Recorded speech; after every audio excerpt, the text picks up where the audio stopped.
What a tantalizing Tuesday afternoon. How are you? And welcome to the Jason Gregor Show on Sports 1440, Oilers Nation, YouTube, and Facebook. It is the Gregor Show presented by PlayAlberta.ca, Alberta's only regulated online gambling website where 100% of the revenue will stay right here in the lovely province of Alberta. Getting a little bit of rain, which we need.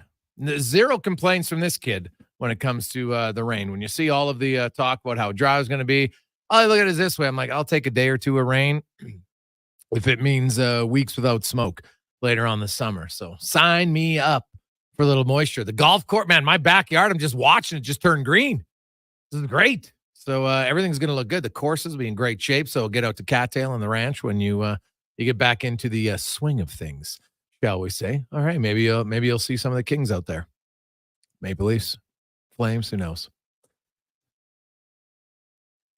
Make sure if you go to playalberta.ca, use the promo code Gregor50 to get your free $50 wager. Whether you're a newbie or a returning veteran, it's for everyone. You need a $5 deposit, and we'll get you $50 at playalberta.ca. Gregor 50. The NHL playoffs. We will have another round get going tonight. Dallas taking on the Colorado Avalanche in what should be a hell of a series. Can the Avs steamroll Dallas like they did Winnipeg? Is Dallas going to dig themselves a deep hole that they were able to climb out against Vegas in round one? But it's not a recipe for success to go down 0-2 continually. So we'll see what happens in the you look at Colorado averaging 5.6 goals per game in that opening round against Winnipeg. They put a lot of pucks on net. They had a lot of traffic in front. They had 10 deflection goals. So Jake Ottinger better be ready for a little bit of traffic, I would think. Colorado, I will say, I think Dallas's overall depth will test them more than Winnipeg did. But this should be a great series to watch. Of course, Edmonton, if they're victorious over Vancouver, which starts tomorrow, then they will face the winner of this series. I know many of you are waiting, including myself. Let's get it on, but not until Wednesday. Adam Henrique will not be getting it on tomorrow night for the Edmonton Oilers. He did not skate today. Do not expect him for game one. His coach didn't want to rule him out, but a guy doesn't skate for a week. I'd be surprised if he was in the lineup tomorrow. He did say that Connor Brown was coming in, which basically tells me that Henrique is coming out. So it will be by committee filling Henrique's spot on the top line, right? Janmark can match his defensive awareness. He doesn't have his offense. Holloway, well, he's not a proven 20-goal scorer, but he's got the offensive potential, but he doesn't have the defensive acumen of a guy like Henrique. So you will see Fogle, you'll see Janmark, you'll see Holloway getting some shifts with McDavid and Hyman. I don't know how much for each player. Janmark, it's going to start there, but they want to keep him fresh for the penalty kill. So look for a few different combinations with McDavid and Hyman. And Knobloch did say it will depend on, kind of who's going well, who's playing well. Now, we've seen Warren Fogle play in the top six for extended periods of time this year. Could easily see him back up there. Right? Could you have Fogle go up and Janmark go down and play with Ryan and Brown? Yes, very easily. I wouldn't be shocked at all if we saw that. Could you move Holloway up and then put Fogle on the third line? Very possible. All I'll say is, to me, I'm not losing sleep over it. I'm not, the organization's terrible. Like, man, it's always funny. Some of the fans' comments online, like, what? Like, Chris Knobloch has the best record as a head coach since he took over.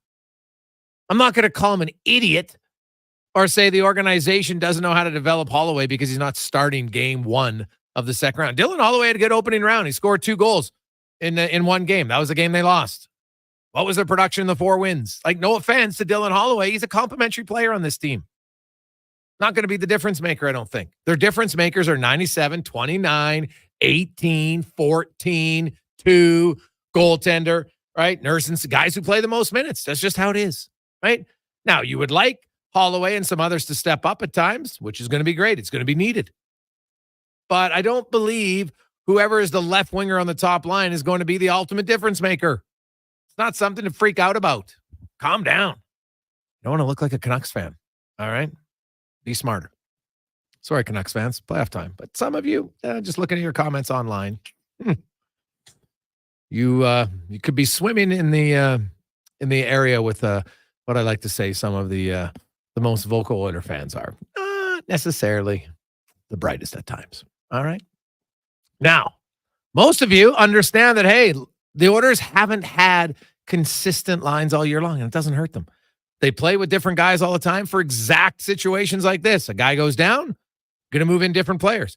I'll tell you, on defensive zone starts, it's probably going to be Janmark. If it's an offensive zone start, I could see it being Holloway or Fogle. Makes perfect sense to me. Why wouldn't you do it? I don't think anybody's going to play all the minutes there. Like, Adam Henrique is the best combination of offense and defense. Right? 7-time 20-goal scorer. Really smart defensively. I get it. Derek Ryan will center the fourth line. Carrick, Gagne, Stetcher, Broberg will be the healthy scratches tomorrow night in Game 1 for the Edmonton Oilers. Some interesting notes coming out of Vancouver today, if you saw it or not. But Elias Pettersson not on the ice. Now, they're saying illness. Illness is like the new thing now, right? You had Matthews was ill, but then he even said, yeah, I took an odd hit in Game 4, right? Nylander was ill. Like, I don't know. Because if it's COVID, you're going to be out a little bit longer. You won't be around your teammates. So if all of a sudden there's like these super duper flus, I just think illness is like the new way to not say lower body or upper body injury. That seems to be the new thing around the National Hockey League. But Pettersson, now he might have an illness. It's very possible. He could. He was skating yesterday. But if he's a little under the weather, that's even bigger of a break for the Oilers. Now, hey, maybe he'll have a flu game because some would say he was ill in the first round regardless based on his play. He needs to be better for Vancouver. If Vancouver's going to win this series, Elias Pettersson's going to have to be a hell of a lot better. Because even if JT Miller and Elias Lindholm play well, I think they're going to be hard-pressed to match McDavid and Draisaitl. And I'm just talking 5-on-5. They're not going to match him on the power play. So, like, at least the games in Vancouver, I could see Pettersson getting a lot of minutes against the Ryan McLeod line, which is not a terrible matchup, by the way, for Edmonton. All right, McLeod doesn't provide a lot of offense. I get it. But he doesn't give up a lot. And so, you know what? When you have guys who can score, obviously you would like your line to chip in here or there. I totally understand it. But it's not a major necessity. One goal series, maybe two. That would be huge for that line. So we'll see how it goes. But I'm looking forward to the series like many of you are. We'll get your thoughts. 833-401-1440 in our email inbox. 833-401-1440. Hey, guys, everyone and their mother is picking the Oilers. That definitely bulletin board material for the Canucks. Do you see them as motivator? Any chance the Oilers take them lightly from displaced Connor? I don't think players come playoff time need any extra motivation. Like, I'm not really sure that, okay, I show up at the rink and I'm ready to play. Oh, geez, that ESPN had 23 of 24 panelists picking the Oilers. All right, daily face-off, similar thing. I don't think that can be your motivating fact, because if it is, I think you're in trouble. I think the players are motivated because they want to win. Point blank. They want to win. Right? I believe JT Miller when he says, I don't view us as a major underdog. You can't. If you go in thinking, oh, geez, we don't have a really good chance to win, odds are you're not going to win. Because the minute something goes bad, you'll be like, oh, yeah, well, we weren't supposed to win. You can't have that mindset. You just can't. Like, I don't care what level you play sports at. If you go into any series thinking you're going to lose, pretty good chance you're going to lose. You're in your men's league, your women's league playoffs, and you're like, oh, geez, Bob's Burger Baron, yeah, they're pretty good. I don't think we can beat them. Well, guess what? You don't hustle for pucks as much. Just because in the back of your head, you're like, well, it's probably not worth it because we're not going to win. I do not see how the Canucks would be motivated by prognostications. I'm not sure they'll even read them. Right? Like most players, they're not on social media in the playoffs. Right? They come home. I don't think their wife or girlfriend or parents are going to be, hey, did you see ESPN 23 out of 24 picked you guys to, like, you're not putting that out there. I can tell you it ain't happening. So I'm not even sure they're aware of it. Right? I'm sure they've heard because some people ask them questions. Hey, you're the underdog. Some teams will try to spin it like they're the underdog, right? And sometimes that's just a little mental warfare, but I don't think they actually believe it. You just say that public. Oh, yeah, geez, I think we're the underdog. Sure. But the Oilers and the Canucks both believe they can win. Obviously, only one of them can. Now, when we get into some of the matchups, we talked about it yesterday. We'll get into more. The Oilers' power play, to me, I think we'll have a little bit more of a, hey, they're still very good. Don't get me wrong. Vancouver's penalty killers are much more nervous than the Oilers' power play guys are. They're not going to be nervous about facing Vancouver's penalty kill. They're good, but you're not nervous when you're the best power play for 5 years. You don't get nervous. You're confident in what they do. The one thing I noticed, did you notice it in the first round? And I think we might see it early again. The Oilers started to use the net more from behind, have a few plays on their power play. They haven't really done it in the regular season. Not that they need to, but that's what's great about their power play. It's always evolving. They don't just sit back. Every time you think, oh, let's take away the Draisaitl. And you can't. It's impossible to take that pass away. Because A, he's in such a low percentage shooting for most players. You're not going to step out and cover him because then you're going to give up the low slot area. Why would you do that? Right? That's why it's called the man advantage. And the good power plays take advantage of it. Now, I was digging into some of the numbers. Draisaitl is 18 of 26 on the power play in the faceoff dot. Pretty solid. Vancouver's actually 18 of 25. Now, the Oilers, Adam Henrique in the second unit went 3-0. Ryan McLeod was 2-2. McDavid was 2-2. So the first unit was 20-10, 67%, right? 66.7. We'll round up. 67%. So, but the difference is the Oilers had 44 power play shots in the first round, 9 goals. They had 26 minutes of power play time. Vancouver had 21 minutes of power play time. But they only had 10 power play shots on goal. 10! Think about that. They're not even averaging a shot. They get one shot basically every 2 minutes of power play time. That's brutal. All right, it's awful. One shot for every 2 minutes, he ain't going to score a lot. So I would expect their power play to shoot more. The other thing I uncovered was that Lindholm and Connor Garland, they're the two guys who kind of rotate on their top unit. Remember Edmonton used to rotate the front net front presence? They don't do it anymore. Zach Hyman basically plays his money minutes as Nugent Hopkins, McDavid, Bouchard, and Draisaitl. The 5 basically stick together the majority of the time. They used to rotate that out. Obviously, they're like, we're not doing that. Vancouver, though, they do. You had Connor Garland, who played 839 in the first round with the top unit, and then Elias Lindholm played 631. But they actually scored their only 2 power play goals with Lindholm with the other regular 4, which is Pettersson, Miller, Hughes, and Besser. So I wonder if we see more of Lindholm on the top unit. They had 4 shots on goal in 6 minutes. They had 6 shots on goal in their power play in their other 15 minutes. So that's why that unit, I think, they shoot a little bit more, but still not a great rate. Like, think about it. The Oilers had 44 shots on goal on the power play. Vancouver had 10. Now, Edmonton did have more power play time, 26 minutes to 21, but they also scored 9 goals to 2. I think special teams will be a major factor again. The Oilers' penalty kill, I think, will be tested a little bit more by Vancouver's power play. Even though I know their numbers aren't great from the first round, they have more potential than LA to be dangerous. Quinn Hughes, I think, can walk the blue line better than Drew Doughty. And also, because they like to swing to Pettersson on the right side for the one-timer, Hughes being a left shot in the middle, he can take the pass and then in one motion, he moves. Whereas Doughty takes a pass, he has to turn his body as a right shot to get it over to the right side. So it allows you to be just a little bit smoother, and that can be the difference. On a high-efficient power play, you're able to just move and not have to rotate your body around as much. Makes it way better. So, and the other thing is Hughes will shoot way more than Doughty did. Doughty just refused to shoot from the point. Hughes is quite good at getting pucks. He doesn't shoot a ball. Like, he has a good shot, but he doesn't have an Evan Bouchard type of shot. Right? He's more so shooting, looking for rebounds, where Bouchard is a lot of times shooting to score. He's pretty accurate with his one-timer, and it's a weapon. Whereas Hughes, he leads to shots on goal, which then leads to Besser banging it home. He had 16 power play goals. So that's the one thing you want to watch for on the power play difference. But Pettersson, if he isn't ready to go, that puts a big wrench, I think, in game one.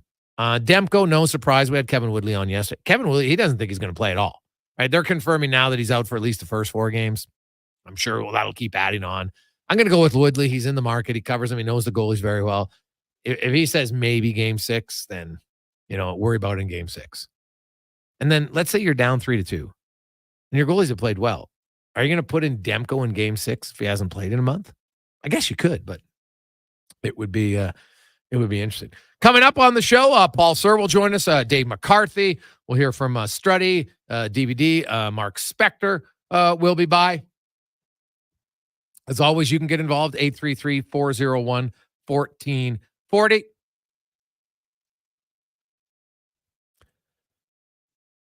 Hey, Gregor, you always talk about you can't win with small D-men in your top 4. What makes huge difference? I said, unless they're elite.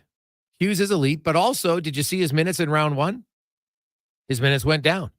Even Cale Makar, and people never talk about this. When the Avs won the Stanley Cup, Cale Makar in rounds 3 and 4 was outscored 12-6 at 5-on-5. Imagine the outroar from Edmonton fans if Nurse got outscored 12-6. 5-on-5. Just imagine for a second what they'd be saying. He is brutal. Cody Ceci, oh my God, these guys are terrible. They shouldn't be in the league. Right? It's harder to defend. Now, the difference is Makar creates a ton of offense. Same with Quinn Hughes. There's not many small defensemen in the league that can do what those guys can do.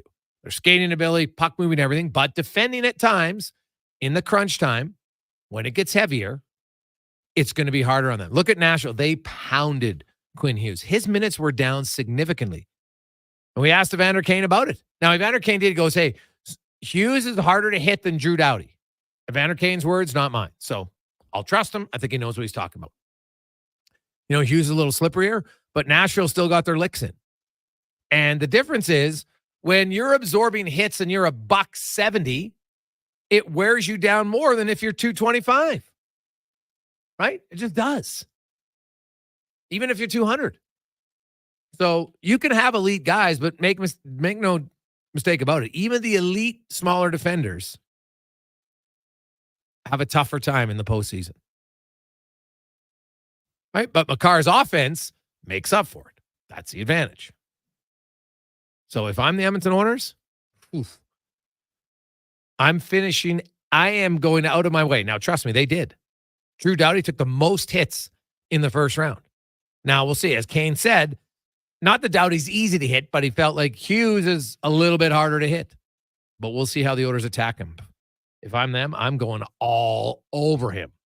Why wouldn't you? Hey, guys, I think Holloway's on the verge of being very good. Playing with McDavid and Hyman is the push to get him going. Janmark makes sense because of defensive ability and experience.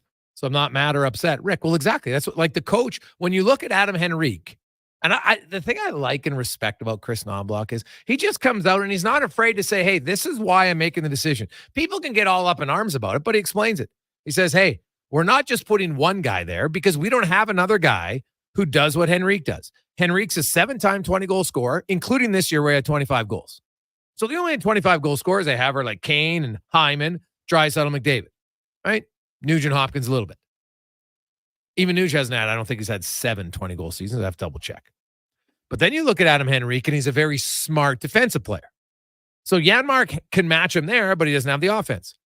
Now, Holloway hasn't proven he has the offense yet, but you see potential there.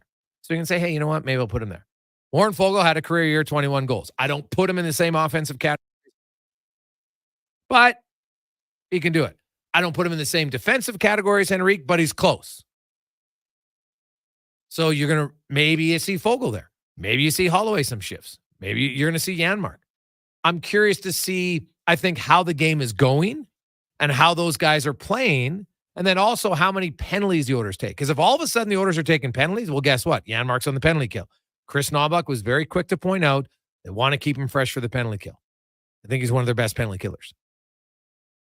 So you look at allocation of minutes, right? the other thing is, if you haven't played 20 minutes all year long, it's hard to ask guys to suddenly play 20 minutes a night in the playoffs, right? Like your body's not used to it. It is taxing. The guys who play 20 all the time make it look easy, but it's hard. But they get accustomed to it, right? Over time, they're conditioning. They know how to play 20 minutes. I remember Strud's talking about how, you know what? He's like, God, I wish I could play 20 minutes a night. And then some guys got hurt, and all of a sudden he's playing 20 minutes a night, and he goes after 3 or 4 games like, oh my God, I am gassed, right? And you can't suddenly get that cardio during the season. So he had to train different after that to say, hey, I got to be ready now to maybe be a 20-minute-a-night guy. So Janmark's never been that. I don't expect him to be it. Can you do it for a game? Sure. And I think that the coach understands that. Don't ask players to do stuff they're not capable of. That's normally where issues arise. Put a guy in the top line. Can't believe he's not scoring. Well, he's never been a scorer, but that doesn't matter. I put him on the first line. He should score. No, they're not scores. So Janmark, none of us are expecting. Could he chip in a goal or two? Sure. Now, if it was against Dallas or Vegas, the odds would be a lot higher. But the ability to rotate different guys and in different situations, I actually think is a good thing. Quick break. We'll return. We'll talk more from the Oilers. We'll hear from Knobloch. Also hear a little bit Nugent Hopkins, Leon Draisaitl, and more on the Gregor Show presented by PlayAlberta.ca. Wednesday, May 8th is McHappy Day, when every menu item purchased at McDonald's helps support families with sick children. So you can feel the good that comes from doing good, just from ordering. So if I order a Big Mac, I'm helping. Yup. What about a McFlurry? 10-piece chicken McNuggets and apple pie? You got it. Every single order helps. Join us at McDonald's for McHappy Day on Wednesday, May 8th. Do good, feel good. A portion of food and beverage sales will support RMHC chapters and local children's charities across Canada. This spring, experience innovation on the road at Volvo Cars Edmonton. Right now, lease from 0.99% or save up to $4,000 on select models for qualifying loyal Volvo Cars Edmonton customers. Plus, save $5,000 on all new and demo 2024 XT60 Recharge plug-in hybrid models. Discover why we're Canada's only 13-time Volvo Excellence Award winner. Chat online at volvocarsedmonton.com or visit 1205 101st Street Southwest. The Charm Offensive with Jim Jeffries. Every generation before you has also been the most progressive generation. And Jimmy Carr. I don't know how to explain this to you. I'm not that small. I'm just far away. One night, 2 comedy icons. September 8th, Rogers Place. Tickets available at Ticketmaster.ca. The Charm Offensive with Jim Jeffries and Jimmy Carr. Produced by Outback Presents. In 1973, deep in the basement of an Edmonton family home, an elite team of specialized forces came together to form Action Electrical. Action Electrical Divisions, assemble! Projects team reporting. Service team reporting. Testing team reporting. Energy team reporting. Supercharged with skills in their electrical fields and grounded by strong family values. Facing an electrical menace? Call on the men and women of Action.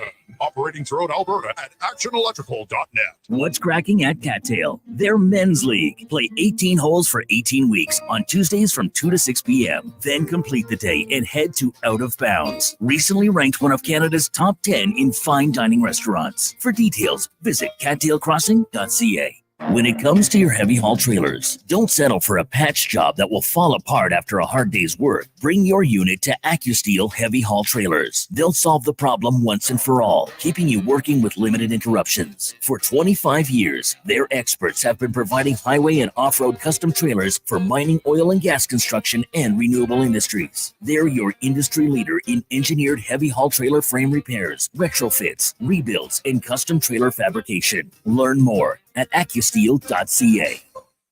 Ennio and Jason are friends. Hey, buddy. What's up, buddy? Except when they talk hockey. Edmonton had all those first overall picks, and they still can't win. Yeah, but we still beat you. Battle of Alberta champs, baby. But ask them who makes the best beef jerky in Alberta, and they'll tell you. Wheelhawk beef jerky. It might be the only thing Alberta hockey fans can agree on.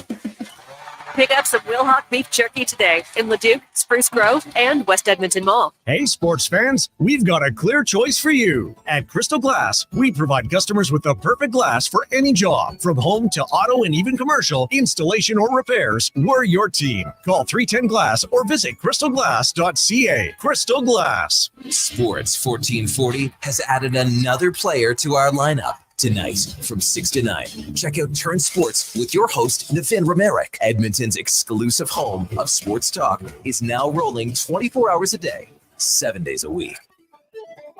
Portions of this hour brought to you by On the Rocks. Watch every single Oilers game at OTR with our new and improved TVs, $4.50 Molson Canadian and 60-cent wings every game. Book your table today. Jasper Ave and 118th.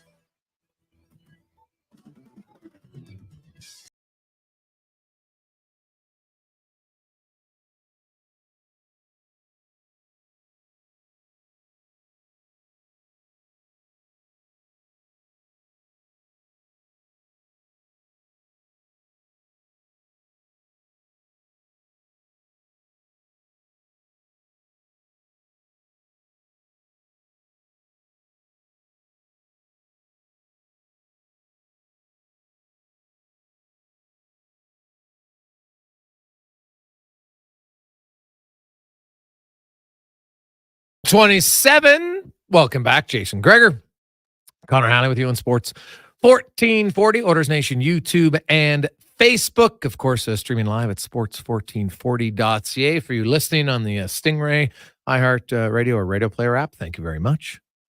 I always love it. Maybe you're watching on the Sports 1440 Instagram. We had some people watching there yesterday. So, hey, man, keeps growing, keeps expanding. We love it. Let's go around the NHL, brought to you by McDonald's, and tomorrow is the big day. McHappy Day tomorrow. So you plan on going to McD's, be sure to go tomorrow.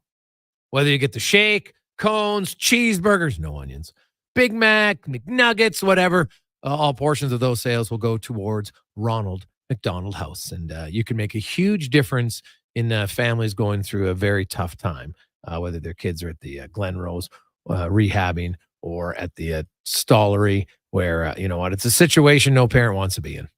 Definitely no kids, but definitely no parents. And if you've never been there, count your lucky stars. Hope you never get there. And good news is you can go have some grub and feel good that you're helping out tomorrow, all day at McDonald's. As we go to Vancouver again, a little twist today in the lead up to Game 1 tomorrow night. Elias Pettersson was not on the ice. Brendan Batchelor joins us, voice of the Canucks. And how concerning do you think this is? Because he skated yesterday. So what's your concern level of his availability for Game 1? Yeah, it's not high right now. Rick Tocchet spoke after practice and kind of downplayed it and said, yeah, he's just a little bit under the weather. We gave him the day off. So that would indicate that at this point, he's still likely to play tomorrow night against the Oilers in Game 1, but I guess we'll find out tomorrow morning, or maybe we won't. It's likely to be an optional morning skate for the Canucks, so we'll wait and see what his status is, but healthy or not, the Canucks need Elias Pettersson to be a much bigger impact player than he was in their first-round series against the Predators. So they'll hope he's in the lineup, and they'll hope that he's feeling better and able to have a greater impact than he has to this point in the playoffs. When you look at matchups, are we going to see Miller on McDavid and Lindholm versus Draisaitl to start? I think it'll be something resembling that, but it may be more of a soft matchup than a hard matchup in the sense that I could see both of those lines playing against both of those players. Okay. That's kind of how Rick Tocchet approached the Ryan O'Reilly, Philip Forsberg, Gustav Nyquist line in the first round against Nashville. Was as long as one of those two lines was out there against them, he felt comfortable and was okay. And surprisingly, even though you might think Quinn Hughes, potential Norris Trophy winner this year, they tried to get some of their bigger defensemen out in some of those matchup minutes. And, Rick Tocchet has talked a lot about when defending, valuing, big, long defensemen who can play physical and use their reach. So it wouldn't surprise me if those lines get a steady dose of either Carson Soucy and Tyler Myers or Nikita Zadorov and Ian Cole in terms of the defensive units that'll be out against them. But Yeah, that's essentially what I would imagine. Is it'll either be Lindholm's line or Miller's line going up against McDavid or Draisaitl, as long as Rick Tocchet controls the matchups for the first 2 games in Vancouver. Yeah, and then so that would leave Elias Pettersson's line to get the Ryan McLeod or the Derek Ryan line. And on paper, you'd think that's a matchup Vancouver would really want. You talked about Pettersson needing to be better. Now, he did miss 2 wide open nets. If he scores those 2 goals, I wonder if the temperatures turned down on how well he played, or was just his overall game the concern, not 2 missed wide open nets? Yeah, I think it's a lot of his overall game. Certainly the missed chances, get more emphasis when you're in a close playoff game and could use a goal. But he kind of hasn't been right for a while. And this carries back to late in the regular season too, where his game was trending in the wrong direction.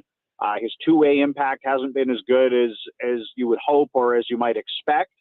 And, it is a mismatch. I think it's a really important part of this series, actually, is what that Pettersson line can do if indeed they get those matchups against the bottom 6 lines of the Oilers, because that McDavid and Draisaitl are going to generate their offense and that Miller and Lindholm are going to have their hands full trying to contain those guys.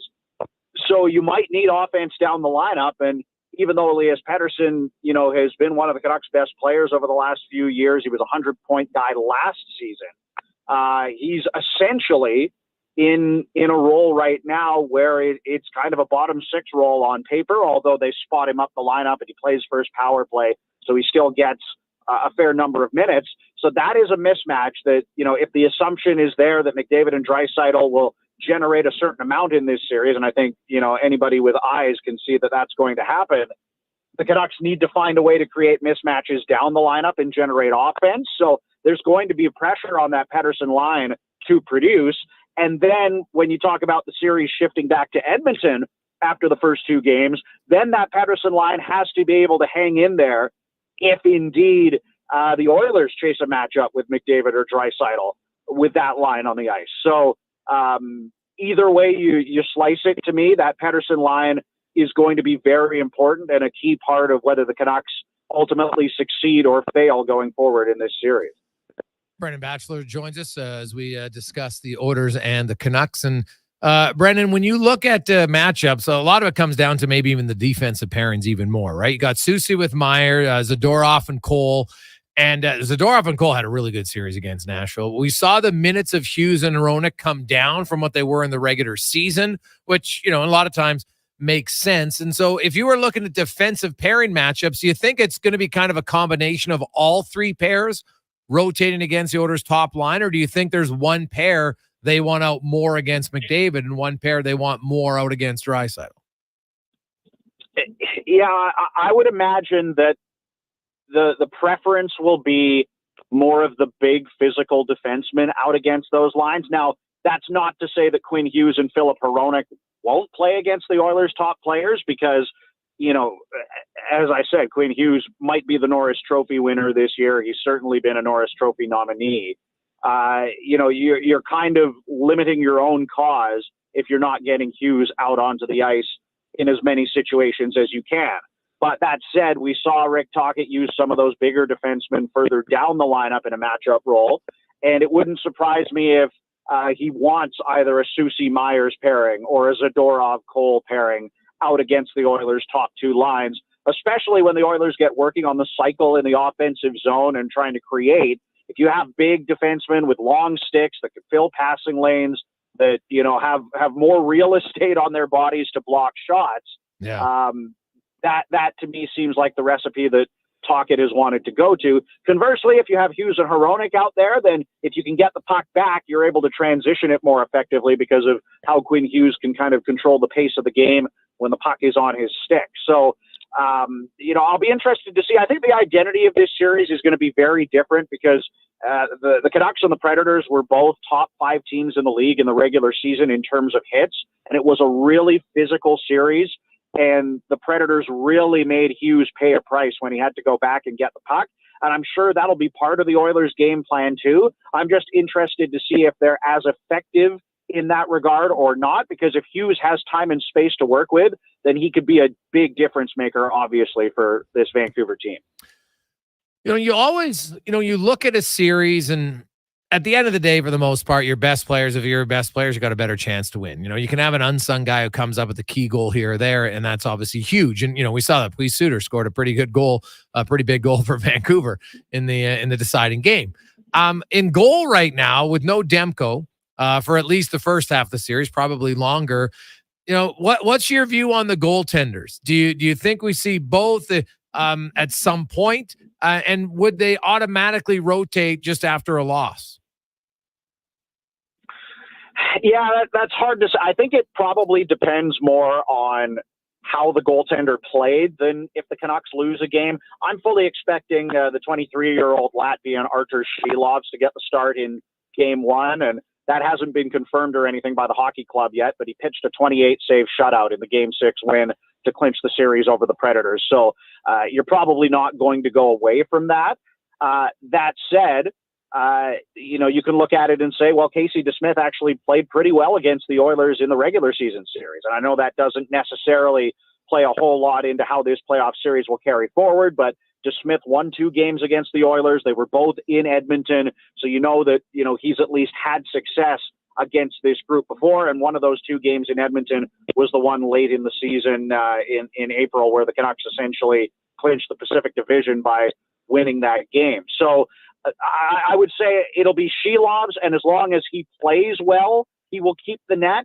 But as such a young goaltender with not a ton of experience in the NHL, if you see some of that through and if he has some struggles, then I don't think they'll hesitate to go to a more veteran option in DeSmith.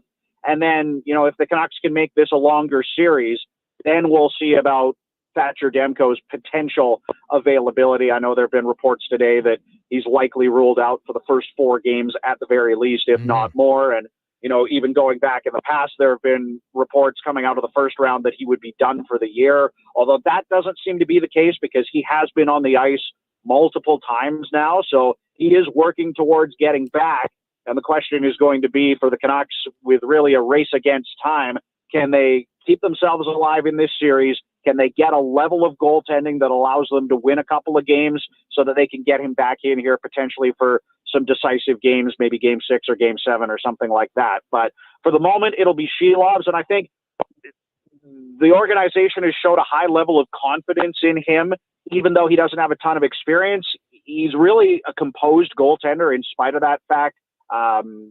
He backstopped Latvia to their first ever medal in the World Championships last year and was named the tournament MVP for his performance. So, Rick Tocchet has always kind of cited that as saying he's had that big moment before. He knows how to handle the pressure, and he certainly handled the pressure when he had to come in the series against the Predators. And make no mistake about it, the Canucks could have gone back to Casey DeSmith for that Game 6 victory. DeSmith was good to go and was an option for that game, but they chose to stick with Shilovs. It worked out for them, and I imagine they'll do that at least for the start of this series against the Oilers. Brendan, one last one for you. Brendan Batchelor joins us as we break down the Canucks. Their power play. They scored 2 goals in that series. They had 21 minutes of power play time in total. The Oilers had 26. Edmonton had 44 shots. Vancouver had 10. The power play of the Canucks, was it Nashville's penalty kill was just pressure and was great, or was there just a lack? Because I was even looking at shot attempts, and like Fenwick only had 16, right? Like it's not like they were really firing pucks. Where was the hesitation? What was the reason why so few pucks even got on net in their 21 minutes of power play time? Yeah, this is a power play that has struggled certainly through the first round, and it was struggling towards the end of the regular season. And when they struggle, they've got all the pieces to have a really good power play. A few years ago, they were a top 5 power play in the league. Generally speaking, you consider them a top 10 power play in the league. With the guys they've got there, Besser scored 40 goals this year. Miller had 100 points.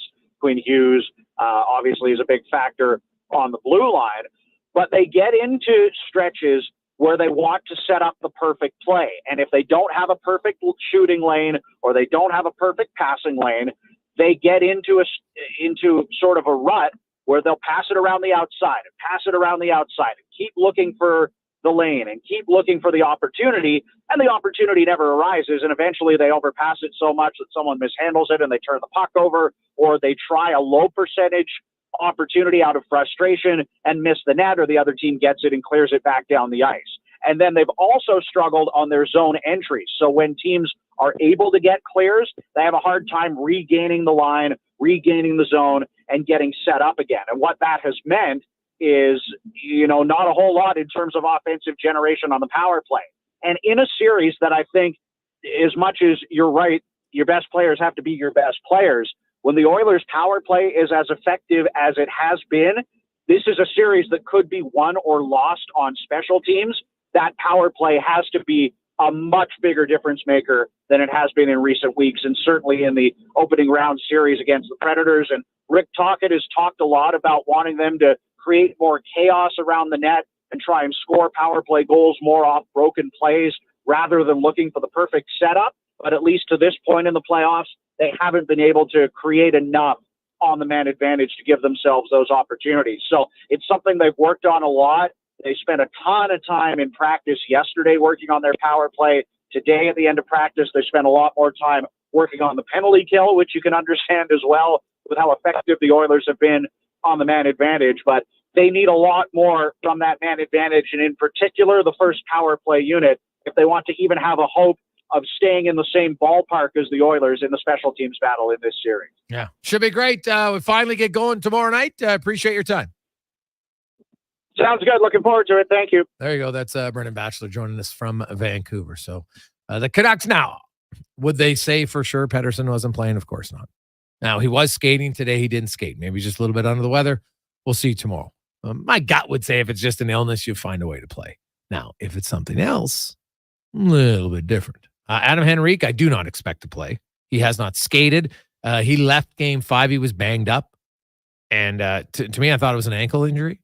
So obviously you're not going to get it exactly at the old lower body at this point of the year, which is fine. But doesn't look like he'll be ready to go. So there'll be a little bit of a rotation on the Oilers' top line left wing. Janmark's going to start there, but look for Dylan Holloway to get some shifts. Won't be surprised to see Warren Fogle get some shifts, and maybe even Corey Perry. Who knows? See what they do.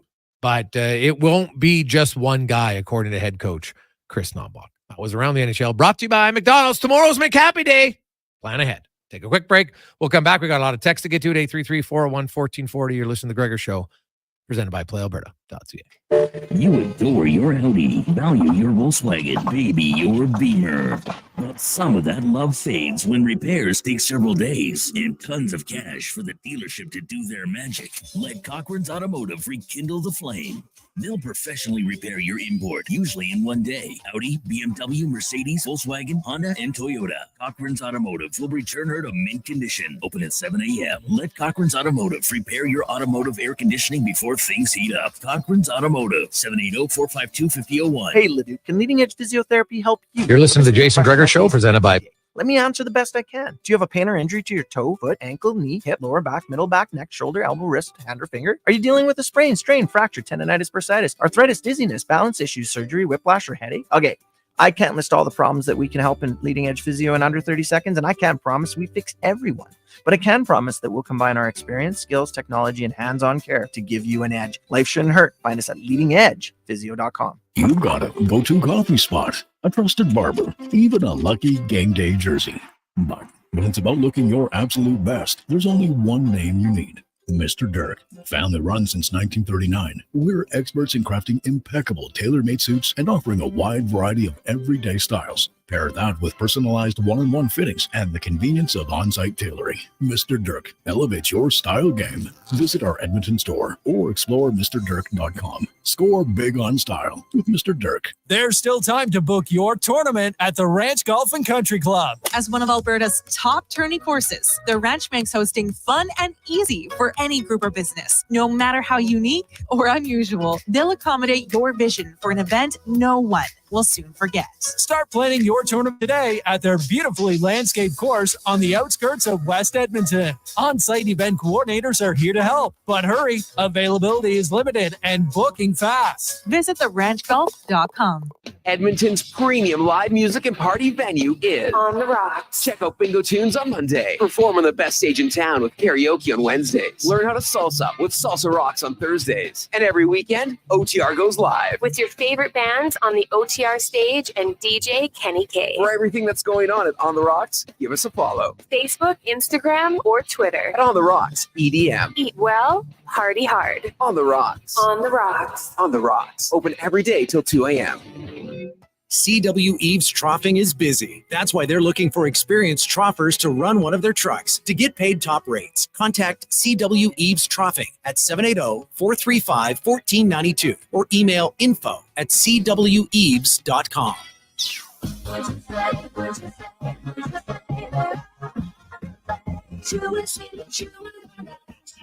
The birds are singing, bunnies hopping, and you know spring has really arrived when the CRVs come out to play at Sherwood Honda. Well, those beauties are frolicking all over the lot, and it's got Sherwood Honda a little giddy. So hit them up while they're in a CRV selling mood, because who knows what kind of deal you might get. Life is good, and Sherwood Honda sure would love to share this feeling. Bringing every project to life requires the right team. By joining the Japa Machinery Group service or sales teams, you can be part of setting a new industry standard. Celebrating a legacy of excellence with Japa. Learn more at japamachinery.com. A few years ago, I was doing okay, but the rising cost of living has made my credit card bills go through the roof, and I don't know how to handle it anymore. Times are tough. The cost of living is causing many to fall into debt through no fault of their own. It's easy to feel overwhelmed and stressed. There are options that can help you get back on your feet. My name is Parveen Middleton, and I'm a licensed insolvency trustee at BDO here in Edmonton. I can help you find a solution to become debt-free. Visit bdodebt.ca to learn more.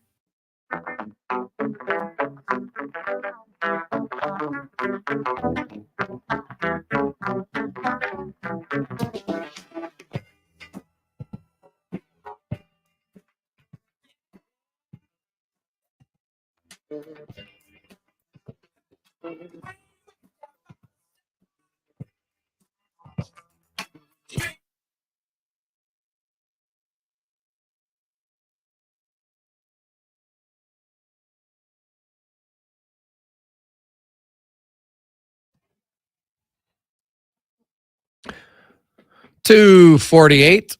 Welcome back. Tuesday afternoon. We are still 29 and a half hours away from puck drop.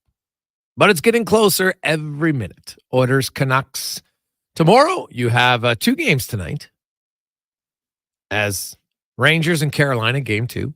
And then game 1 between Colorado and Dallas in Big D. That'll get going around 7:50 Edmonton time. Oilers on a plane, actually might have already landed pretty close to getting into Vancouver. They want to beat rush hour, get in, relax, go out for team dinner probably, and then they will get to start against the Canucks. Tomorrow, Adam Henrique will not be playing in game 1 by the sounds of it. Look for Connor Brown to come in on the 4th line. The first line left wing will be a rotation. Janmark's going to start there. Probably see Holloway or some shifts. Maybe Fogle. Who knows who else? You know, Draisaitl will take a few with McDavid and Hyman coming out of penalties. Let's get to the NBA report brought to you by Legacy Heating and Cooling. Home with the no payments, no interest for 1 year on your AC unit. Don't wait till you're too hot. Do it now. LegacyHeating.ca. As we welcome in the host of the basketball show here on Sports 1440 every Saturday morning at 10 a.m. Paul Sir joins us, and who's got to be a little bit giddy. Paul, I might have to calm you down a little bit, but my good, even the most diehard Minnesota Timberwolves fan probably didn't think that they could hold the Nuggets to 80 points and just smother them defensively. Without Rudy Gobert, maybe the defensive player of the year in the lineup. You're 100% right. I don't think anybody would have envisioned that.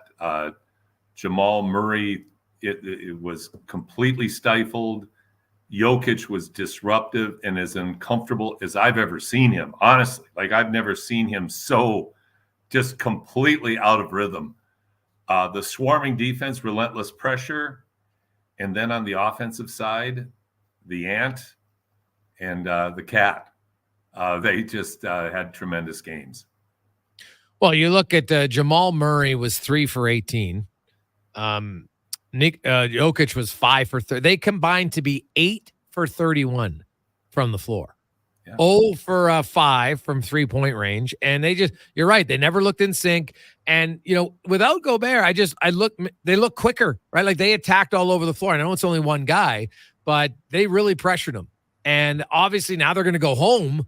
And you got to think this is going to continue. Now, they are the defending champs, so I would think they would be able to rebound and be better. But when I look at the overall speed of the starting five in Denver compared to, what Minnesota brings, I think it's going to be hard, is it not, to kind of match that? If Minnesota keeps sounding, and they were a good defensive team all year long, right? It's not like they just got lucky. So, if you're Denver and you've coached lots, Paul, what would you do different in Game 3?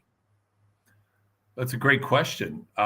I think what you have to do differently is you have to go back to probably isolating Jokic more with the ball and letting him do more with the ball individually, because what Minnesota did one of the many things Minnesota did so well, and as you mentioned, they've been a great defensive team all year, one of the top 2 defensive teams statistically all year, but they pressured the ball like no other ball pressure I've seen full court for the whole game. Like they had the Denver guards flustered, just getting over half court and trying to get into their offensive set.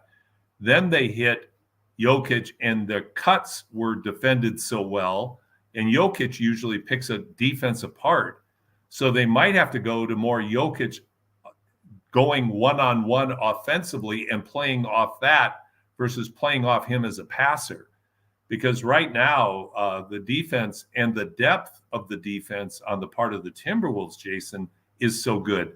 The Canadian Nickeil Alexander-Walker, he really got the better of Jamal Murray last night. And you always think of Jamal Murray, along with Gilgeous-Alexander, as the top 2 Canadian players in the league.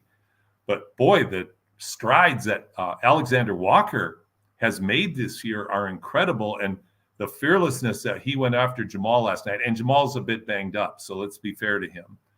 Not so banged up that he had to throw his ice pack on the floor during a play, but which he did. But still, he was completely flustered. So, yeah, to answer your question, I think they're going to have to rely on Jokic more, not less on offense. So now you move to the Knicks-Pacers. What a great game. Back and forth. Thought the Pacers were going to win. Then the Knicks came back. Man, Jalen Brunson. Oh, my goodness. He's only, first guy since Michael Jordan to have 4 consecutive 40-plus points game. I think he's the first player in NBA history to have 4 consecutive games with 40 points and 5 assists. Honestly, I knew he was good. But this year, this guy is just taking his game to a completely new level, Paul. And I'm watching that game, and he is so confident with the ball, shooting it in traffic, guys all over him, not forcing up shots. He can shoot the 3-pointer. He'll shoot the mid-ranger. Man, right now, Jalen Brunson, I know it's super early and it's, not even halfway through the playoffs, but he'd probably be the MVP, man. He's been unreal for the Knicks.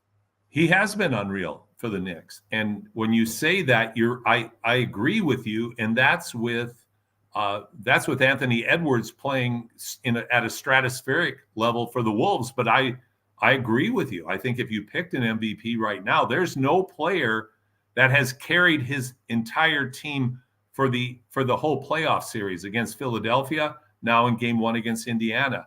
You're right. He is so confident, and he's so skilled in every facet of his game right now. So I think you give kudos to Thibodeau, who has not in the past not been regarded as a flexible coach. He had a specific style that most teams were expected to play.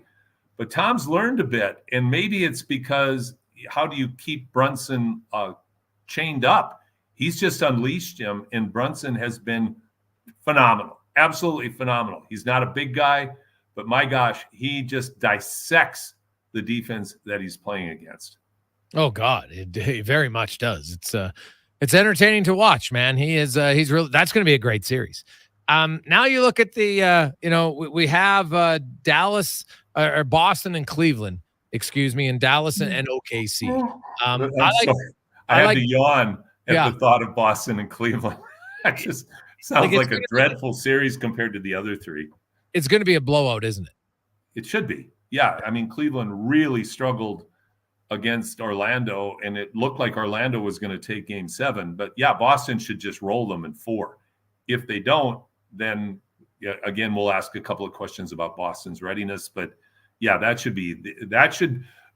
series should be boring. The Mavs against the Thunder should be anything but boring. Oh God. Like, I like the Thunder in that series. I really do. I just think they've got the combination of high level skill. They can finish, right? And as good as Doncic is, like, they can match it. They got one of the best scorers too, right? So they almost cancel each other out. I like their team better after their top stars. Who do you like better? 2nd through 7. You know what? I agree with you. I do agree with you. Dallas has been, I think, a pleasant surprise in terms of how they've come together. We talked about Kyrie finding himself again as a basketball player this year and getting away from the distractions. So Dallas is really good, and they're long and they're athletic and they can defend to a certain point. But so far, nobody's been able to guard and stop the 2 players you mentioned, Gilgeous-Alexander and Luka Doncic. So what an amazing showcase of the young superstars of the league. Really on display this year. And we've talked, Jason, about the changing of the guard that has truly taken place this year. The page has truly turned. And now we have these young guns who are so good. You mentioned Brunson. He's so good, but so's Gilgeous-Alexander. The totality of their game is incredible. Inside, outside, mid-range, to the rim, take the 3 contested. It's amazing to watch these guys play. And the OKC Mavs series should really be competitive and a lot of fun. Yeah, OKC, I'm going to be fascinated to watch their management plan. Do they get sucked into wanting to go out and sign a big name free agent who's near the end of their career just to think that's going to put them over the top and give away? Or are they just going to keep – the reason they're good now is they've drafted very well, right? Now, hey, you had some high picks, but they hit on their high picks. And so to me, with all their picks coming, sure, you might trade the odd one here or there, but I just hope they don't get sucked into, because we've seen more teams go big game hunting and it doesn't work. So why would you do it? I totally agree. Are they going to kill the goose that laid the golden egg? I think if we had an opportunity, the Phoenix Suns should run a course on what not to do to build a team. And then you shouldn't imitate them. And Oklahoma City hasn't imitated them. So I agree with you, Jason. If you do what you do in the offseason should be to tweak and enhance what you already have, not to think that you bring in a superstar like you described, or a fading superstar, and think that's going to put you up over the edge. Oftentimes what that does is it disrupts what you already have, which is so good. Holmgren's going to get better. The players around Gilgeous-Alexander are getting better. I mean, look at Dort, Luguentz Dort, the other Canadian. He's a stud who's just getting better, and he's a lockdown defender. And you want to encourage that. You don't want to bring somebody else in that takes away from this player's development. And I would jump back to what New York did, Jason, is they've gotten better since they've used the talent that they have more effectively, and they've unleashed the superstar talent of Brunson. That really looks like what Denver did last year, what the Wolves are doing this year, and what the other teams that are being successful need to continue to do. What do you think the Lakers have to do then, right? In the offseason? How can they even catch up when you're too good? Like, LeBron still has good individual numbers at the end of it, but this team doesn't have any success anymore come playoff time.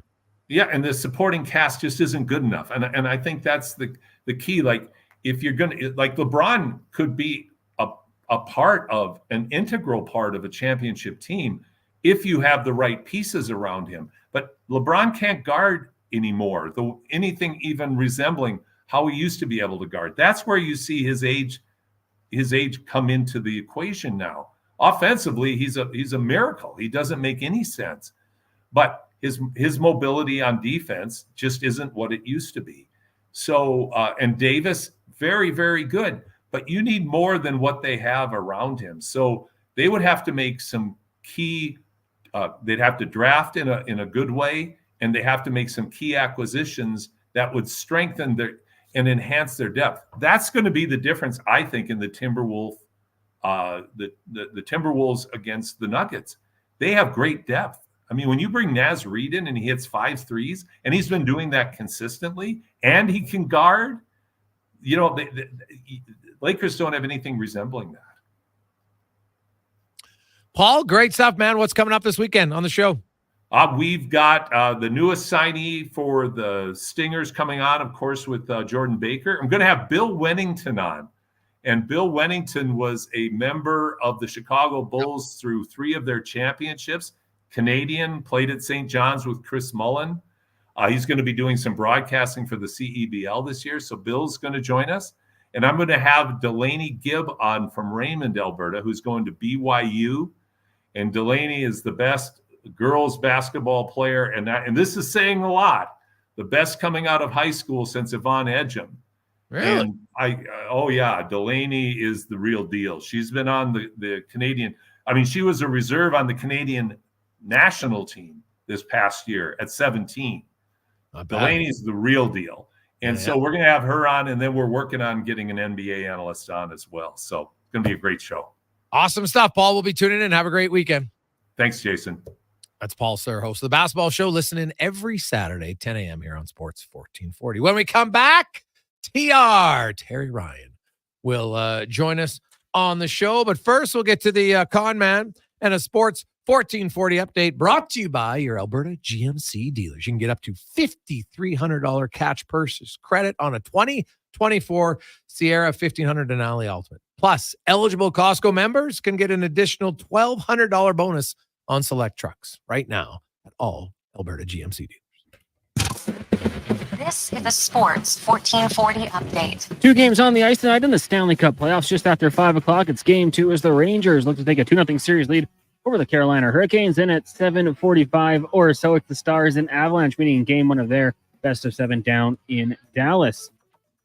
In the association, 2 more playoff games tonight. Cavs and Celtics kick off their series, tip off at 5 o'clock. The Celtics, big favorites in this one, 12.5 right now. And later tonight, you got the Thunder and the Mavericks meeting in OKC, tip off 7:30. Major League Baseball, the Blue Jays in Philadelphia taking on the Phillies. Jose Barrios on the mound for Toronto in that one. 1 game going on right now, and it's ugly early. The Rangers lead the Athletics 15-2. That's in the bottom of the 4th.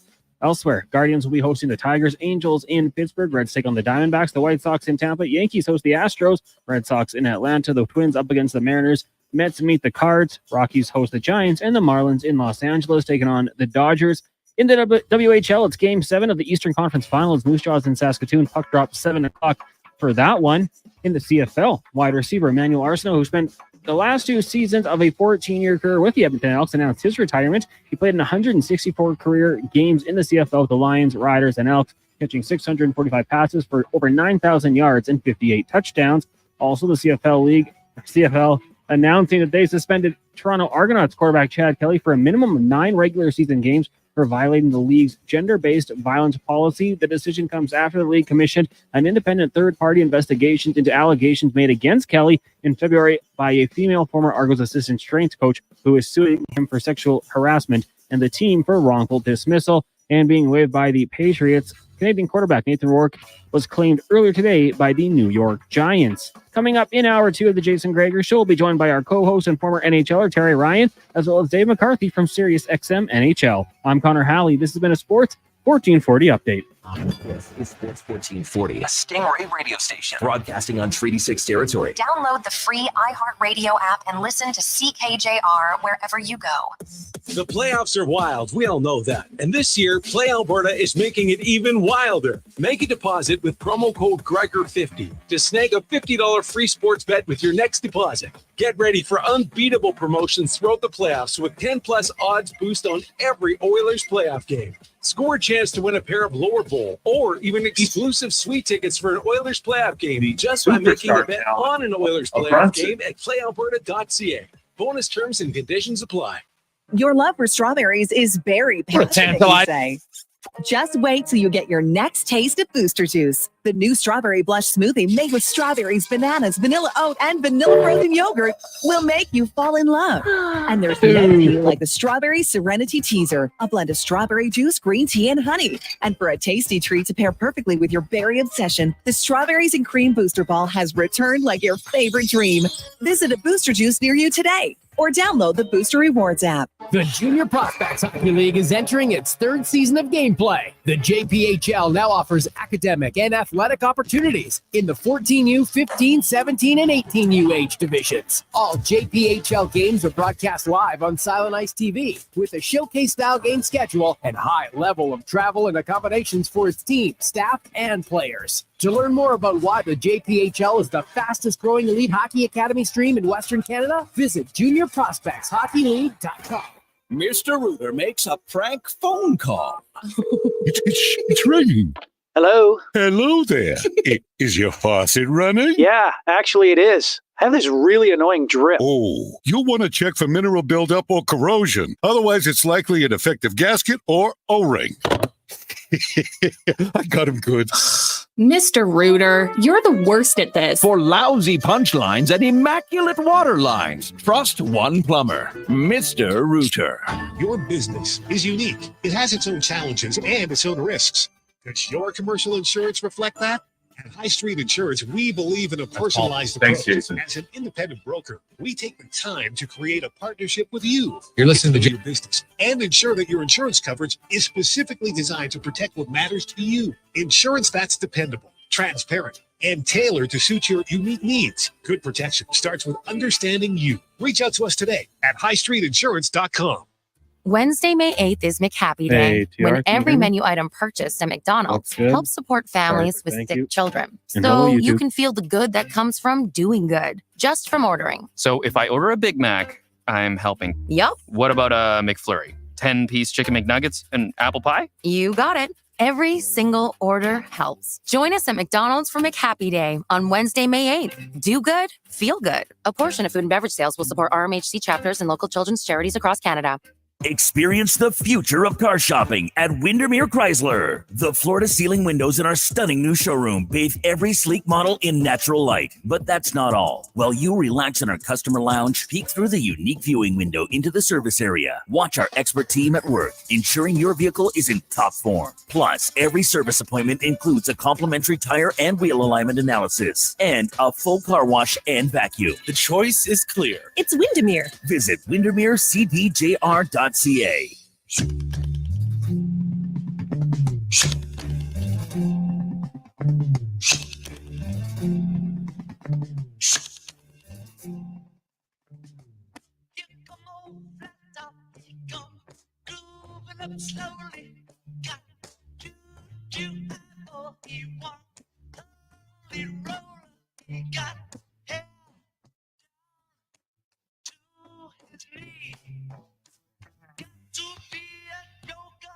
Just do what it please.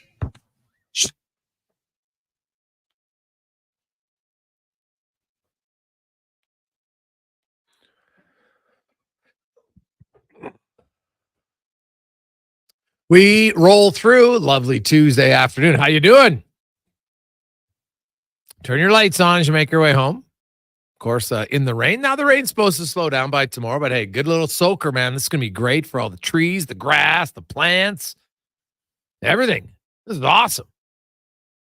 And also, hopefully, getting it all around the province, especially those areas where I still have some fires burning from last year. That would be nice. Cool them down. Because the last thing we need is another fire-filled summer. So, heck, I'll take a week of rain if it limits the smoke in July and August. I'm all for it. Hope you're having a great day. It is the Gregor Show presented by playalberta.ca.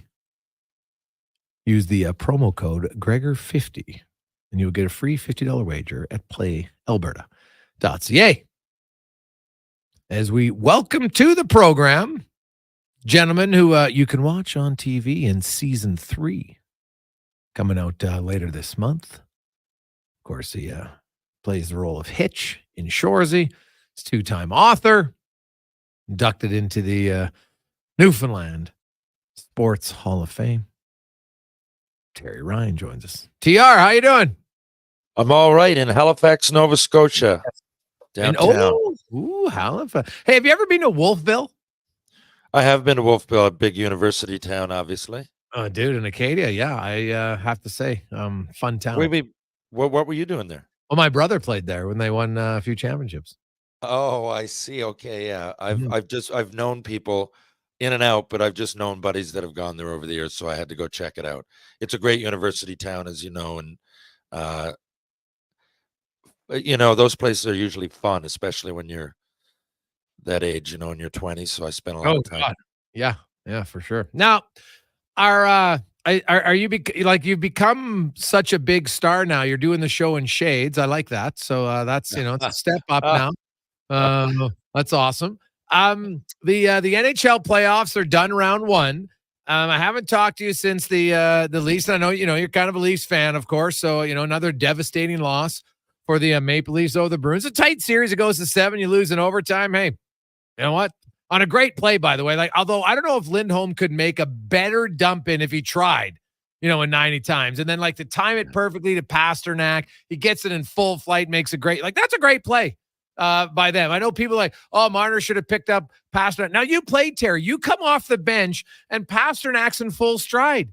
There's no chance Marner could have caught him there. I don't that's the one thing where I was like, hey, you can get mad about Mitch Marner and a lot of things. That play, when I watch him come out of the bench and Pasternak's already I don't think people understand, you're not that much faster that you're going to catch a guy like Pasternak once he's got 2 strides on it. It's not, especially when you're starting from scratch. Yeah, the play was perfect. Sometimes you got to tip your hat. You can search there for someone to have had Pasternak, but I'm the same way. If I'm a coach or I'm just going, my God. It's one of those things. You wait the whole game. There's only so much room out there. Everybody's so big. The game's so fast. And not only that, Pasternak, though, it didn't have much room there to really think, and he made a great play. So I hate to keep saying tip your hat, as Leafs Nation is so frustrated again. Now, I think in all the years that the Leafs have played, this has been their best team, and the Bruins were the most vulnerable.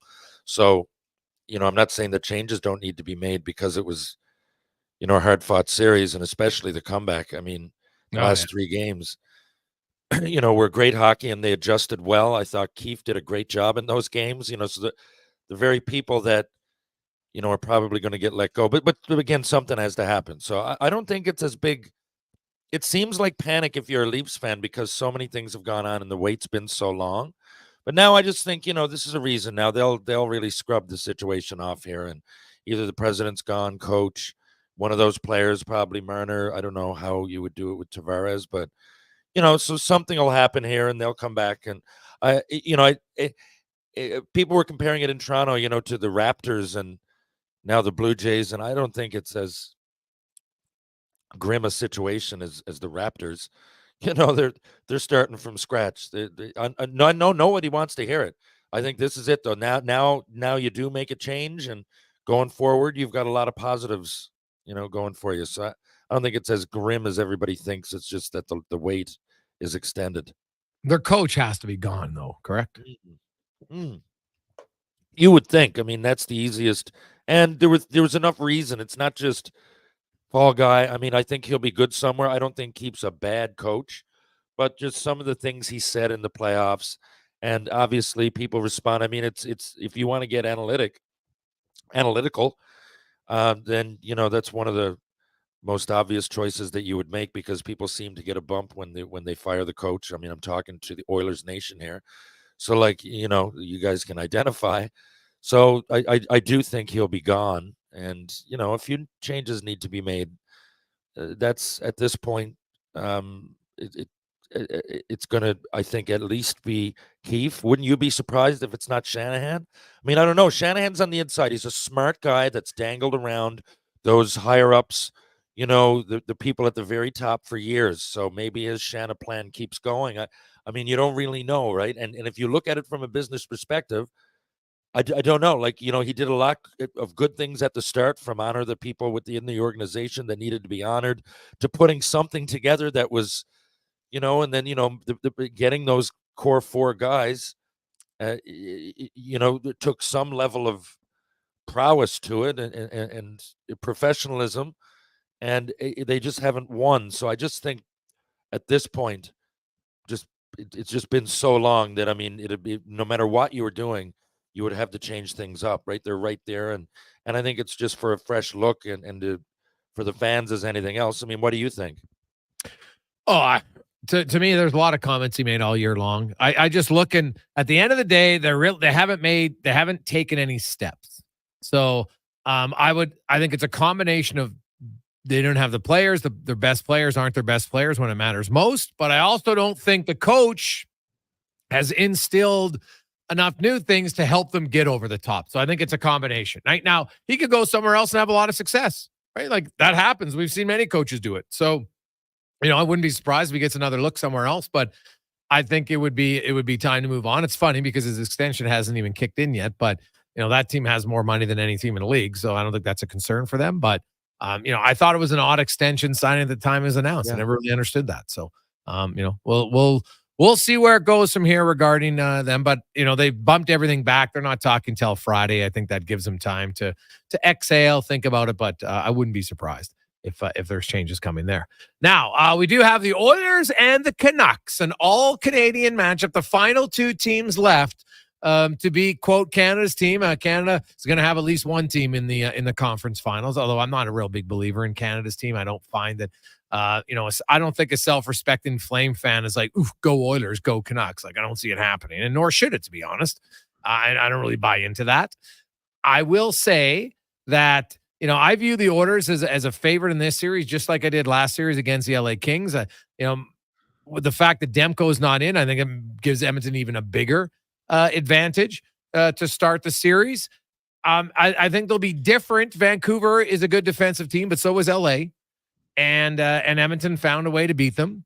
The difference is Edmonton's defense is not the defense of past years where they'd be, oh yeah, we'll outscore you, but then we'll gift you a lot of goals. They haven't done that for months, and I think that's really going to be the difference. They can win the low-scoring games if they want, and I think we might see a few low-scoring games, but I do think, Terry, I don't know how much you watched the Nashville-Vancouver series. Like, that was a lot of banging and crashing, not a lot of plays being made.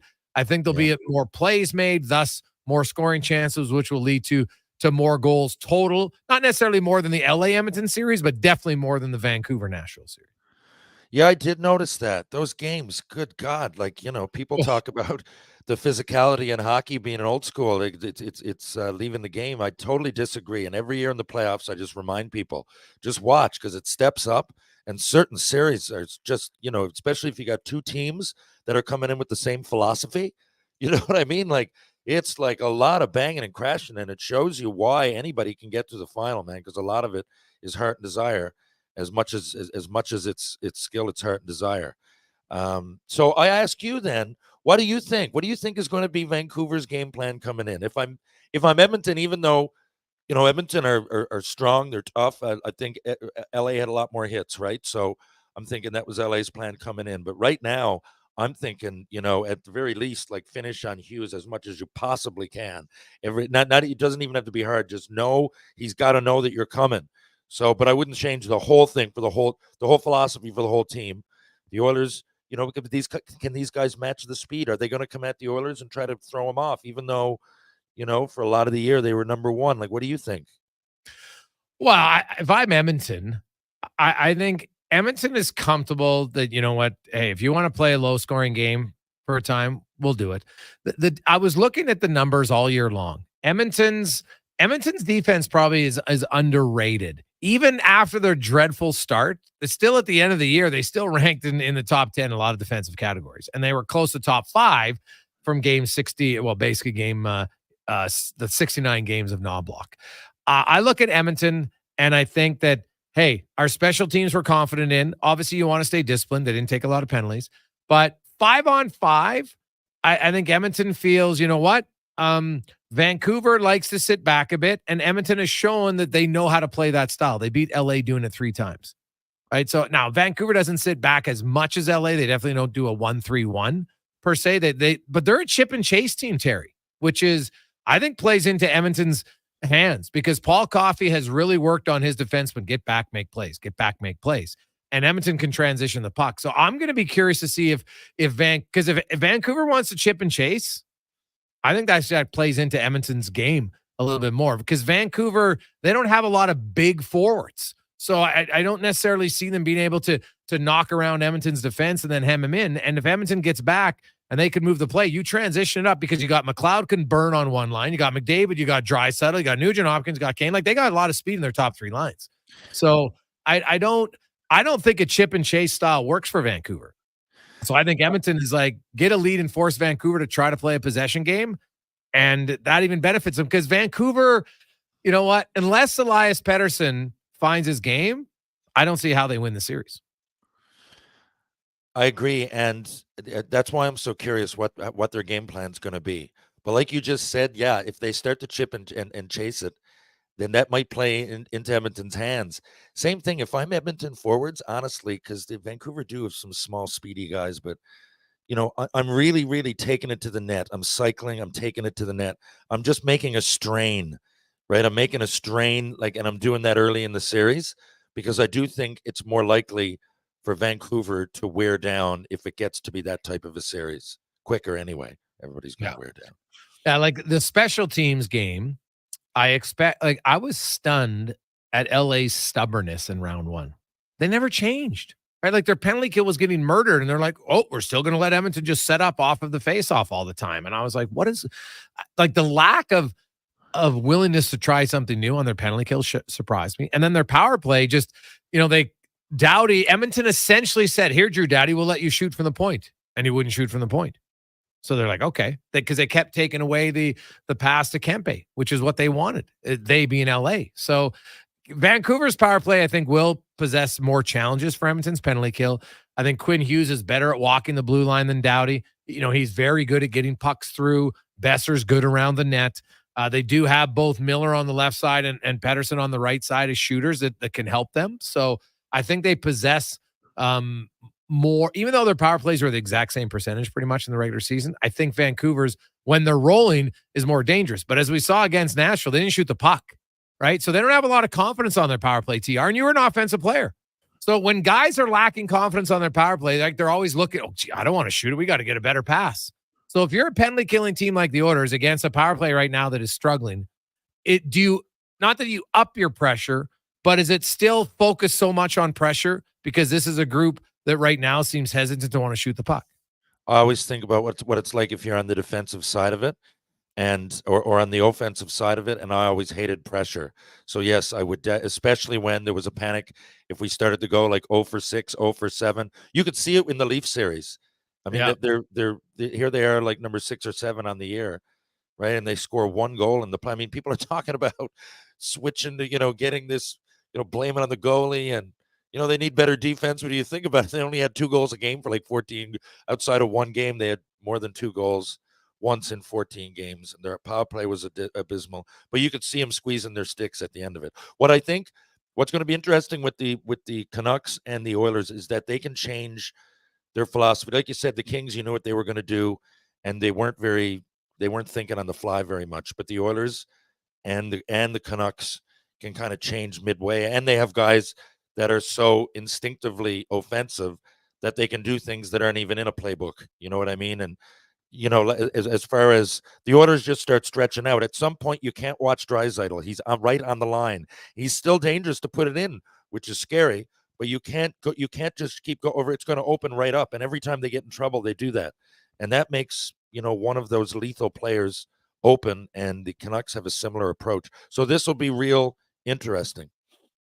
Jason Gregor, Terry Ronathy on Sports 1440. Dave McCarthy will join us next. More NHL playoffs. Of course, I guess another series getting going tonight in Dallas and Colorado. We also have game 2 of the Rangers and Carolina and the draft lottery. Oiler fans are like, "What?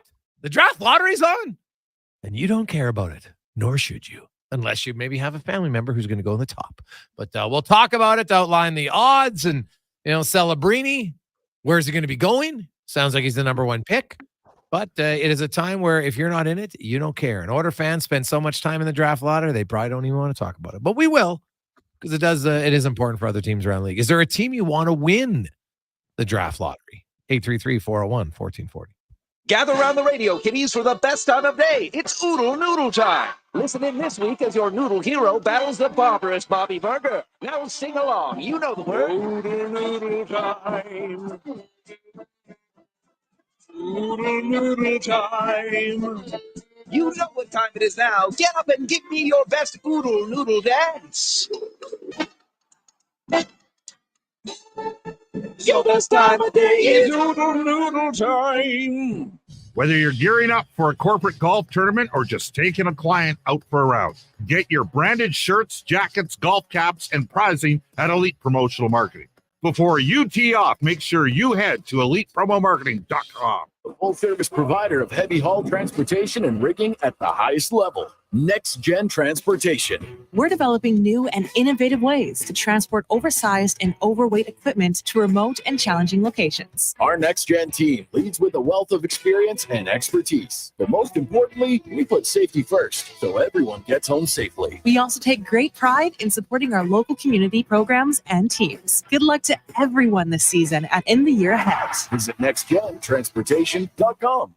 The postseason is always exciting for hockey fans, but for GS, it's all about construction season. For 50 years, GS Construction has been laying the groundwork for your community, but they can't do it without the best team possible. GS Construction is scouting for experienced and motivated laborers, pipe layers or pipe layers helpers, lead hands, operators, top men or women, and a water and sewer foreman. Apply today and start working for the 2024 construction season. Visit gsconstruction.ca today. Until June 8th, make the shift to more savings at Fountain Tire and get up to $200 off a set of 4 select tires, plus a bonus $50 off any service of $150 or more. Restrictions apply. Financing available. Book online today. I can tell by the look on your face you're thinking about it. Attention Edmonton. Gear up for the Big Orange event at Edmonton Kubota, happening May 10th and 11th. Don't miss this incredible opportunity to snag great deals, plus save even more, up to $400 on mowers, $500 on utility vehicles, and a whopping $1,000 on compact tractors. That's not all. Enjoy 10% off on parts and service for a whole year. Meet the Kubota experts on site to answer all your questions. Ready for the big day? Visit our Facebook and Instagram pages for more info. See you at the Big Orange event.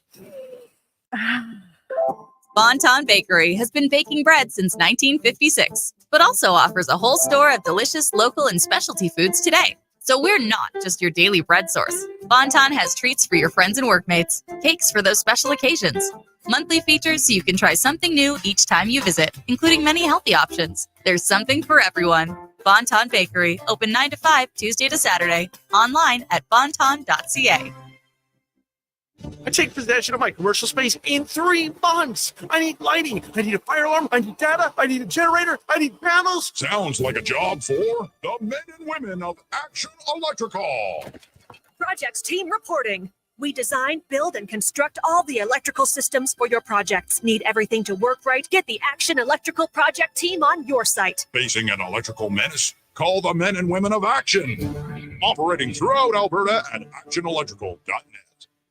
The Adventure Calls event is on at Chevrolet. Right now, get the 2024 Silverado 1500 RST at 0% financing for up to 60 months. Plus, eligible Costco members can receive a $1,200 bonus on select trucks. With an available 6.2-liter V8 engine and available adaptive cruise control, you can get off the open road and just enjoy the calm, quiet, scenic, great outdoors. Back to the truck! Visit your local Chevrolet dealer for details. Shift into spring with Murray's Truck Parts Locators. He has the parts knowledge like no other. Murray knows where to find what you need and get them fast with competitive pricing. That's Murray's promise. For truck inspections, hunter wheel alignments, and repairs that make your engine purr, call Murray at 780-678-2128. Murray's Truck Parts Locators for your truck parts and repairs. Located just minutes west of Camrose in Urbic Subdivision.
.330. Welcome back. Pinball. Ooh. There's a few balls in play tonight, that's for sure. Coming up, the NHL 2024 draft lottery tonight, as the San Jose Sharks have the highest percentage to win the first overall pick at 18.5%. Or no, 20, yeah.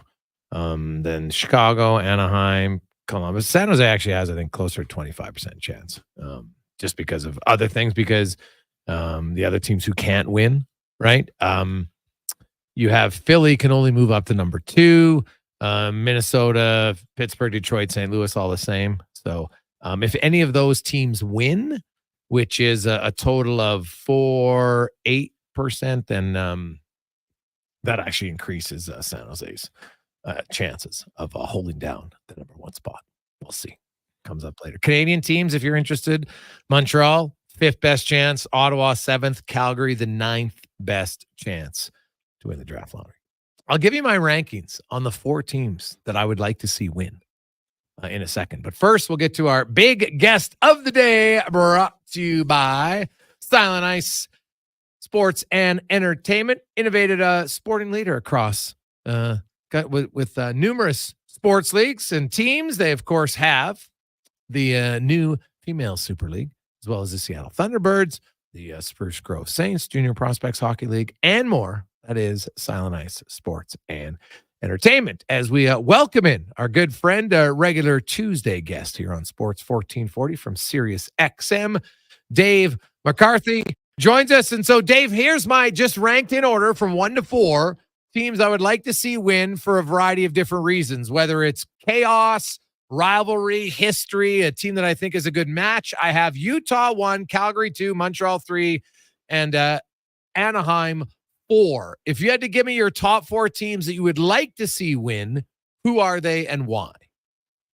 Okay, so let's just go over your list again. You said Utah, Calgary, Montreal, and who? And Anaheim. And Anaheim. Interesting. Well, I think San Jose desperately needs it. I really do. You look at where their roster is right now. They are still years away, provided they win the lottery tonight, let alone if they lose it. So, I mean, if they lose it, they might be dead. They're in that bad shape. So they need that, I think, greater than anybody. I think Utah would be helpful for them, because I think when you have a new team that's relocated, in this case, to a different marketplace, much like Vegas and much like Seattle to an extent, though they didn't make the playoffs the first year, they were relatively competitive, and then they made the playoffs last year and won a round. It helps when you have a team that is competitive, so that you can capture the marketplace and get people on board. And I already think, Arizona, in this case now Utah's core is coming along. They've got a good collection of young players. You add one more into the mix, I think his team will be better. Really, I do, sooner rather than later. So that would help them. I'm with you as well. I think Calgary, it's really important, because I don't think they've got a lot there. They need to start to add some young, dynamic pieces to their system, again, sooner rather than later. And I guess my 4th team, I think Chicago would be the team, just because not unlike San Jose, they won last year. They got Connor Bedard, but you still look at that roster and say, "Holy cow, they're a long ways away." Like, they need Connor Bedard and they need Kevin Korchinski to really start to hit. You know, they need a guy like Paul Ludwinski, who's in their system, who projects to be a middle six forward to hit. But, you know, he's probably still a year or two away from really making a significant contribution, if he does it all at the NHL level. But they also need to add more guys into that system. Otherwise, Connor Bedard alone is not going to fix it. So that would be my 4-team list at this point. David, let's move on to the playoffs. Vancouver, Edmonton, no Demko to start, no Adam Henrique to start for the Edmonton Oilers. What do you make of this Oilers-Vancouver all-Canadian matchup? I think it's going to be Edmonton, and in a relatively short series. The way Edmonton's going right now, like McDavid and Draisaitl are playing for keeps. Zach Hyman's playing for keeps. Defensively, they've been pretty good. Their power play has been outstanding. Their goaltending has been okay. I think Edmonton's really going to put their foot down. I think they understand where they're at, how important this run is this year. And look, if I had told you in Edmonton in October, I'll give you the Vancouver Canucks in the second round, would you sign off on that right now?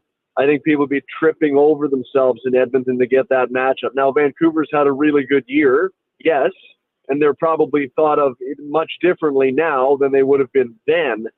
But in saying that, if you're a real team, if you're a serious team, which I think Edmonton is, I still think you look at Vancouver and say this is a matchup that really favors us. So I see this in 5 or 6. Like, I could see it going 6. Wouldn't be surprised if it goes 5. But if it goes any longer than that, I would be surprised. I think this is going to be Edmonton series, really, unless they start to beat themselves. Dave, do you think Travis Green's a good fit in Ottawa? I don't know, Terry. You know, one thing I know about Travis is that he does preach accountability, and he won't be hesitant, especially now on a 4-year deal, to pull some guys aside and have some serious conversations with them and say, buddy, I don't know how you did it here before, but if you think this type of play is going to do anything when it comes to winning hockey games consistently, you're fooling yourself. And if you keep it up, you're not going to be playing. I think he's a guy that is going to be willing to have those conversations. And Terry, I think those conversations need to be had in Ottawa. You know, because say what you will about the Leafs here in Toronto, at least they show up in October and you know they're going to make the playoffs. Ottawa's core that they've committed a lot of money to, they're not even close to making the playoffs. So, you know, we've gone through the conversations in Ottawa of, well, they've got a really great young core and this and that. To which I'm at the point now, Terry, where I'm saying, I don't know, do they? Really? They've got a young core that you've committed a lot of term and a lot of money to. So I can tell you that. Great.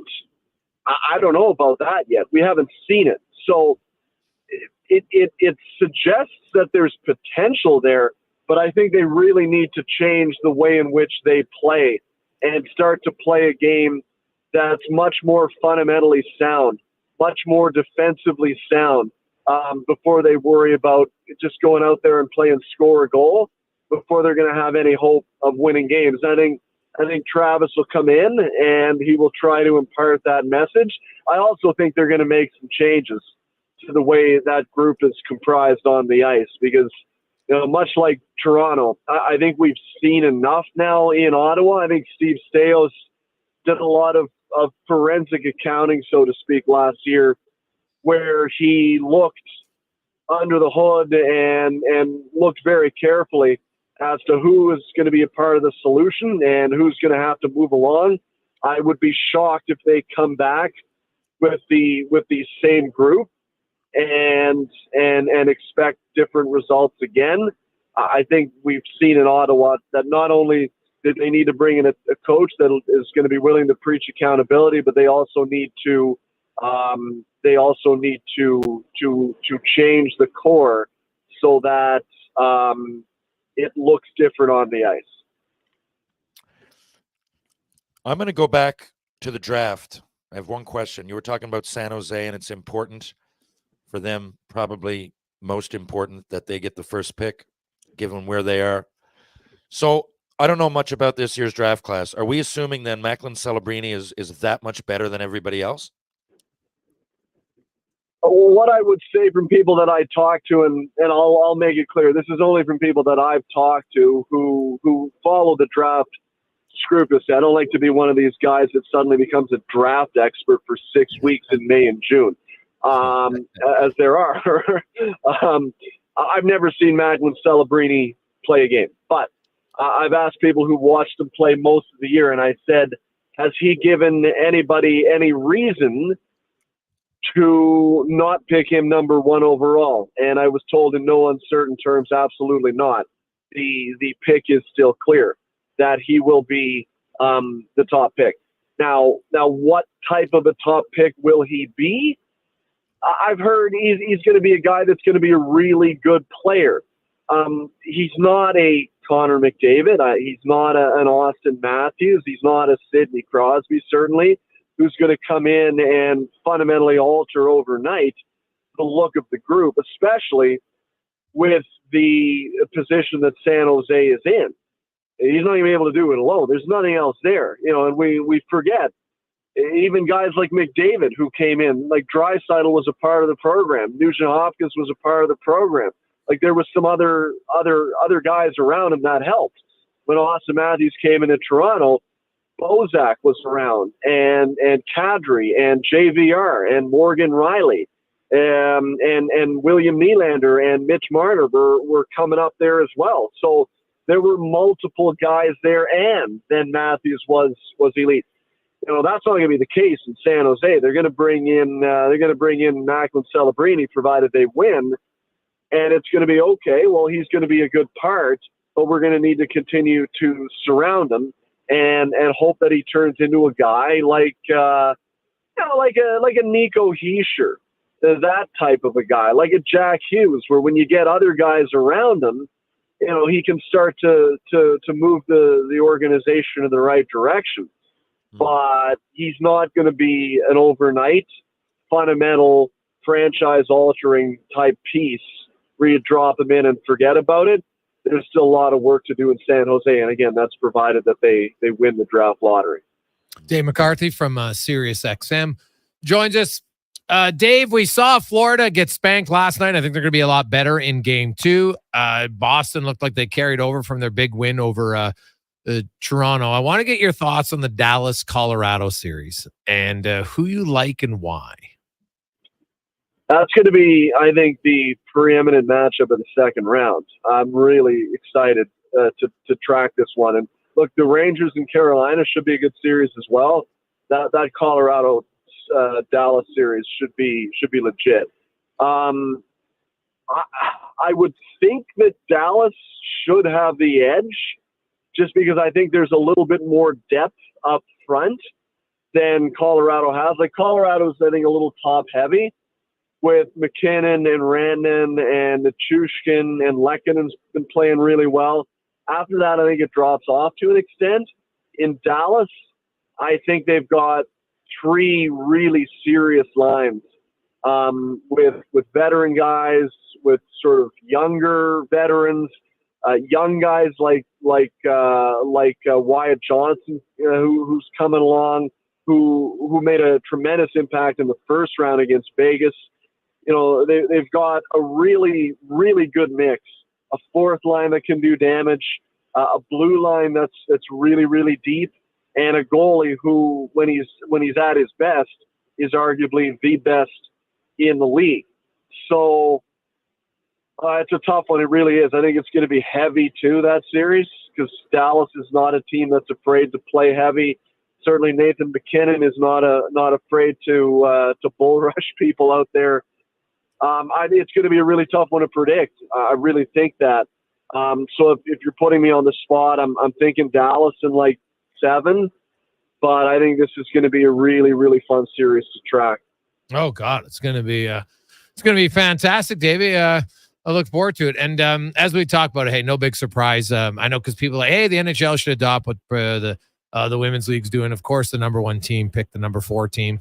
We all knew that would happen. I don't think I'd be stunned if we ever see it different than that. Right. It's a fun thing, gets people excited for it. But overall, I mean, the only thing I would say, like for instance, in this case, generally speaking, you'll pick the team that is the lowest in the standings. But if that was in place, like Dallas, who won the Western Conference, they ended up winning, right? I think they might have picked somebody other than Vegas.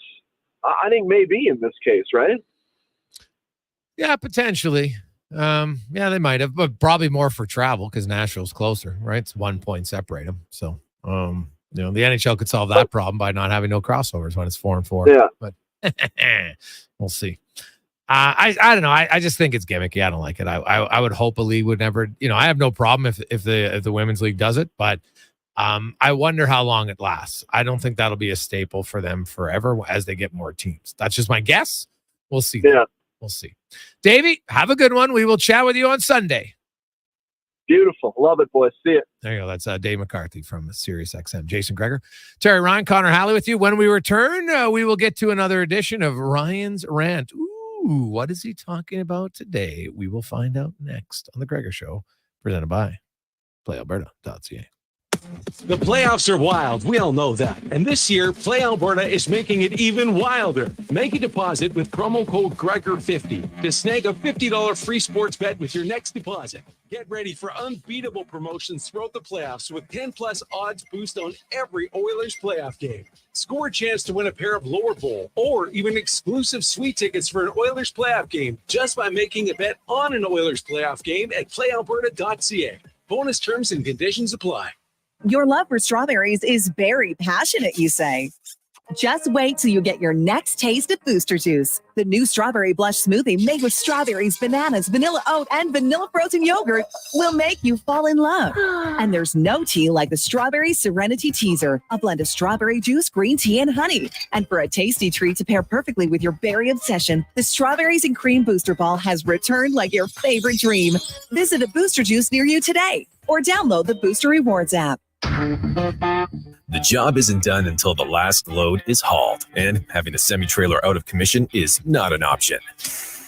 Whether replacing or adding to your convoy, Edmonton Trailer has a huge inventory of new and used semi-trailers, trusted by the gravel, logging, oil field, fluids, and freight industries. Find a trailer right for you online or at one of their 3 locations. For sales, service, parts, rental, and finance, when you're in it for the long haul, Edmonton Trailer.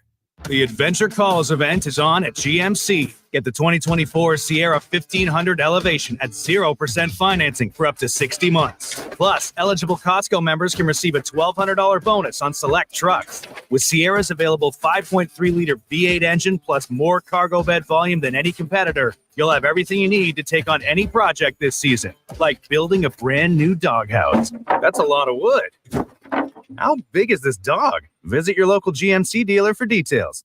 The savings continue at the Bricks tent sale with up to 60% off clearance items. Save 60% off genuine leather sofas when you buy the matching Love Cedar chair, or get up to 50% off mattresses. Some exclusions apply. See in-store for details. The Brick, saving you more. What's cracking at Cattail? Maybe you've got the next tiger on your hands. Cattail Crossing offers young golfers Operation 36, a program to improve their growing skill set with other golfers their age. To register, email proshop@cattailcrossing.ca. Heavy hauling in the worst of climates can be dreadful. Take the stress off the job with AccuSteel Heavy Haul Trailers. They redefine heavy hauling with premium heavy haul trailers designed, manufactured, and battle tested in the harshest of conditions. And if your heavy haul trailer has issues, their full service and frame inspections will tell you exactly what's wrong and why. They take the guessing out of repair work with quality engineered frame repairs that get you back working quick. Discover the difference at AccuSteel.ca. CW Eves Troughing is busy. That's why they're looking for experienced troughers to run one of their trucks. To get paid top rates, contact CW Eves Troughing at 780-435-1492 or email info@cweves.com. The savings continue at the Bricks Tent Sale with up to 60% off clearance items. Score patio sets for just $99 or save up to $1,000 off appliances. Some exclusions apply. See in-store for details. The Bricks, saving you more. For over 65 years, Denim Ford has been the trusted heart of Central Alberta. We're not just a dealership, we're a tradition of honesty and excellence. With honest pricing and genuine service, we've proudly earned Canada's only 50-time President's Award for customer satisfaction. Join our extended family and experience the Denim Ford difference. Whether on the Wetaskiwin Auto Mile or online at denimford.ca, your journey to trust and excellence starts with us. Denim Ford, driving tradition forward.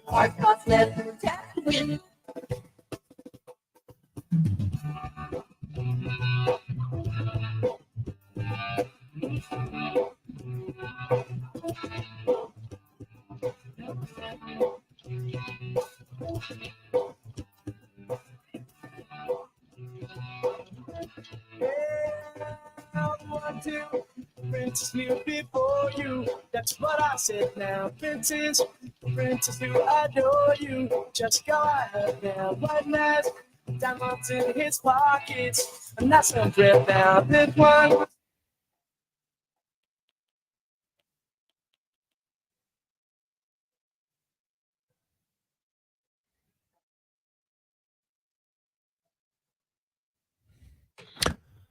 Jason Gregor, Connor Halley, Terry Ryan with you Tuesday afternoon as we get closer to the final game of round 2 beginning. We get the third game going tonight, third series that is, with Colorado and Dallas. You have the Rangers and Carolina playing their second game, and I know people are like, oh my God, but happened the same thing in the NBA, right? Denver has played 2 games. They're 0-2. And now you're seeing some other series start tonight. It's just how it's going to go.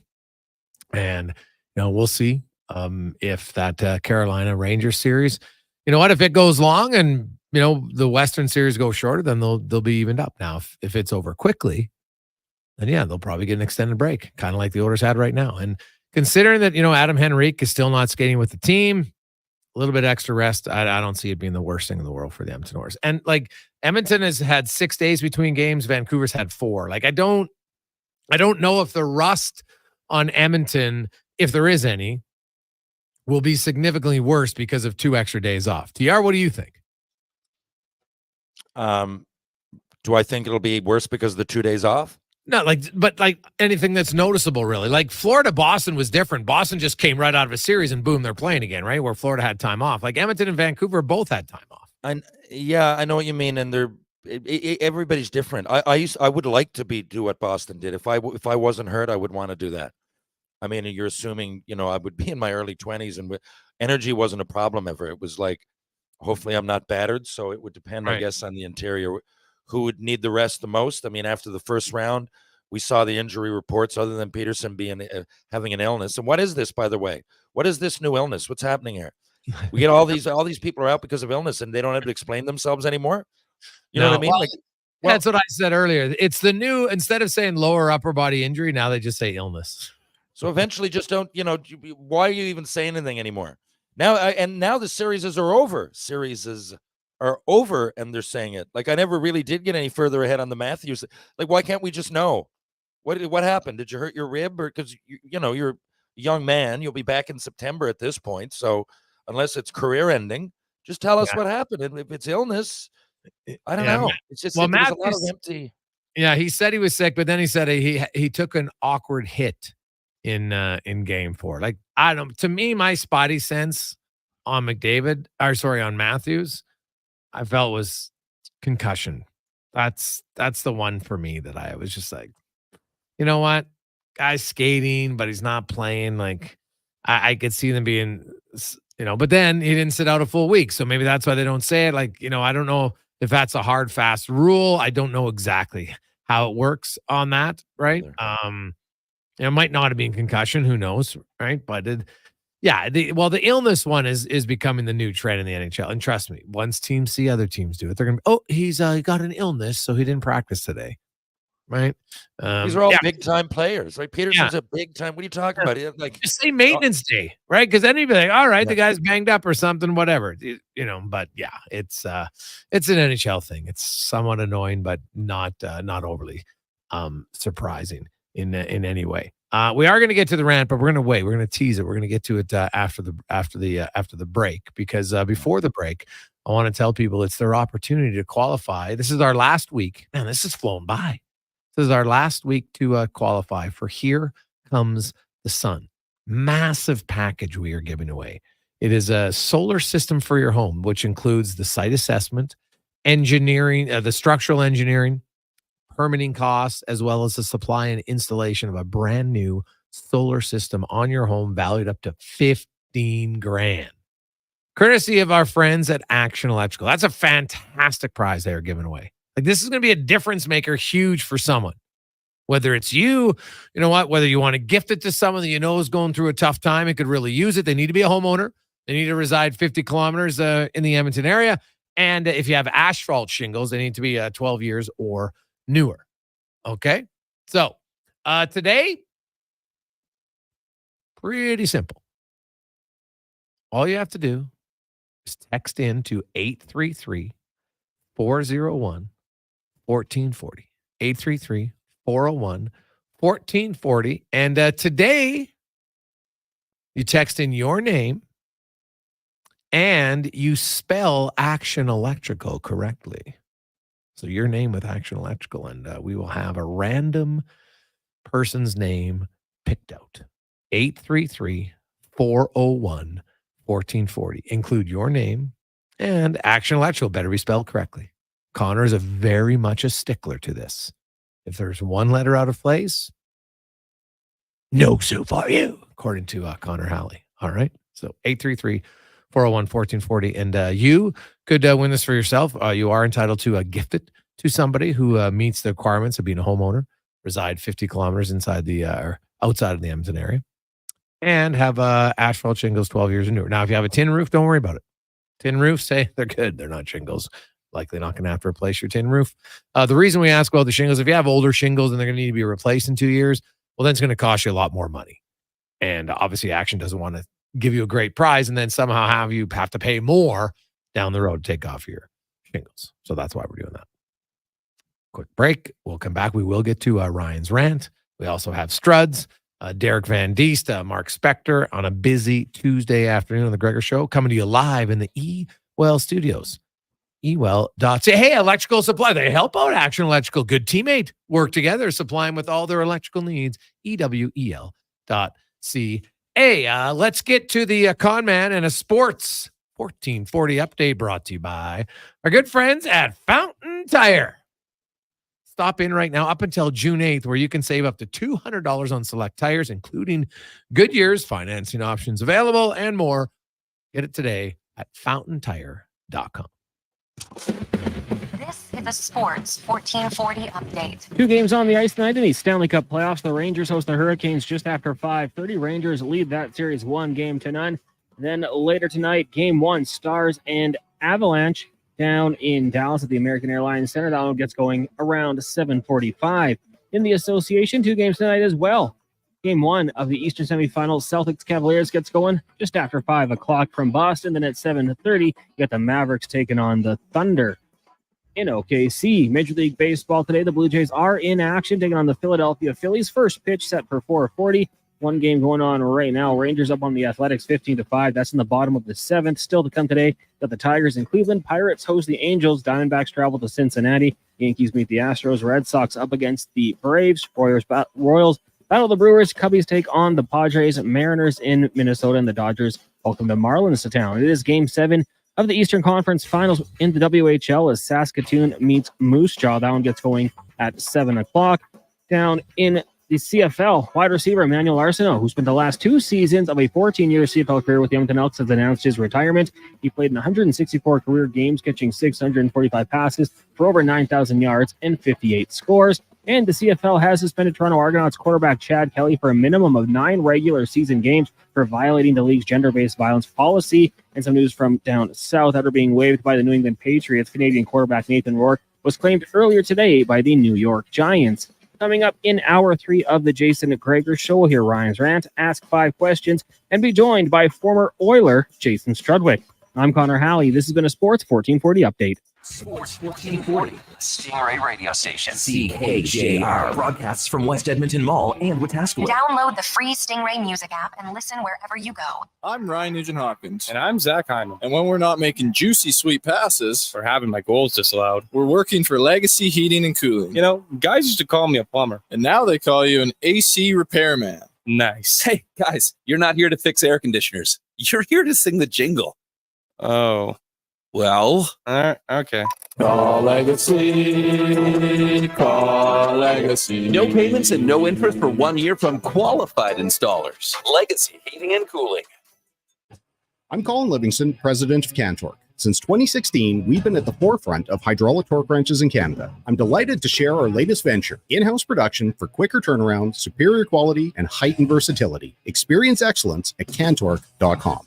Wednesday, May 8th is McHappy Day, when every menu item purchased at McDonald's helps support families with sick children. So you can feel the good that comes from doing good, just from ordering. So if I order a Big Mac, I'm helping. Yup. What about a McFlurry? 10-piece chicken McNuggets and apple pie? You got it. Every single order helps. Join us at McDonald's for McHappy Day on Wednesday, May 8th. Do good, feel good. A portion of food and beverage sales will support RMHC chapters and local children's charities across Canada. Until June 8th, make the shift to more savings at Fountain Tire and get up to $200 off a set of 4 select tires, plus a bonus $50 off any service of $150 or more. Restrictions apply. Financing available. Book online today.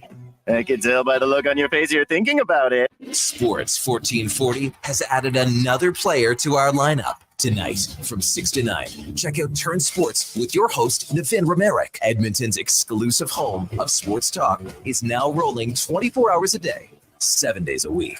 For 50 years, GS Construction has been laying the groundwork for your community. But they couldn't have done it without building their employees from the ground up. Many of GS Construction's employees started without any industry experience at all. But because of such programs such as GS's Next Person Up, they've gone on to become valued members of the team. If you want to join the team as a laborer, pipe layer, or pipe layer's helper, lead hand, operator, top man, or woman, or water and sewer foreman, visit gsconstruction.ca. Go-to coffee spot, a trusted barber, even a lucky game day jersey. But when it's about looking your absolute best, there's only one name you need. Mr. Dirk. Family run since 1939, we're experts in crafting impeccable tailor-made suits and offering a wide variety of everyday styles. Pair that with personalized one-on-one fittings and the convenience of on-site tailoring. Mr. Dirk elevates your style game. Visit our Edmonton store or explore MrDirk.com. Score big on style with Mr. Dirk. Experience more at the Edmonton Expo Center. Come for Canada's largest trade show, the biggest names in entertainment, exhilarating sporting events, and more. Stay for the experience. But it doesn't end there. Maximize your brand exposure with Edmonton Expo Center's new cutting-edge feature screens, spanning Western Canada's largest venue space. Captivate an annual audience of over 1 million visitors during iconic events like Pro Rodeo, Disney on Ice, Glow, K-Days, and so much more. To learn more, call 780-660-0514 or visit EdmontonExpoCenter.com today. Hey, Mikey. Johnny. Oh, we're going to do consignments, Mikey. We're going to sell a lot of stuff, Mikey. Oh, we just need all the people to bring them to us. And we don't even have any consignment fees. We're not going to rip you off at the beginning, just at the end. No, we're not going to rip you off. We're going to sell your stuff. It'll be good. Anyways, Johnny and Mikey, the power team. Edmonton Wholesale RV Depot in Atchison. See Donnie and Mikey today and visit ewrv.ca.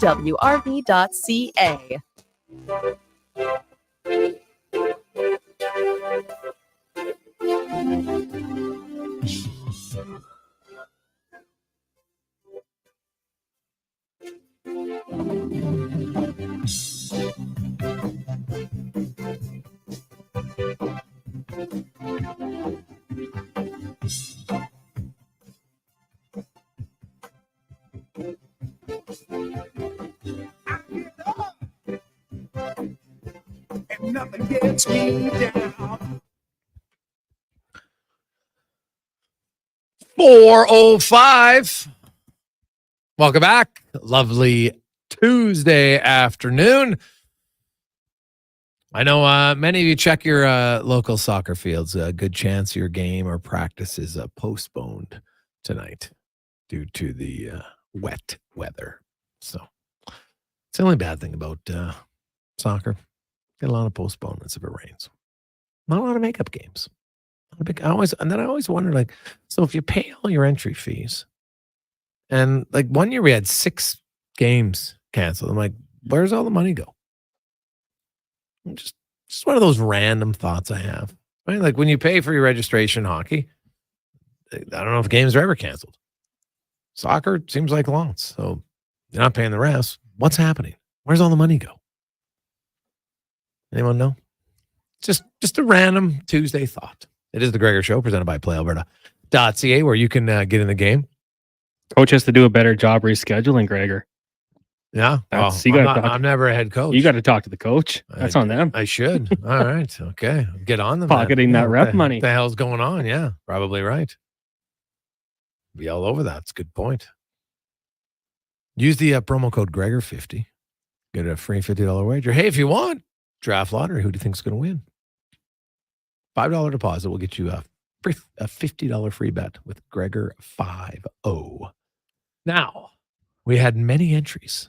Connor put in them all into his trusty randomizer, which is fantastic, and spit out the name today, or the number, I guess. Cons uses it by number. And our lucky qualifier today, Connor Halley? Aaron, congratulations. How you doing? Oh, hey, no problem. Yes. Have you been looking at solar at all? And would you keep this for yourself or would you gift it to someone?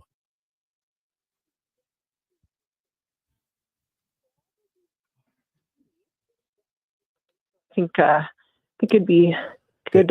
Good savings. Some help. Yeah, for sure. How old's your newborn? Just over 2 weeks. Oh, wow. Congratulations. How's getting any sleep? Here and there. Now, is this number 1? It is number 1. Oh, yeah. Newbies. Wow. Oh, Yeah. I love the newbies. See, next time you'll be like, well, this is no big deal. Yeah. How did Dad handle it? How was Dad throughout the process? Pretty good. He was off for 2 weeks, so he just went back this week. Oh, okay. So. Nice. Good. Okay. Yeah, Giving you a little getting rest. used to- He didn't pull his struds and like pass out in the delivery room or anything like that, did he? No, luckily not. Okay. That's great. That's good to know. Well, Aaron, stay on the line. Give me your thoughts quick. Oilers-Canucks. What's your expectation? I think Oilers in 6. Oilers in 6. I'm All gonna say, right. Well, yeah. hey, the newborn sked. You know what? The late games, you're probably like, I ain't sleeping anyway. So, hey, fire it up. Exactly. All Yeah. right. No, works out. Good. Well, stay on the line. Congratulations. Connor will get your info. There's one more step you got to do via email. It's very easy. And congratulations. Oh, thanks again. There you go. That is Here Comes the Sun, brought to you by Action Electrical, where the winner, and we will announce our winner next Friday. We have qualifiers up through this Friday. And then next Friday on the 17th of May, we will pick a name. Hey, there's only 20 entries. So you got a pretty good chance. And they will walk away with a complete solar system for their home, or some people want to gift it, which is totally fine. Either one. And Action Electrical will take over from there. That's going to be a massive, it's a package valued at $15,000 plus all the savings after it's installed. Huge, huge deal from Action Electrical. Nice. TR, do you remember the early days of Penny Lane? Was she a good sleeper early on? Oh yeah, never a problem. Oh, yeah. Oh, nice. But I didn't need the conventional sleep, so I could. I mean, maybe there would have if I had to sleep every night from like 10 to 6, but I didn't. Yeah. So she'd often be up, and that's fine. She up till 2, but she would sleep 5 hours in a row, if that's what you mean. So okay, no, that's not when bad. it was. I could get up whenever. Yeah, no, I always look back on it as I was lucky because of my job. I didn't have to get up at to go to work at 8. I work from home a lot, and so my wife actually got shingles right when Becca was a month old. So the doc's like, well, the only way she'll get better is if she needs sleep. She's got to sleep 8 hours a night. So basically, I would take the overnight shifts. for 4 months, and would have a few naps every now and then. But him and I got to hang out more. And looking back on it, I think it's read a lot of books on the bonding time, and it's great. The more time you get as a young kid with your kids, and then obviously now as he's older, it's more fun too. But sometimes dad's importance of that stuff gets overlooked. So I always like to applaud the dads who get involved. And you know what? Like I said, trust me, I can hold a kid, beat it. Like, I'll be fine. We'll figure it out. Okay. Did he fall down the stairs once when he was 2? Yes, he might have, but he's fine. He's okay. So, Yeah, that's human life. Hey, that's how it goes. Now let's get to Ryan's rant, brought to you by Action Electrical, where, hey, they'll help you save all the time, not only on this prize pack, but also if you're looking for solar on your home, you can get a great 10-year interest-free loan and much, much more help. You can learn more at actionelectrical.net. Here is Ryan's rant with Terry Ryan. Well, I figure since I'm here in Halifax, I'll tell you a little story. I guess this would be a tale. So I used to come here in the summer and Alberta, actually. Either place in the summer, I would practice with U of A or St. Mary's, because, you go in with the university students. There's some level of, there's a regimen to it, right? You get up, here's your workout, you go on ice, you go to so I like to be structured a little bit, because I knew if I stayed home in St. John's, it would just be harder to go about everything on my own. There was skates, there was this, there was that, but here we had university hockey. Let's do it, lock in every morning. So I was here doing that, and it would have been 203, I suppose. So right before, there was internet. I remember making the odd post, but nothing. There was no social media. So anyway, I would play pranks on these guys, right? My buddies from home, Gary Clark, Chad Graham, and Steve Spock Kelly. And they were living together. And so I remember I went into the school. Easy stuff at first. I don't know, like if I go on the ice, they might put, I don't know, hot sauce in my helmet or something, shaving cream in the shoes, whatever. Hardy-har. So I went into school, and I put up on the bulletin board, like, all these different things, like things that would be, it was spring, or it was coming up on fall. So anything that would be a deal, golf clubs, at the Cobra golf clubs, brand new, $250, must get rid of, leaving country, whatever. Apartments for rent that were like half the price of every other apartment. And I put a couple of the boys' phone numbers up there, right? So their phone was overrun. They couldn't do anything about it. Again, it was before you could text or any of that stuff. So it was just ringing all day. And so I did that. And then I remember I ordered pizza, and it was good, because I thought they'd suggested it, made some sort of subliminal suggestion. I ordered the pizza, and I took the first bite, and it was 5-alarm hot. Like, I nearly had to call a hospital. It was so hot. Okay. So on the way, I'm actually leaving to drive to go to Cincinnati to play in Cincinnati that year. So I've been here for like a month, and the night before I leave, I went to the mall, and I bought a bunch of mice, and I knew I was going to do it. So I kept telling the guys, like, that week, I'm like, man, I think I saw a mouse, like, and I would like kind of fake them out. So they were on the prowl anyway, looking for these mice. And right before I left, I left, and they were sleeping. Like, I got out in the morning, and I strategically placed these mice all over the house, and they were just running everywhere. So anyway, I left, and I'm getting texts from the boys. It's going, hey, like, you're not going to believe it. Like, you were right. There's so many mice here. I don't know what happened all of a sudden, and I'm just laughing. So anyway, I'm driving, and it's starting to smell a bit in my car, like the Jerry Seinfeld, that episode where the beast. Yeah. And I can't, and it's great. I'm loving it. I'm driving through, the northern United States. I'm heading down through, and I'm about to go. I remember looking over and seeing the Statue of Liberty. So by the time I was there, it was stinking in there. I said, what the hell happened? But I got my gear there, and I had everything out. I took everything out of the car. I'm like, what is this? It was a new Durango I'd had, a nice car. And then anyway, I look under my seat, and there's like a can of tuna that's opened, and then there's like a half a little capelin or something, like a little fish. Oh. So, okay, so that's bad enough. Okay. I take that out. I go in. I drive. I'm in like Wheeling, West Virginia, I think I was. And I'm going, what is going on? Like smell is still there. So I bring it in just like Jerry Seinfeld did. I'm like, what is the problem? So the boys had that there as a decoy. What they'd done is remove the whole dash of the inside of the car and put a big codfish right across the heating system and had it fucking. Sorry, I didn't mean that.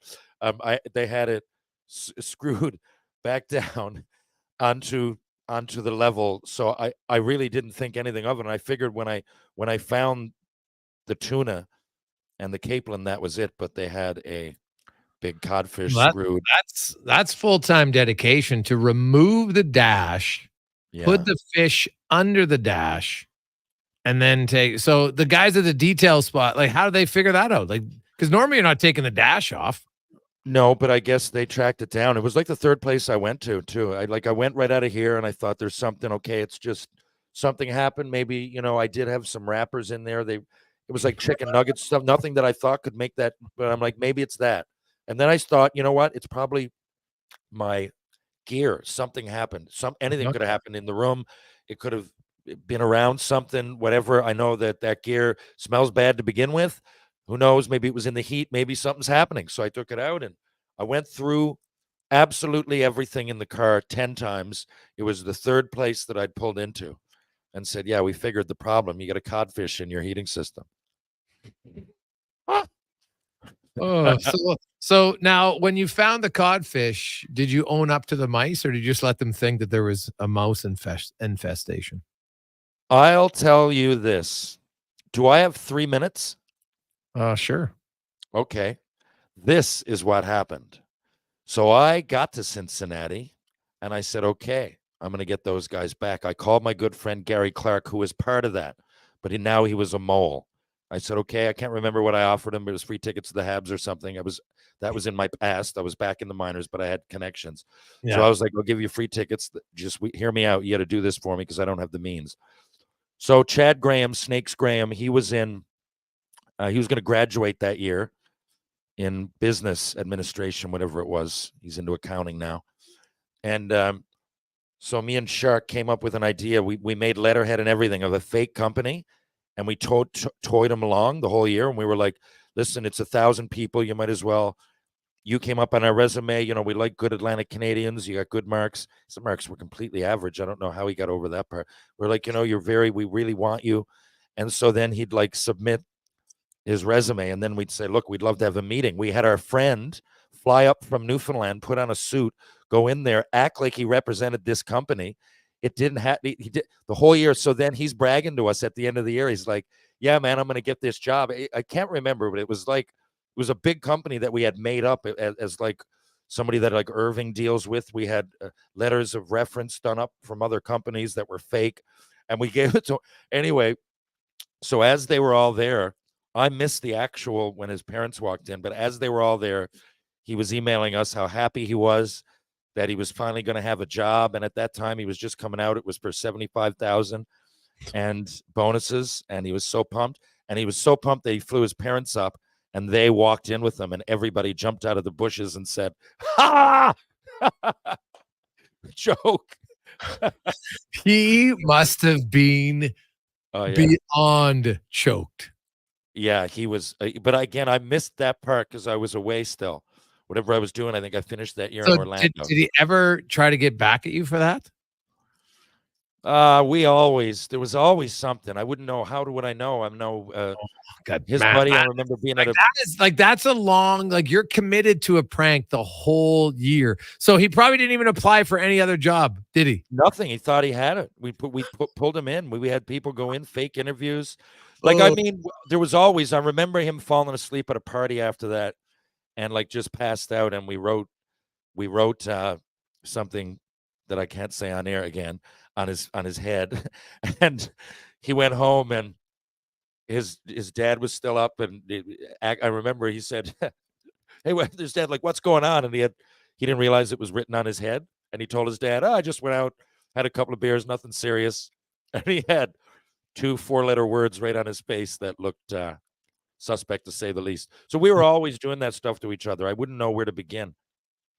So was the COD the best prank anyone ever did on you? I think that's the best one. Yeah, I do. Oh, yeah. It did eventually. Took a long time, but they had it on. However, it was a setup. It was a Dodge Durango about 2001, and whatever they did, they had it on like I don't know if it was foil, but it didn't like drip down into everything. Oh, So yeah. at Well, least yeah, you don't want to ruin the vehicle, but At man. least there was that. It took So how months, though, I'm long? telling you. So from the time you left, from the time, like, are we talking a week? Are we talking two? Like, how long did before you figured out? Oh, we're talking a month and a half. I was going to Cincinnati, but Cincinnati is right on the Kentucky border. Like it's in Ohio, but it's south. Like it was hot. You had to drive, but you weren't driving the whole time. It's when you got there, you still couldn't figure it out. Well, when right? I got there, had it not been so hot, it was still like in the 30-odd Celsius phase. That's the problem. So once, yeah, right. So it just kept being hot, and there was no way to get rid of it. It would just resurrect. That smell God. would come back. Oh yeah, That is a great prank. Like that is Puck committed for 6 weeks. You're driving around, but the Beast is still one of my all-time favorite episodes, by the way, in Seinfeld. And I had a similar scenario. Unfortunately, I can't tell the story on air. But most of my buddies, I've told it to them. And the Beast story is real, man. It's a smell that once you have it, like it doesn't go away. Like it's ingrained in your, like you just all of a sudden, like there'd be certain times where it would just reappear, and I'd be like, oh.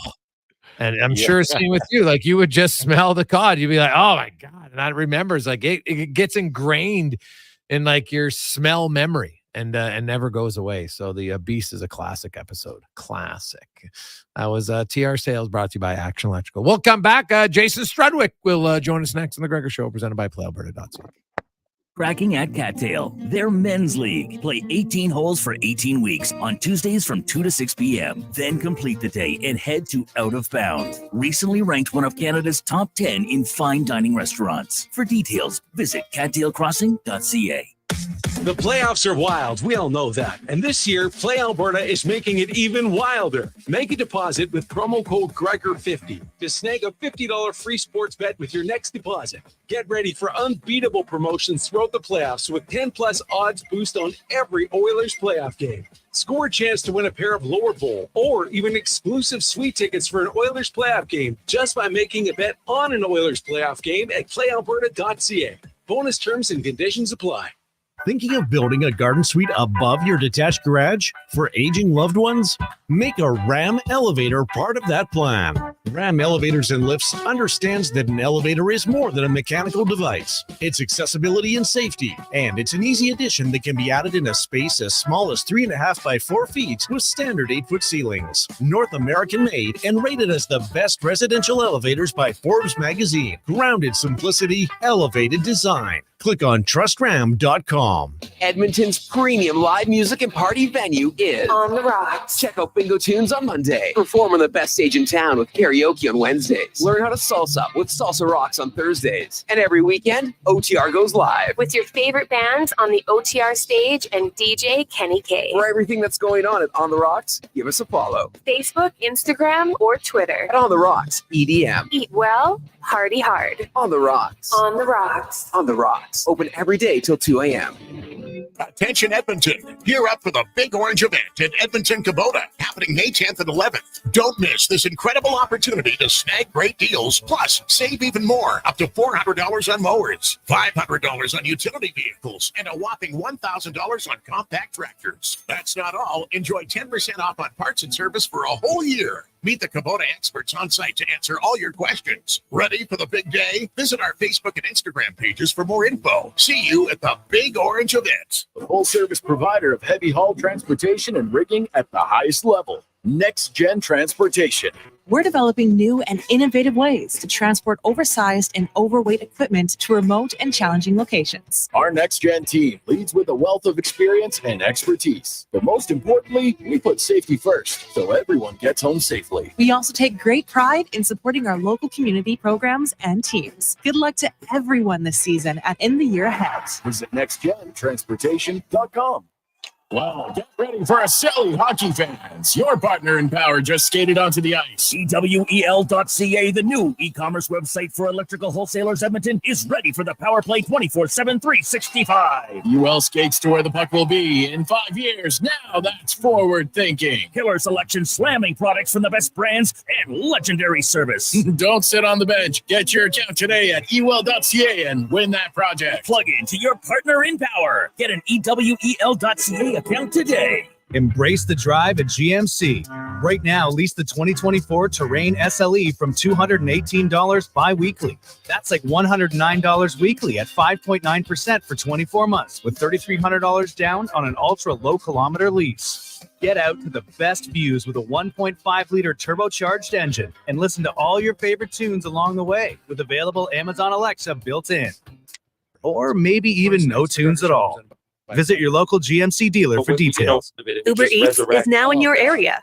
We've got it all, from your favorite restaurant dishes to groceries and essentials. And get $0 delivery fee on all your orders. What are you waiting for? Try Uber Eats now. Taxes and fees still apply. See app for details. O'Hanlon Paving is looking for finished skid steer operators, finished grader operators, Class 1 drivers, and more to join their Edmonton road crew team. Bring your positive attitude and great work ethic to their job fair on May 10th and 11th. Visit o'hanlonpaving.com/careers.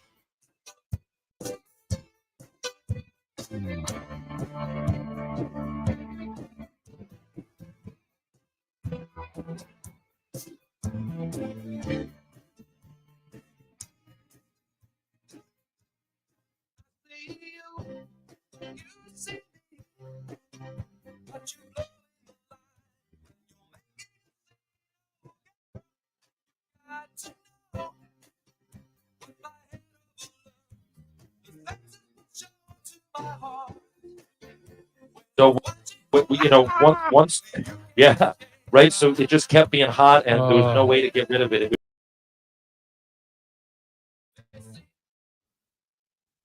426. Oh, old school classic, little private eyes today.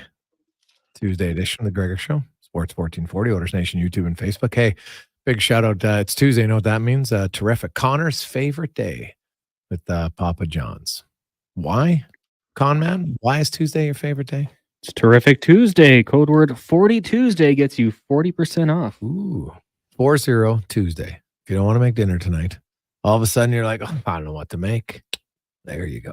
Try the ranch instead of tomato sauce. A little bit of a game changer for you. Try it out at Papa John's. Let's get to the oil report now, brought to you by VolvoCarsEdmonton.com. They are 13 years running for excellence in sales and service. They got great deals at 0.99% financing if you're looking for a lease. But most importantly, if you're looking for a great vehicle with top-notch service all the time, shop at VolvoCarsEdmonton.com. Go see Jordy and the gang.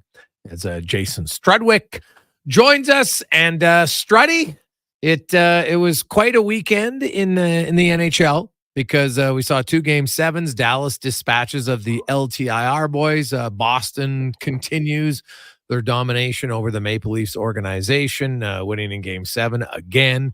They haven't lost to Toronto since 1959 in a series. I guess let's start with Vegas and Dallas, and kind of that leads into tonight's start of the Dallas-Colorado series. What'd you make of Dallas in that first round, and how do you see them shaping up against Colorado? Well, the first thing I think of is resilience. I mean, they get down 2-0, and you're against a team that just won the Stanley Cup. You're like, oh boy, this is going to be rough. But they find a way, right? They just clawed their way back into the series, and just found a level of play that was required to take out Vegas. I thought they played really well, and they're a deep team. Like, that is, I think, a really deep team. Their D are good. Obviously, Heiskanen gets a lot of praise, but he's great. Esa Lindell, though, I love the way he plays. I think he's very underrated, or someone we don't really talk about a lot, just because he's not the sexiest player, but man, does he get the job done. So I think that's a really impressive. And now Colorado gets rid of Winnipeg. Winnipeg winning that series, and they get to take on a monster in Dallas. So this will be a really interesting series. Can they slow down the big guns of Colorado, even though they weren't necessarily the ones that really killed it in the first round? ran today. It took him a while. I think he didn't score till the last game, or he had maybe one goal before that. But he's a monster. Obviously, McKinnon, we know that. Nikushkin had a good series. So I think this, who's going to get the assignment to slow those guys down, and are they able to not stop them? Because I don't think you're stopping them, but slowing them down will be huge. And then the goalie battle. Are we seeing Ottinger kind of find the groove that we've seen before in playoffs? It feels like it. And then what about Georgie? What can he do over for the mighty Colorado Avalanche? So lots of storylines running through that series. The Boston, Florida. I know it's only one game, and Boston looked like a team that is coming fresh off a Game 7 win and just boom, carried it over. Florida did score first, but they just, obviously their coach didn't like their game. They seem to be playing catch up. I'll be very interested to see what Florida looks like tomorrow night, because they didn't look very good last night. Well, it's you worry a little bit if you're an Oilers fan. What does that look like for them? Are they going to be? Yeah, but Vancouver's been off since Friday too, right? No, and that's fair. That's a fair comment. I mean, for Boston, it was almost a back-to-back. Right? Mm-hmm. Really, they played Saturday. No, that's a fair point, Grace. But I mean, the Oilers have quite a bit of time off. I do think that the time off is good for the Oilers. I'll say that. But getting back to Florida, they get the first goal, but Boston just seems ready to go. And the thing about Boston, it's everyone scoring. It's not just their big guys. Yeah, Pasternak scored the game winner, but it wasn't like he destroyed in the first round. I think they had they score. They have all these different guys scoring, and that's huge. Because sooner or later your big guns are going to have some. They're not necessarily killing it. That goes a long way, and that seems to be Boston's MO. Struds, listen, I've been asked this question on my podcast, Tales with TR. I don't usually like talking about captaincy. That's usually something that's interior, I find, with the team. Your leaders are your leaders, and there's a lot inside of a room that we don't know on the outside. But you were on the inside of a dressing room. So as far as public knowledge, what we do know, do you think if you're the Leafs, you're Austin Matthews, it would be beneficial to hand him the captain? Let's just say Tavares is still on the team. When I played the Vancouver Canucks, Mark Messier was our captain, and we had a lot of young leaders or guys that were kind of getting ready. Mess leaves and goes back to New York, and there was a huge void to be filled. Right there was, he is the leader. He was the guy. All of a sudden, bang! Yeah, we make Marcus Naslund captain, and those guys flourished. They just took off. They exploded. Marcus was a great captain, a great leader, and not that I'm saying Mess was holding anyone down, but a guy like that fills a lot of space up in any room. So he all of a sudden took off, and Naslund or Jovanovski or all these different guys kind of were able to fill that space and grow. The issue with John Tavares and Graves, how I felt when they signed that contract. I think that was a mistake right from the get-go. Not the player, but the contract. I think it inflated the contracts for Marner, for Matthews, and it's made it a mess. So it's just, I'm not saying this now. We talked about this a long time ago. The challenge is that Tavares is on a contract that he's not going to live up to, and he's not that player anymore, and that's fine. But I think what I'm guessing will happen is Tavares will say, you know what, it's time for me to pass the mantle on to Matthews, and Matthews will run with it.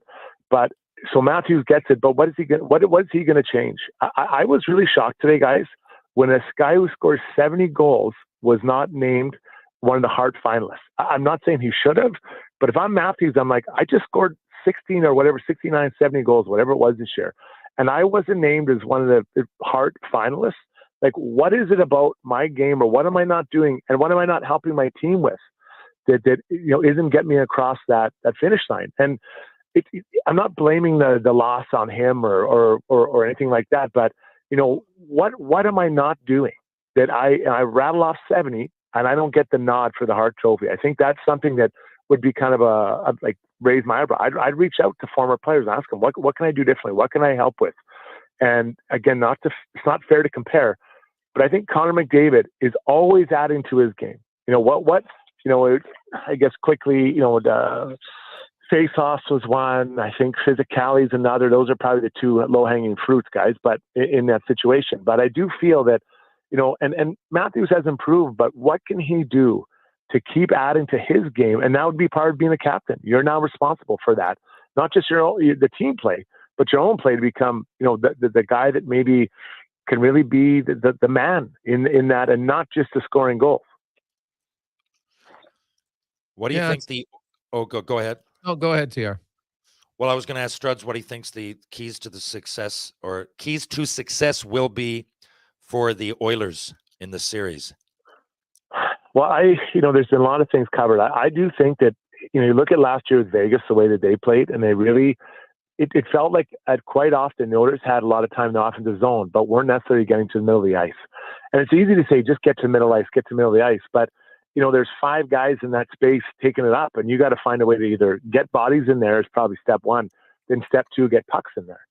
So look at their D. They've got some really big guys. They've got some smaller guys specifically in the guys probably going to win their Norris Trophy and Hughes, but they've got to find a way to get into the middle of the ice. It's great to have in the offensive zone, but you got to break through and get to the middle of the ice. Now it's a little bit harder to go from low to high. If you can go low to high, you probably have to go low to high, then D to D and quick shot, because I feel like these guys are going to front and say, we want to keep the puck out of the middle. But just, when I look at how they lost to Vegas last year, I think that was one area that they could really dial in, and I'm sure they've talked about it heading into the series against the Canucks. Jason Strudwick joins us. So I was looking, the Oilers actually first in the NHL this year in inner slot shots, second in slot shots, and Vancouver in their series against Nashville. And even in the regular season, they didn't get a lot of those inner slots or slot shots. And that's a big reason why I'm picking Edmonton. Vancouver, they don't have a lot of big forwards. They really don't. And that hasn't been their forte all year long. They're going to try to win this series by being defensive, which is, I think, how LA's tried to win. Now, they don't play a 1-3-1, but, they play a little bit different. They also I think Vancouver likes to dump and chase a lot. And I actually think that plays into Edmonton's hands. Paul Coffey has really worked on his defense, get back, retreat, pucks, make plays. And so if you're going to dump it in, and if you keep dumping it in, but they're able to break out quickly, that just plays into Edmonton's hands because now they're transition. They're one of the best transition teams in the league, right? So, especially their top 3 lines, because McLeod can really transition and carry the puck. Obviously, McDavid and Draisaitl can as well. And so I kind of look at that. Like, do you think Vancouver can have success chipping and chasing or dumping and chasing on Edmonton? Yeah, so there's 2 different ways I see of dumping it in. So there's one where you clearly dump it into a corner. And I felt that was easier to make those plays. And I'm not sitting here in my car, but I like the deeper dump rather than one that just died behind me. So let's say that, whoever, JT Miller's come up the ice, and instead of dumping into the corner, he just puts it behind me. So now I have to turn, but his momentum, his speed stays on me right away. That's a really hard play. I found that really hard. So, because the other options, if you dump it in the corner, the Oilers D are big enough that if you're going to run them, I think, Dakota's obviously, Joshua is the big guy that I think that, he can hit, but they don't have a ton of monsters that are really going to hit you and you get hurt. The Oilers D are big enough that they can just roll off those hits. It's like, yeah, no problem. You can JT Miller or Petter, although I'm not sure Pettersson's exactly a hitting machine, but those guys you're not too worried about. But if you make it just turn your feet, now I got to go make that play. I always found that was a little bit harder play to make because you're just facing the wrong way. So that would be one way. But we saw it in game 1 against LA. They dumped it in, and the Oilers, they were so disjointed. They were so far apart, the Kings. The Oilers D-men just picked them apart. And that was a clinic. I saw it on breakouts in that first game. So yeah, I don't think it's the right plan. I think that they have to try to put pressure on the Oilers D, and any D will break down if you put pressure on them. But just like a simple dump from distance into an opposite corner, I don't think the Oilers really struggle with that as a D. I think every D struggles when it's just behind you and you have to go and make that play. Looking at, Adam Henrique is out. Is not going to play in game 1. Chris Knobloch said, hey, we don't have a guy who can do everything he does. Basically, they don't have a guy who has the offensive acumen. Holloway, some people like, sure, but he hasn't proven it. He's not a 7-time 20-goal scorer, right? He might be, but he's not there just yet. But even if we say, okay, he's got the best offensive upside, but he doesn't have the defensive acumen of Henrique, right? Now, Janmark has a defensive side, doesn't have the offensive side. So Knobloch says, hey, we're going to rotate guys. So Janmark's going to get some time. I think Dylan Holloway's going to get some shifts. Maybe Warren Foegele gets some time. I don't mind that strategy at all, to be honest, especially because he's like, well, Janmark, he hasn't played, big minutes all year long, Struds, and he's on their penalty kill. Knobloch was very clear to point out we want to keep guys fresh. Like, I don't think you can ask guys who have only played 12 or 13 minutes all year to suddenly play 20 a night, right? Like in the playoffs, like I just think your body eventually, like I remember you telling this story about how, man, I want to play 20 minutes until I did it for 4 games. And you're like, oh my God, this is a lot harder than I thought. I think the playoffs, that was just mid-season. Yeah. So, and I think also it's the pressure. Like you're playing beside the sun. That's a pretty bright light to play against. Everyone's watching him. Everyone's on him. Every shift against Connor McDavid. Doesn't matter if he's playing with Hyman and Nugent Hopkins or 2 garbage cans. Everyone's watching him all the time. So I think this way it keeps guys, and it's kind of like a carrot to dangle in front of them, right? So if you go and play beside him, you're obviously not going to replace Henrique or Nugent Hopkins or whoever. But what you can do is provide energy and retrieve pucks and create space for Connor by skating. Especially no disrespect to Yammer, but he doesn't skate like the other 2 guys. Mm-hmm. So, get in there, get that forecheck, get some hits, get the puck, try to create space, drive the net, and be ready because you never know when Connor's going to pass to you. So I think their recipe should be pretty clear. And I'm sure that Connor's going to say, guys, if you're on there, just make your game simple. You don't have to reinvent the wheel here for me when you're playing with us. And then Hyman knows what he's doing on the other side. So obviously I'd prefer to have Henrique in there. But again, just a simple game, and don't try to be, and you hear this all the time, don't try to be something you aren't. Don't try to be Dr. Dangles, a straight north-south game. Use your speed and get up in that play as fast as you can to put pressure on their D so you help Connor and Hyman do what they do. Would you play, do you agree with the coach's decision, or would you lock in Holloway on the top line? Would I have? No, I don't think I'd have Holloway there full time. No, I just don't think he's quite there yet. I think that I'm one that I like right now with those 2 other guys, Perry and McLeod. And I think Perry's really got to be talking to Holloway. Said, this is how we need to play. We need to play heavy. We need to get in there because Perry's very comfortable in that ground and pound game. And I think that he can drag those other 2 guys into it. So no, I don't have him up there all the time because I like what that third line can, or I hope they can do in this series. Freddie, what's your prediction for the series? Well, I saw the Oilers Nation's prediction. I mean, I'd be one of them was, so I'm not gonna break it just like that. I honestly, I don't know why I'm going Oilers in 5. I got the Oilers in 5. I feel pretty good about where the game's at. I think this first game is really huge. I think it's more important for Vancouver to win that game than the Oilers. But I have a feeling the Oilers they seem ready and mature. I love their reaction after they won on Wednesday. They're just like, we were supposed to do this. We're moving on. Freddie, we will enjoy the series. We will talk to you next Tuesday. Have a good day. See you later. There you go. That's Jason Strudwick from Got Your Back podcast, former NHLer. 4:42. We'll come back. We have 5 questions and more on the Gregor Show, presented by PlayAlberta.ca. Use the promo code Gregor50 and get a free $50 wager at PlayAlberta.ca.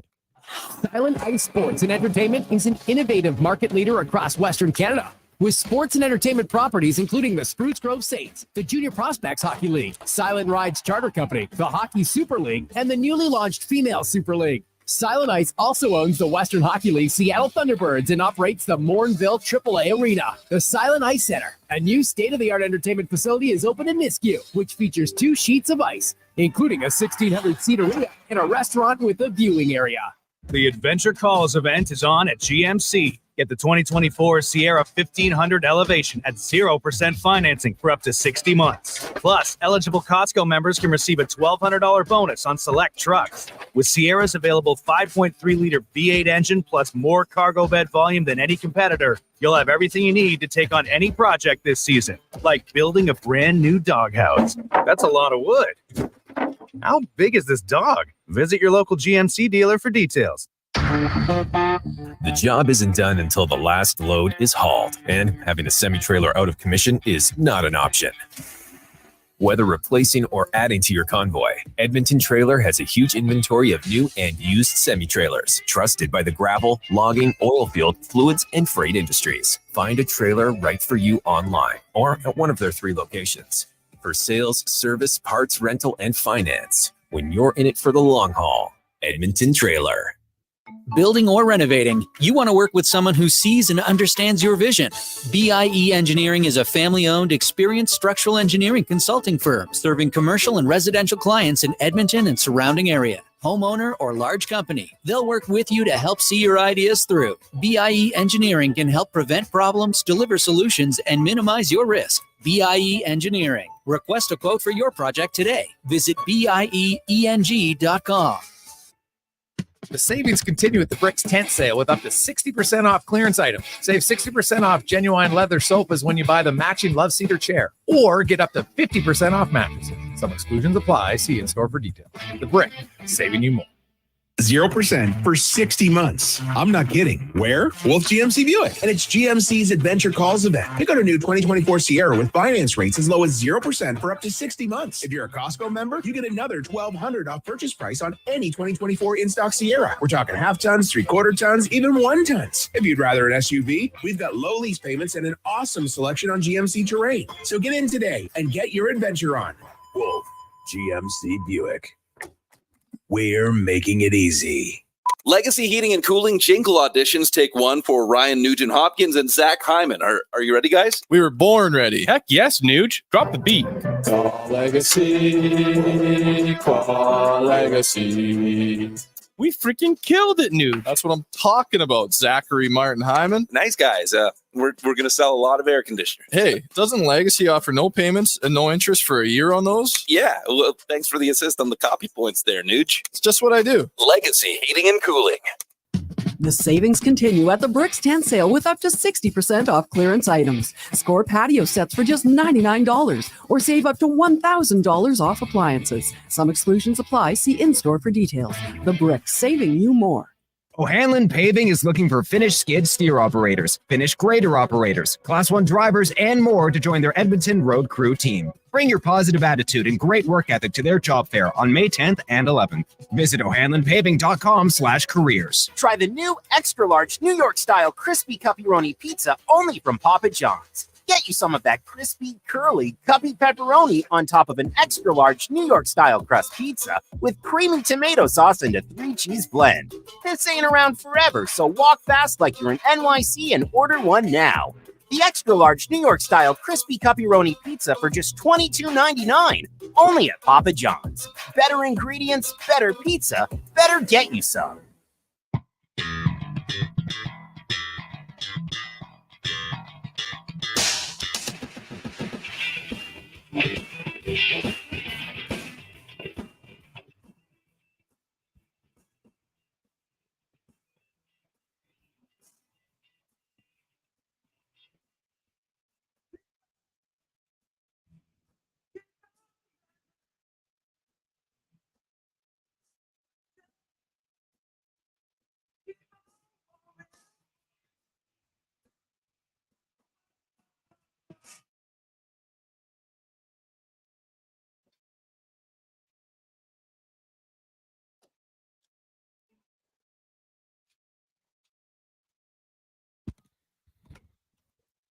We continue on a lovely Tuesday. Well, a little bit of rainy, but you know what? Hey, I just look at the rain as life is starting to, all the seeds, everything is good.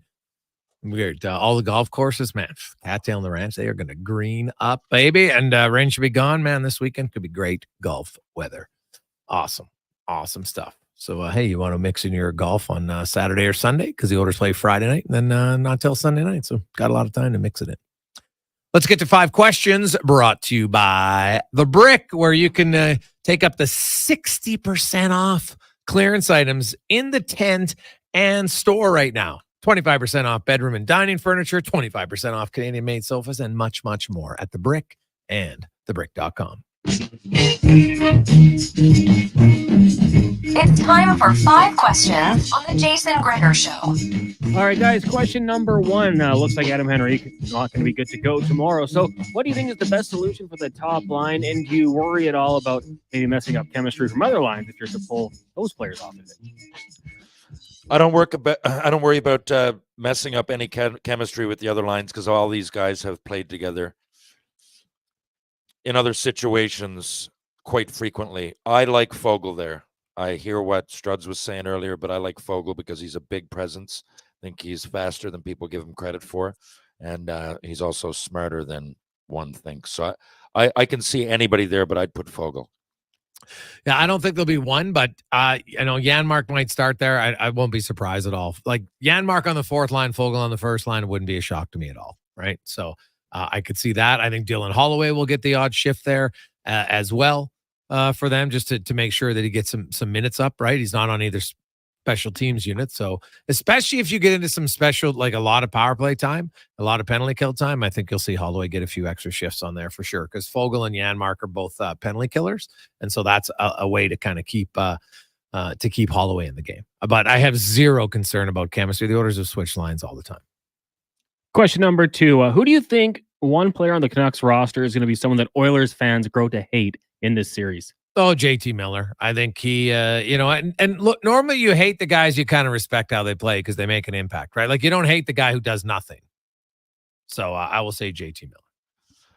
I'm going to say Zadorov's going to make some questionable hits. He'll probably say something in a post-game interview that'll upset people, and he's already upset because McDavid has burned him for viral clips more than once. So I would say it was Zadorov.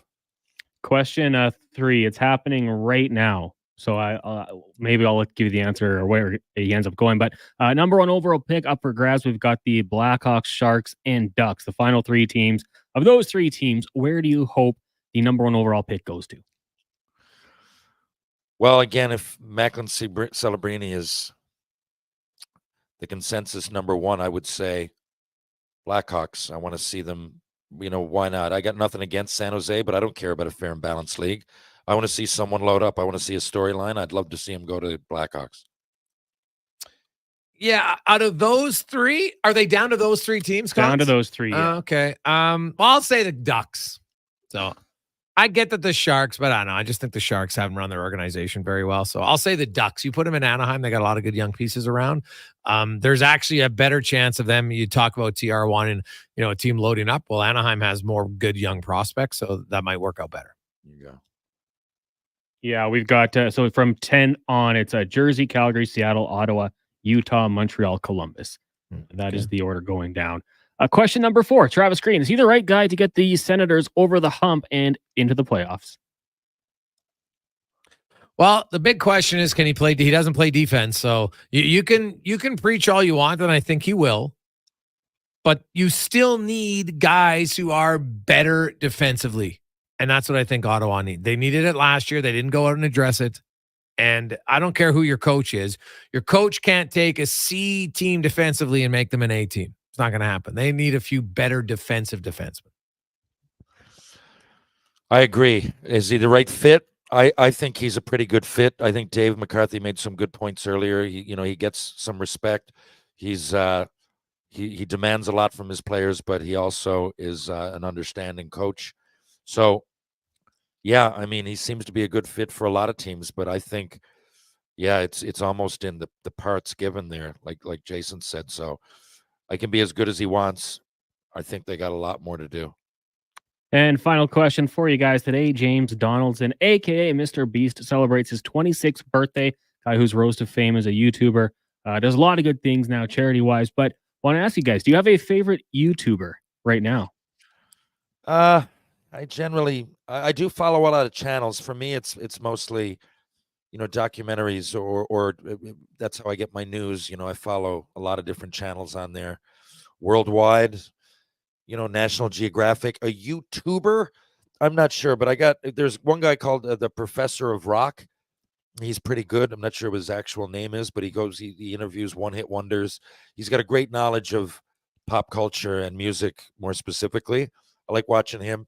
There's also a guy, Darren Van Dam with Flick Connection, and he recommends some good movies with tastes that are streaming on the different applications. So I like both of those. Other than that, I just counted, 80-something of them, and not many are like YouTubers.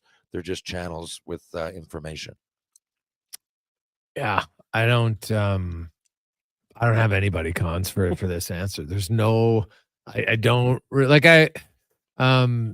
there's the guy who I guess is kind of like the new Mr. Beast on Instagram. We saw him in Edmonton, right? He does a lot of stories and, gives people money and different things like that. That's it's quite nice. So, but he's not necessarily a YouTuber. I don't think he's more on Instagram as far as I know. So I can't say as I've ever like outside of, I guess my favorite YouTube channel would be Oilers Nation YouTube, because that's the one I watch. So I would probably have to go with that one, to be honest. I don't really watch any YouTubers, to be like, I don't think there's YouTubers out there that would do what interests me.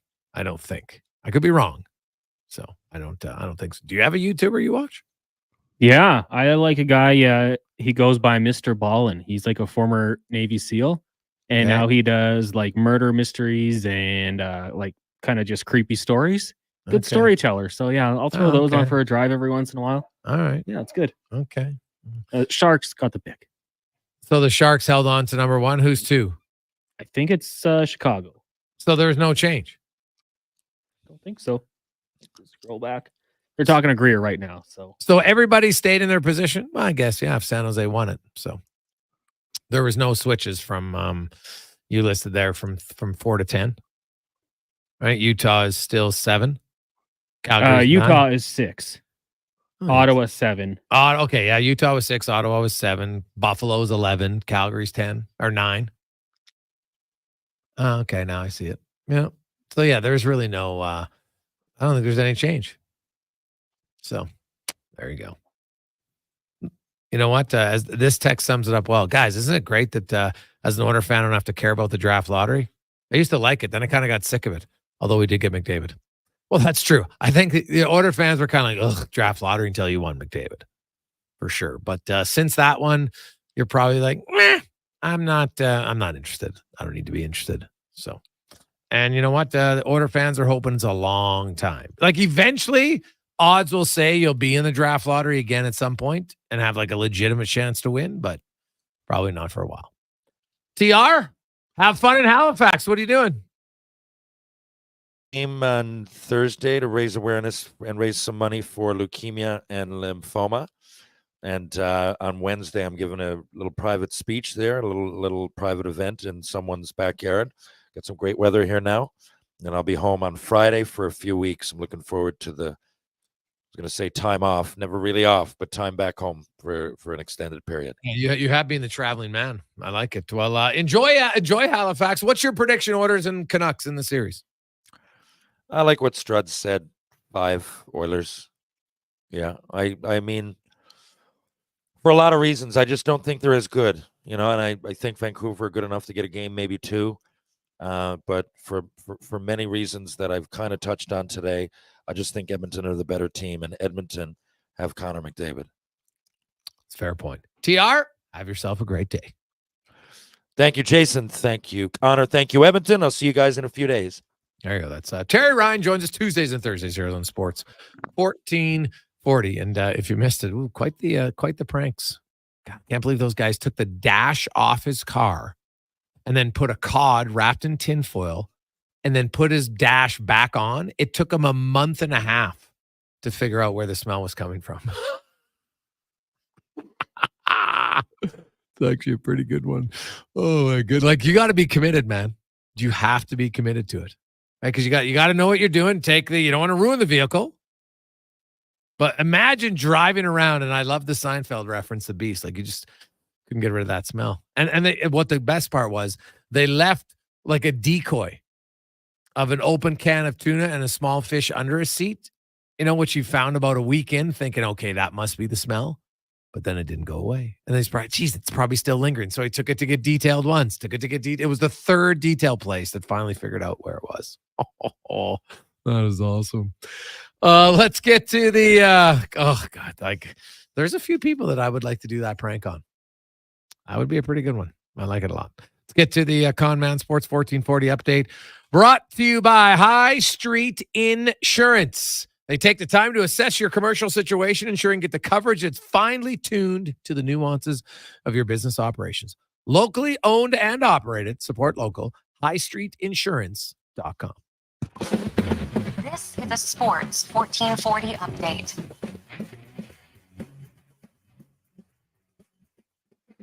It's official. The San Jose Sharks will be picking first overall at the 2024 NHL entry draft and census pick. Malcolm Celebrini looks like he will be going to the Bay. On the ice tonight, the Rangers take on the Hurricanes. Puck drop in about 10 minutes time. Rangers lead that series 1-0. Then later tonight, Avs Stars game, one of their best of 7. Puck drop 7:40 down at American Airlines Arena. In the association tonight, we've got 2 games. One about to get going, the Celtics and Cavaliers meeting game 1 of their series. Then at about 7:35, you got the Mavericks and Thunder down in OKC. Major League Baseball, the Blue Jays are in action, trailing the Phillies 1-0 in the bottom of the first. Elsewhere, Guardians have a 7-5 lead over the Tigers in the second.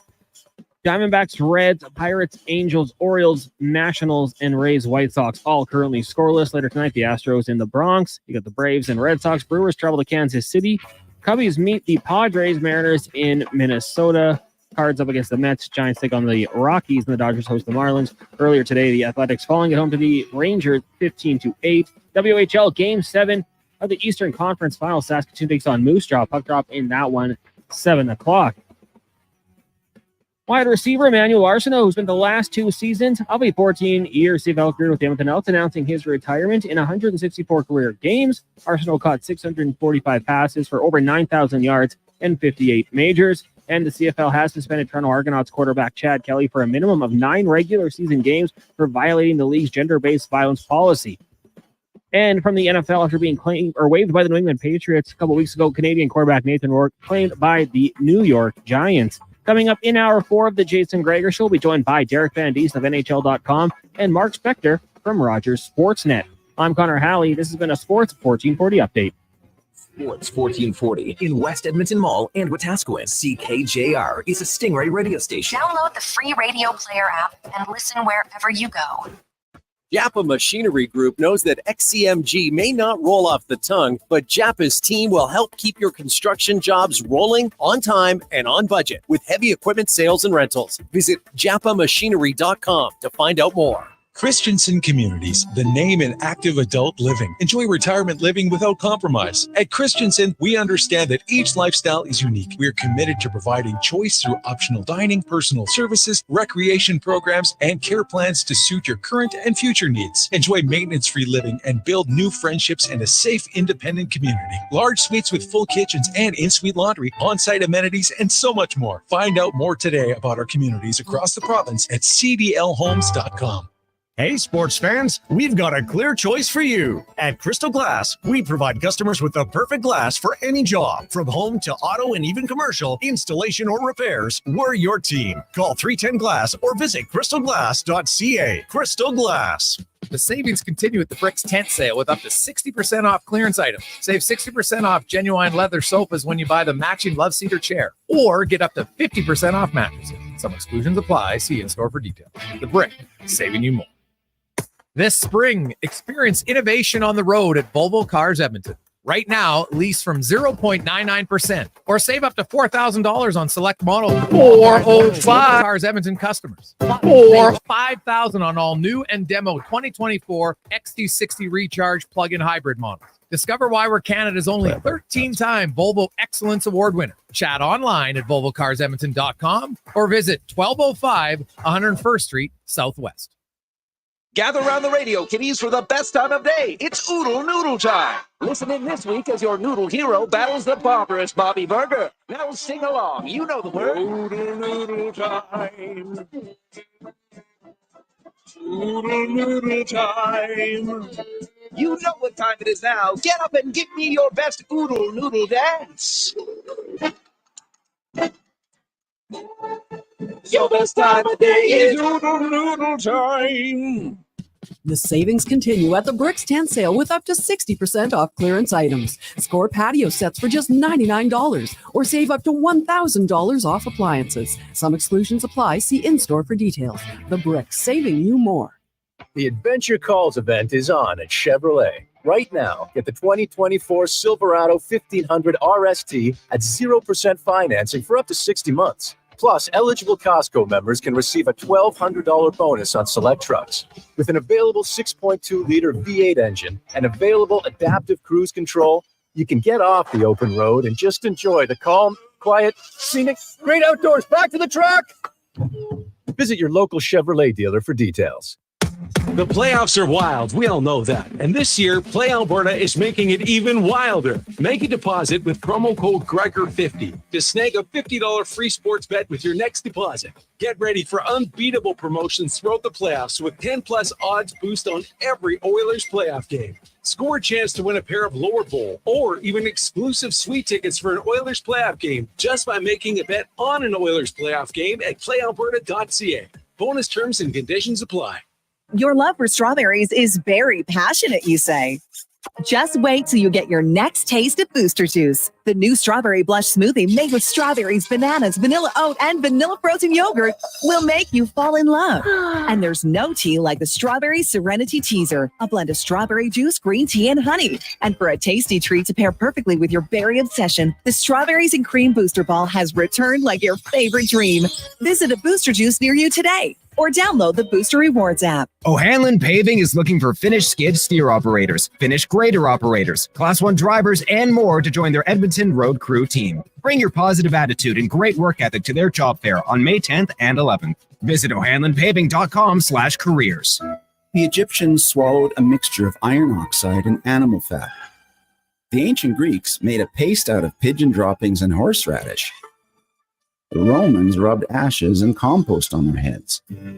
Mankind has struggled with baldness since the beginning of time, but you don't have to struggle for another day. Hi, I'm Dr. Vance Elliott, and I've helped thousands of men and women get their hair back. Want to discuss all the modern options available? Go to drvanceelliott.com and contact us today.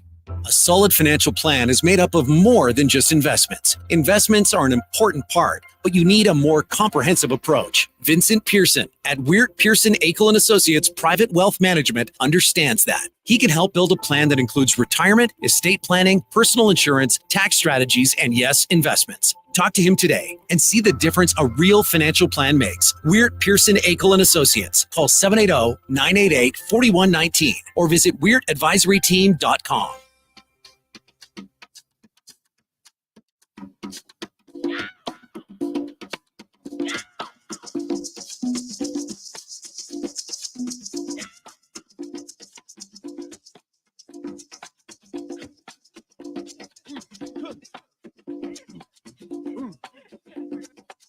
Please allow me to introduce myself. I'm a man of wealth and taste. I've been around for a long, long year. Stole many a man's soul of faith.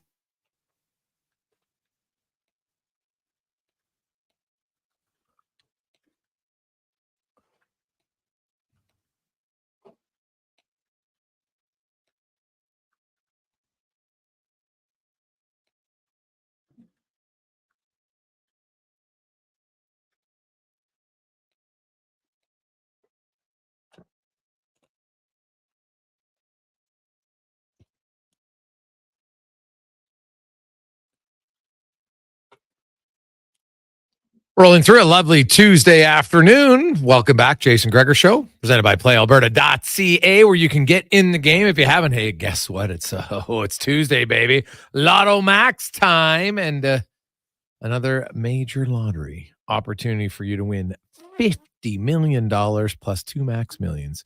Get your tickets. You have 3 hours to go. Well, 3 hours and a half to get your tickets at PlayAlberta.ca. Good luck.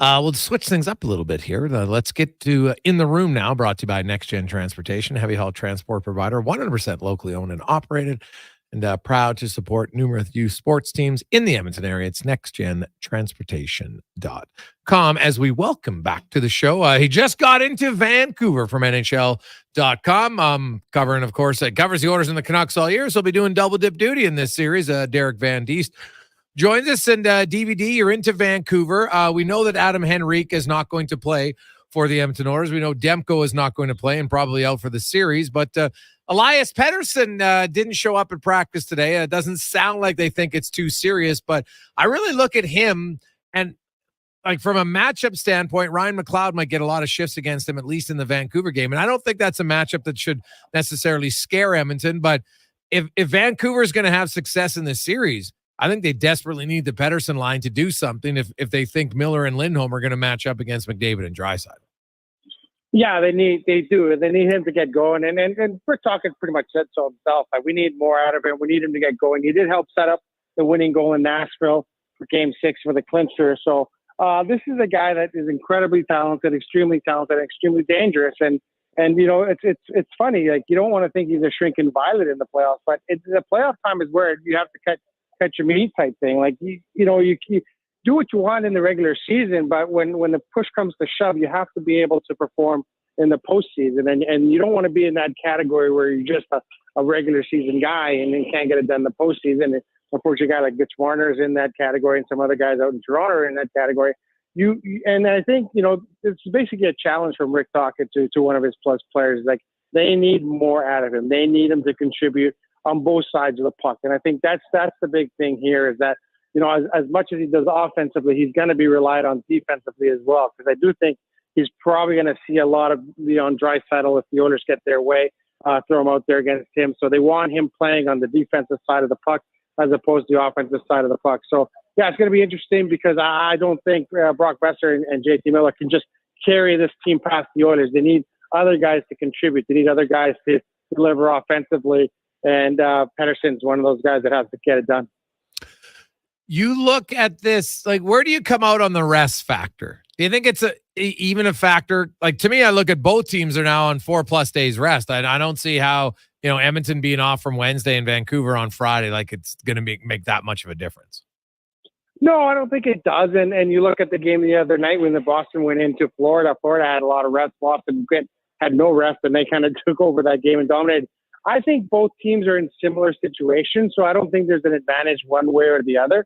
So I think both teams got some practice, and you don't really want a week off in the playoffs. You want maybe 3 or 4 days and then kind of get back on it. I think a lot of people would have preferred this series to start yesterday or the day before, being scheduled what it is. It's going to start tomorrow. But yeah, I think right now, in the first period, you're going to find your legs, maybe a little bit of rust there. But I think both teams are kind of in similar situations. So, I don't think there's an advantage one way or another. I know you can tell the Oilers are tired of practicing. They don't want 4 practices during the playoffs. The playoffs, you barely get any practice in. So to have 4 practices in a row there is almost unheard of, and 2 off days. So there's been a lot of time in between, but I think both these teams are just itching to get going and drop the puck tomorrow night. Who do you see, like, obviously, excluding McDavid and Draisaitl, who do you see as the key for the Oilers' success in this series? I think Evander Kane's going to have a big series, because I do think this is going to be a physical series. I do think that both teams are going to go at each other.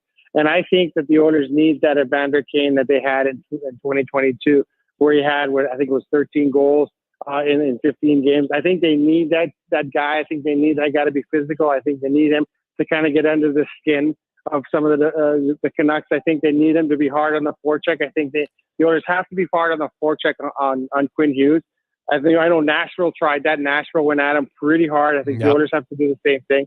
So I do think that Evander Kane's the guy. This is what he was meant for. This is the reason that they got him. They got him for playoff success, not necessarily regular season success. They got him because he could be a difference maker in the playoffs. And I think this is a guy right now. Obviously, he said he had that sports hernia that was bothering him. He only practiced 1 day. Today was the first day he practiced, so he missed 3 practices. But I think this is a guy that Edmonton really, really needs to kind of get going. Really needs to do the things that he does really well, which is get under opponent's skin, chip in offensively, be physical, and I think they're going to need all that in this series.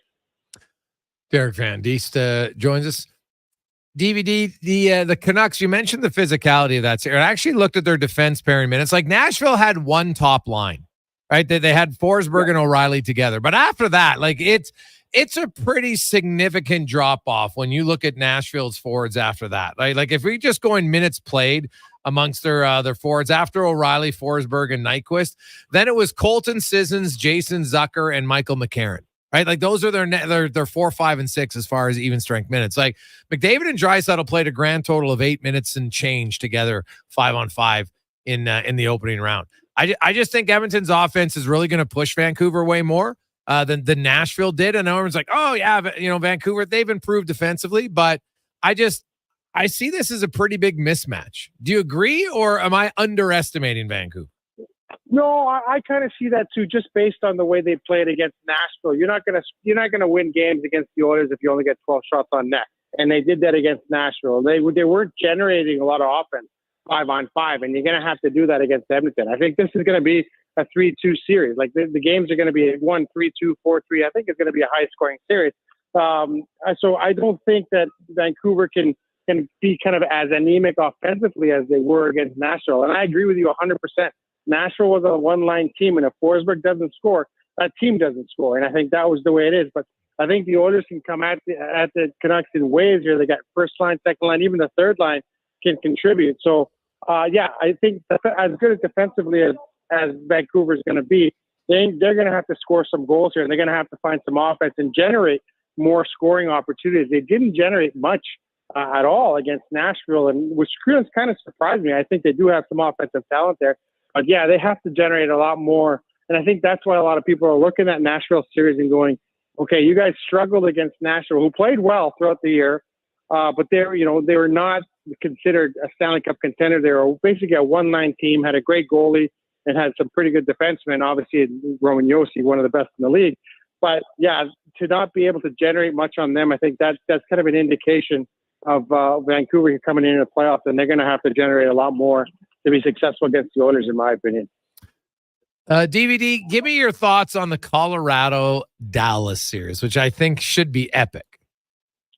I think it's going to be great. I tell you right now, that's going to go 7, and that can be a 7 overtime. I think it's great. I really think it's going to be, both teams like to get up and down the ice, and I think that's what makes playoff series really fun. When you got teams that like to get up and down the ice, like to attack, like to get in on a forecheck, like to create chances in the offensive zone, that makes for really, really good hockey. And they both got, I think a lot of it's going to depend on the goaltending. Obviously, Dallas has got proven goaltending. Does Colorado, their goaltender kind of had a slow start against Winnipeg, but then he really picked it up. So can he do it against, a high flying team like Dallas can? And I think this is a great matchup for the league, a great matchup for the Western Conference, and I think it's going to go deep series, and I'm really looking forward to seeing this just because of the style those both teams play. They do like to get up and down the ice, and to me, Nathan McKinnon is a lot of fun to watch, just the way he plays the game. So yeah, I'm really looking forward to that series, and it's going to be interesting. Whoever comes out of that series, and whoever comes out of this series, I think it's going to be interesting Western Conference final. But to me, that could easily be a Western Conference final. Those two teams playing against each other, and they've been going at each other all year, so they know each other pretty well. We know what the coach said about what he's going to do with Adam Henrique, but I want to ask, what would you do with Henrique out of the lineup? Oof, that's a good question.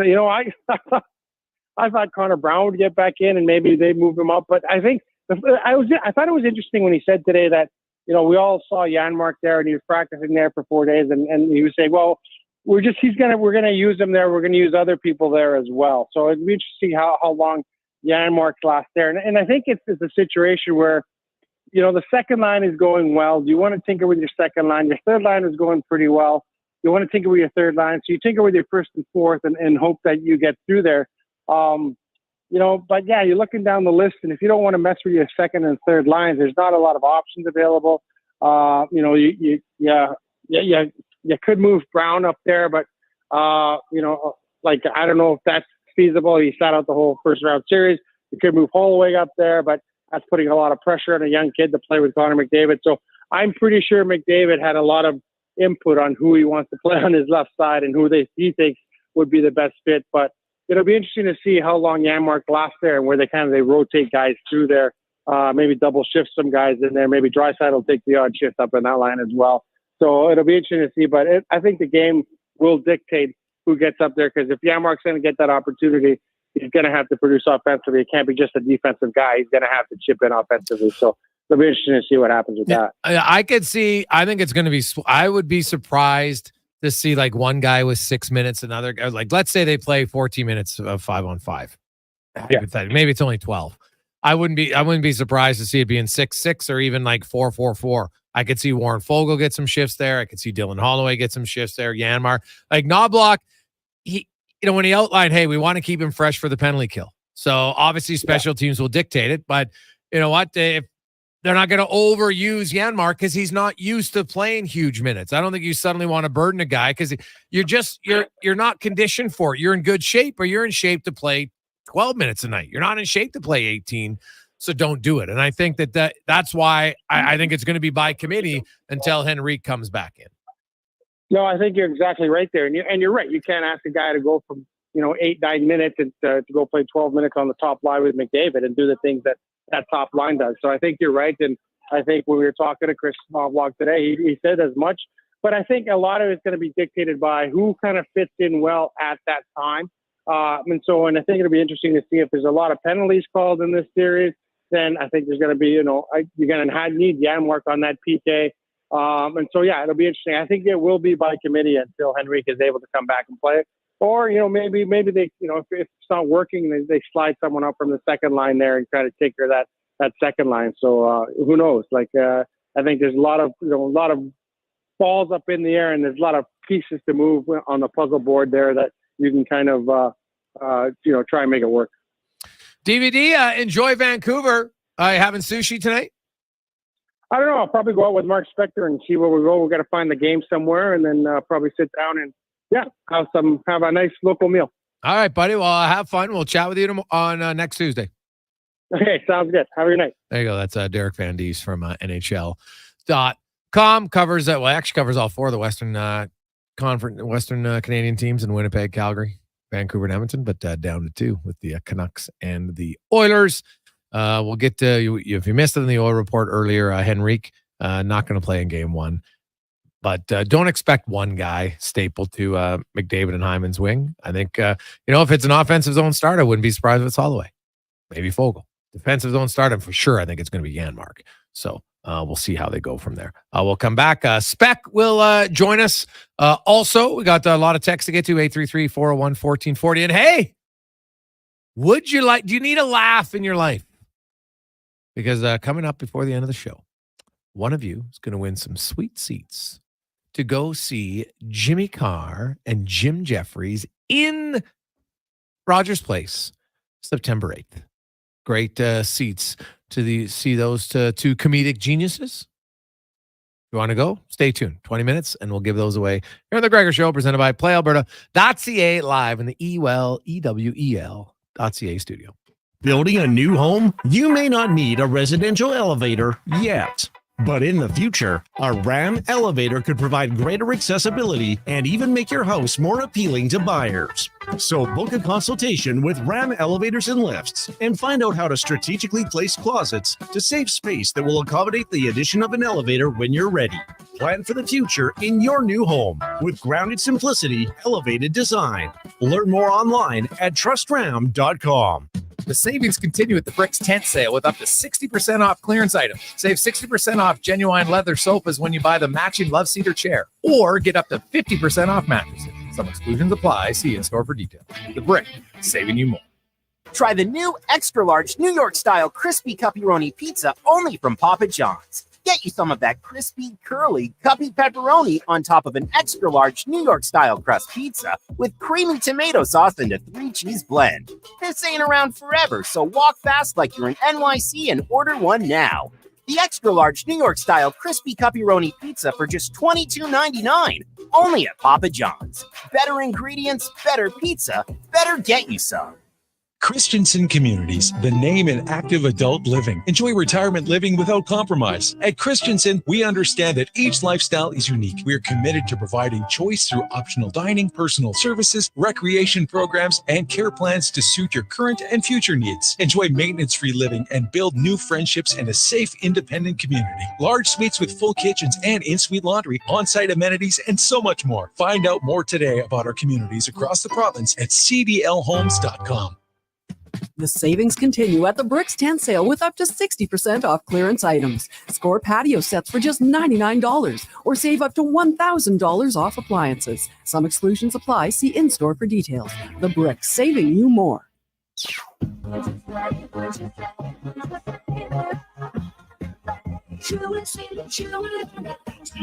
The birds are singing, bunnies hopping, and you know spring has really arrived when the CRVs come out to play at Sherwood Honda. Well, those beauties are frolicking all over the lot, and it's got Sherwood Honda a little giddy. So hit them up while they're in a CRV selling mood, because who knows what kind of deal you might get. Life is good, and Sherwood Honda sure would love to share this feeling.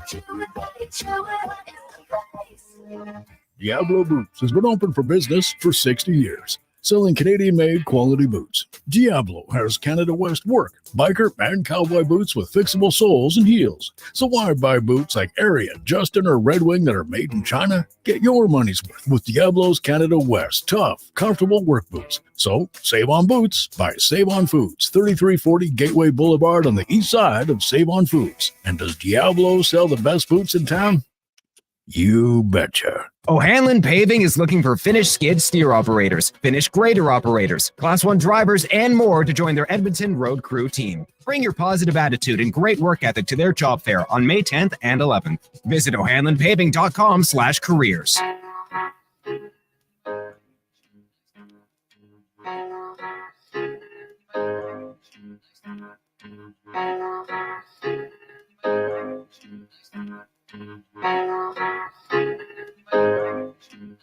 We've come a long, long way together.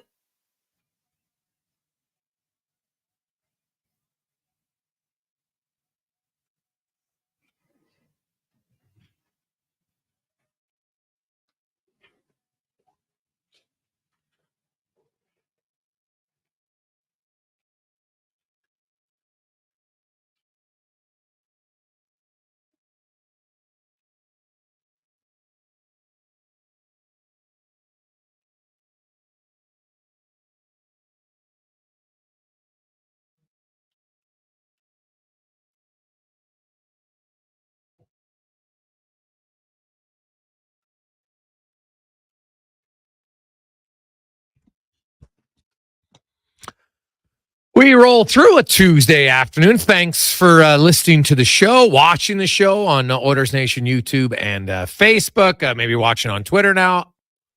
Sports 1440 Instagram. It's there. Stream it live at sports1440.ca. So wherever you're consuming it, we very much appreciate it. Of course, listen on the radio. Awesome. Fantastic. I love it.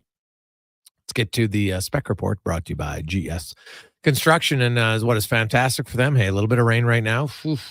Allow you to organize some stuff because they are pedal to the metal busy, and they are looking for great people who want to work for a fantastic company with great benefits. Go to Indeed.com and look up GS Construction as we welcome in Mark Speck. What are you, DVD can't go on the same flight? You're only one guy allowed on a flight? Can't fly together? What's going on? No, we actually did fly together. I just wasn't. We were supposed to land about 10 minutes to 5. I wasn't sure if I'd make it out of the plane on time to do the show. That's all. Well, all right. Okay. Well, DVD's more committed. Basically, that's what you're telling me. Okay. No, I'm more of a pro, I think is what I'm saying. I'm more of a pro, thinking ahead. You checked your bags, didn't you? No chance, buddy.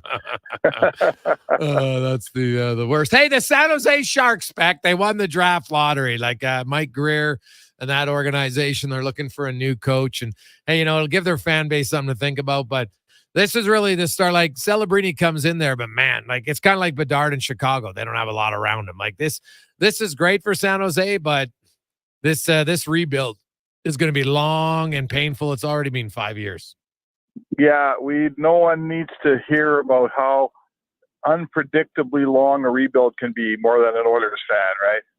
We thought our rebuild started in 2010 or whatever when they drafted Taylor Hall, and they weren't any good for 10 years, seemed like, or at least 7 years. So yes, that kid's all alone down there almost, and he won't get a lot of W's early, but I guess you got to start somewhere, man. And I do like to see the worst team get the best chance of the best player because I think that's how it's supposed to go. Mm-hmm. And, you're right. Chicago's a good comparison. Yay, they've got Bedard, but they don't have much else down there right now. No, not a whole lot of nothing. If we're being completely honest, it's going to be slim pickings down there for a while, Spec.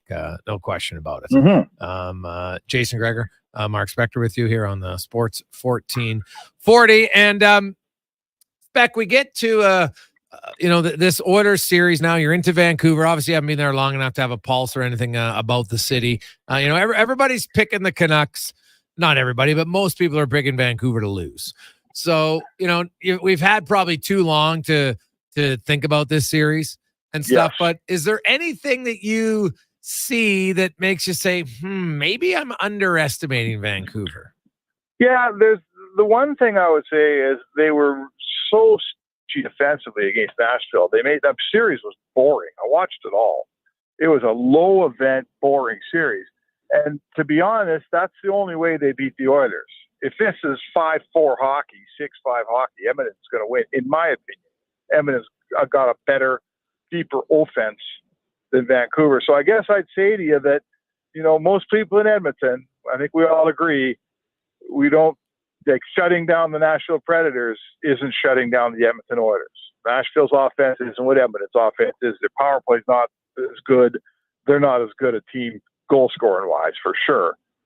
But if Vancouver did it to Nashville, if they can do it to Edmonton, they got a shot in this thing. Maybe they're better defensively than we think, Jason. That's, to me, my only hope. If this is a 4-3 series, Edmonton wins. If it's 2-1 series, Vancouver's got a chance. Yeah. Now, I looked at Nashville's offense, and man, after their top line, oh my goodness, it was pretty thin. And so, yes, they limited them, no question. The one thing that they're going to have to do, I think, if they want to win, Vancouver, first of all, their power play had 10 shots. Edmonton's power play had 44 shots to 10, right? Then the goals were 9-2. Now, it was 26 minutes to 21. So sure, a little bit, but I don't care. The shot rate, the goal rate, it's massively in favor of Edmonton. But at 5-on-5 Spec, the Vancouver Canucks are 15th in inner slot shots, 15th in slot shots in that first round. Like, they didn't get anybody inside. And Edmonton's defense top to bottom is bigger than Nashville's. Like, I think Vancouver's really going to struggle. They're going to have to find ways to get to the tight areas to score, and I think that's going to be a challenge. Well, this is how you learn about your team, because the ice gets smaller in the playoffs, right? In regular season, everybody listening to this show right now, I'm not teaching them anything. Regular season hockey, playoffs hockey is a different kind of hockey. And the Vancouver Canucks were a very successful regular season team. You can't take that away from them. They won the division. 10-11 and hasn't won the Pacific in ages. Mm-hmm. But now we get the playoffs. Small players in the playoffs have a hard time finding space. They have a hard time getting inside. That could be your reason for a low number of slot shots. The Vancouver Canucks, a lot of their best players, save just a couple of them, are small. They got small, skilled players here. Brock Besser's a bigger guy. He's not a heavy player. He's not a type of guy that's going to get way inside. He's a perimeter player, in my opinion. That's where the Canucks are going to learn about their team. Either A, those smaller players are going to find their way inside, and we're going to go, man, what a bunch of battlers. Like, let's say a guy like Arvidsson, right? He's a smaller guy, but he gets inside, and he battles, and he scores in the playoffs. Yeah. Or look at it after 2 series and say, well, why did we only have, 10 slot shots a series? Well, I think I know why, because we can't get in there. We don't have the right personnel. So let's see what happens. But that is a threat for Vancouver, that Edmonton will continue to keep them on the perimeter. And we watched Stu Skinner long enough, Jay. If the shot, look at LA, all those shots they fire from the edges. He's an excellent goalie. And when you're shooting from way out there, he's even better than that. So they got to get inside or they're not going to win. I think that's fair to say. Oh, yeah, 100%. Jason Gregor, Mark Spector with you on Sports 1440. The Oilers penalty kill, they don't have to be perfect. That's the first series ever in Oilers history that they went and did not allow at least one power play goal. So I'm not expecting that. I do think Vancouver will offer a little bit more of a challenge, but we do know Dustin Brown's coming in, Spec. It actually played decently well down the stretch, right, when you look at his production and stuff. So he'll come in. That top line with Henrique out, it seems like it's going to be by committee, but there's Fogle, there's Holloway, there's Janmark. If you had to pick, between the three, how would you rank it at the end of game one? Who do you think is going to have the most TOI with McDavid and Hyman? right? It might be split, but out of Fogle, Janmark, and Holloway, who do you think has the most 5-on-5 minutes with them? Oh, I'm going to say Janmark, and this is why. Because if Janmark doesn't go well, if the Oilers are not winning, then it's going to be Draisaitl, right? I don't know if I think if things are going well for the Oilers and, they're playing well and they're leading, I think they'll probably stick with Janmark. I don't think the coach is dying. Like, let me say it this way. I wrote Janmark today, and I hope people read it. Janmark's that guy you got in the offseason, and everybody complained. And remember last year, they sent him to the minors for a while, and people go, why do we have this guy? We should be playing Holloway. We should be playing the kids. This is why you have Janmark, right? He's a total pro. He's got 800 games. I don't want Holloway's finally got a footing here. He looks great playing on that third line. Like, the last thing Holloway needs is to go to bed tonight knowing, oh my God, I'm playing on McDavid's line tomorrow night. Like, that is the worst way to bring that player along. He'll get some shifts, Jay. He'll get a couple shifts tomorrow. Maybe he scores. Maybe he, takes it through the roof. But why you have Janmark is for this exact reason. He's an all-pro. He's smart defensively. He can trade pucks with those guys up there. Can he bang one in? Sure. But this is the safety valve. This is the guy you're paying $1 million to come off your fourth line in an emergency, and you don't have to count on a kid with Holloway got 20 games or something under his belt. No. I don't want to count on him in a playoff game. It's not fair to me, and it's not fair to him. I could see Holloway getting a few shifts there for sure. I think he has the best offensive upside between him. I know Fogel's coming off a career year, but if I still look long term, I think Holloway has the better offensive upside. He's got a better. Fogel has a good shot. He doesn't hit the net as much, but Janmark's clearly the best defender of the three. I don't think there's any debate on that. Like, he's really good on the boards.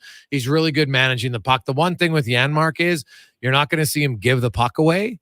So even if he has to hold on and eat it, that means there's maybe more of a chance with McDavid. I think defensive zone starts, it's definitely going to be him, but I won't be surprised if Fogle ends up being the one who gets the most TOI on that line. I stand by my thinking that I think that Janmark's just going to hold that job down, give or take. It's going to be he's a penalty killer. They're going to come out of penalties. It's going to be Draisaitl and McDavid coming out of every penalty, right? Yes, 100%. With Hyman. Sure. With Hyman.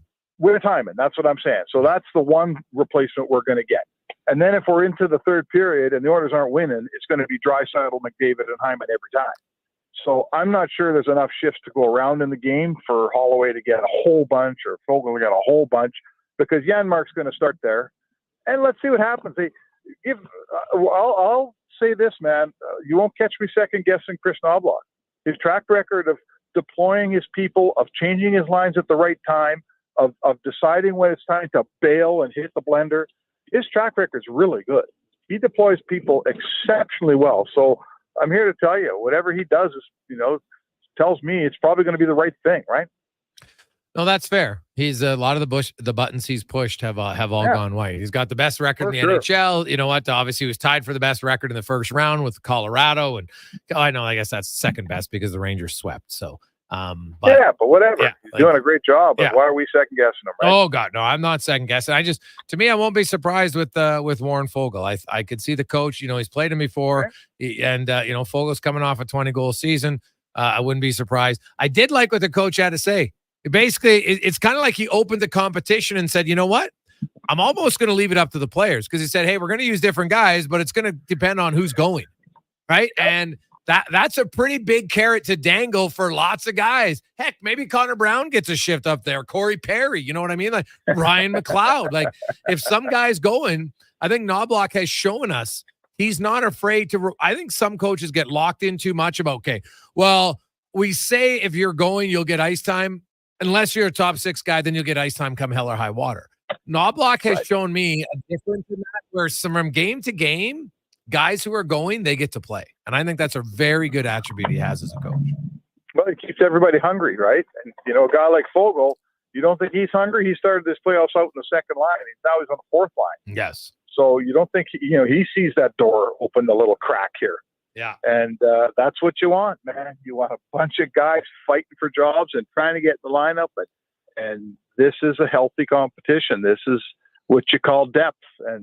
And come playoff time, it makes you so much better, man. When you got a hungry couple guys deep in the lineups that are looking to move up, that's good for your team. Not bad.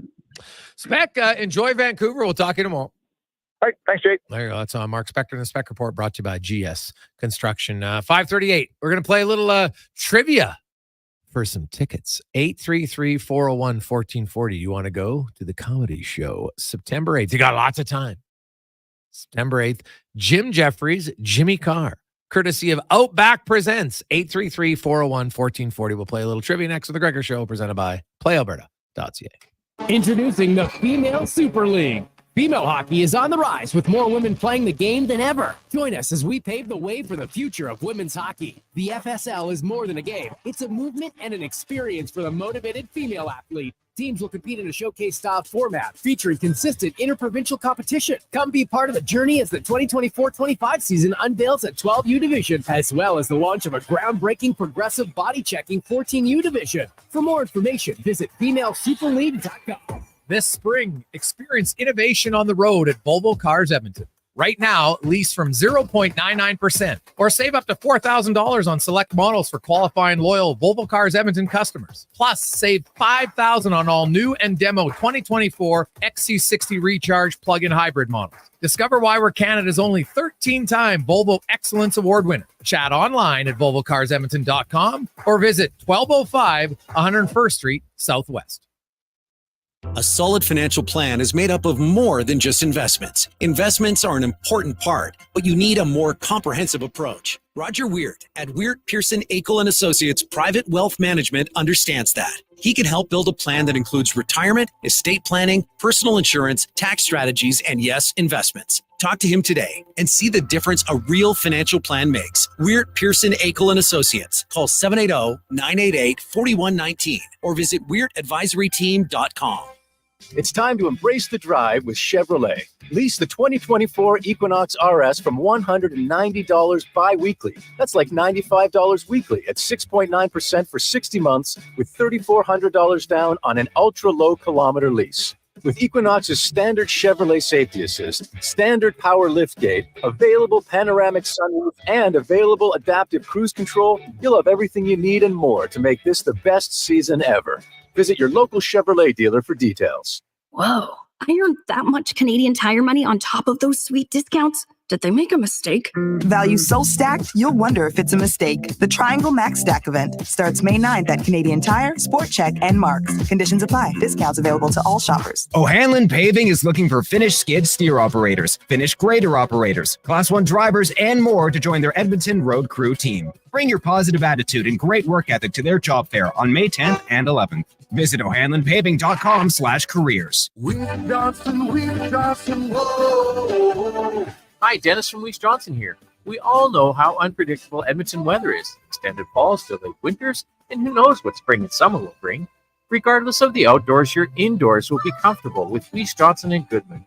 Whether it's a new Goodman air conditioner, heat pump, or furnace, using our expertise, we'll give you the best quote on Goodman products with no misleading information or offers.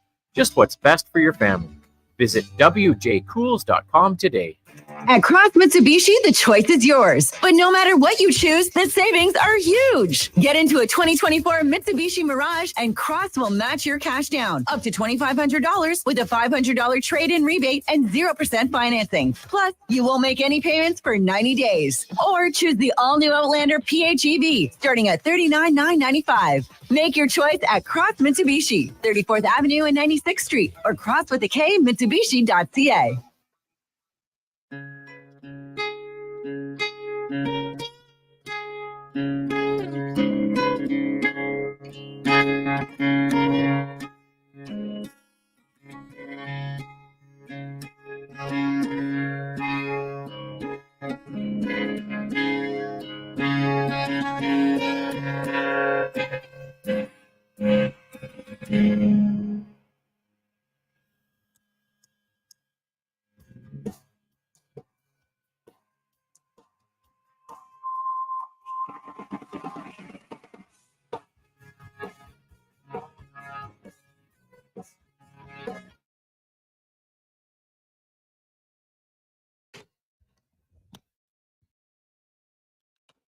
And who do we have? Dennis?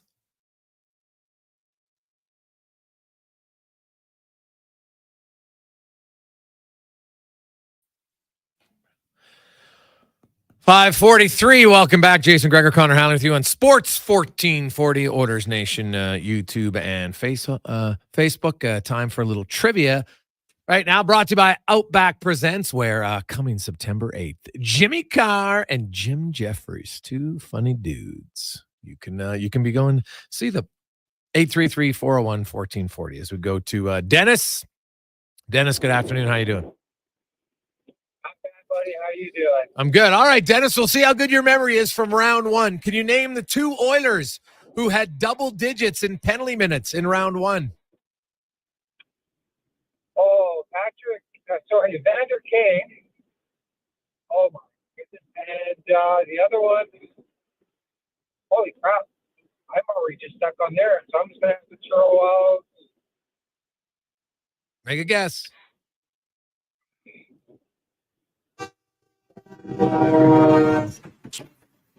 Cons hit them on the train. He doesn't like people. He thinks maybe you're Googling it. I don't know. Cons is very quick on the draw. Let's go to Kevin. Kevin, do you know the two guys who were double digits in penalty minutes? Let's go Evander Kane and Desharnais. Vincent Desharnais. 1440. Brett, do you know the two Oilers double digits in PIMS? Let's say Kane and Corey Perry. Kane and Perry. Not getting double digits. 833-401-1440. You know the two players. Tim, you know the answer, Timmy? How about Kane and Nurse? Kane and Nurse. Nurse. No penalty. Yeah, first round. Him and Cece, neither one. So there you go. Well, most of you got one, but they're struggling with the second one. Harmon, do you know the answer, Harmon? Is it Kaner and Fogel? Kane and Fogel. McLovin had that. He's tied with Perry for a third in PIMS. No. Andrew, you know the answer, man. Yeah, it's Bouchard and Kane. Yeah, Evan Bouchard, that noted goon for getting a 10-minute worst, softest 10-minute misconduct I've ever seen. Him and Dubois barely did anything, and then they got 10. Kind of like Kane, too. So, yeah, it was in the same game. So, yes, Kane and Bouchard are there only because of the 10-minute misconduct. So, there you go. Stay on the line. And Connor will get all your information, and you're going to go see Jimmy Carr and Jim Jeffries, courtesy of Outback Presents, in September. Oh, thank you. There you go. Nice. Yes. Guys with no penalty minutes: Nurse, Janmark, Cece, Nugent Hopkins, Carrick, and Derek Ryan. That was it.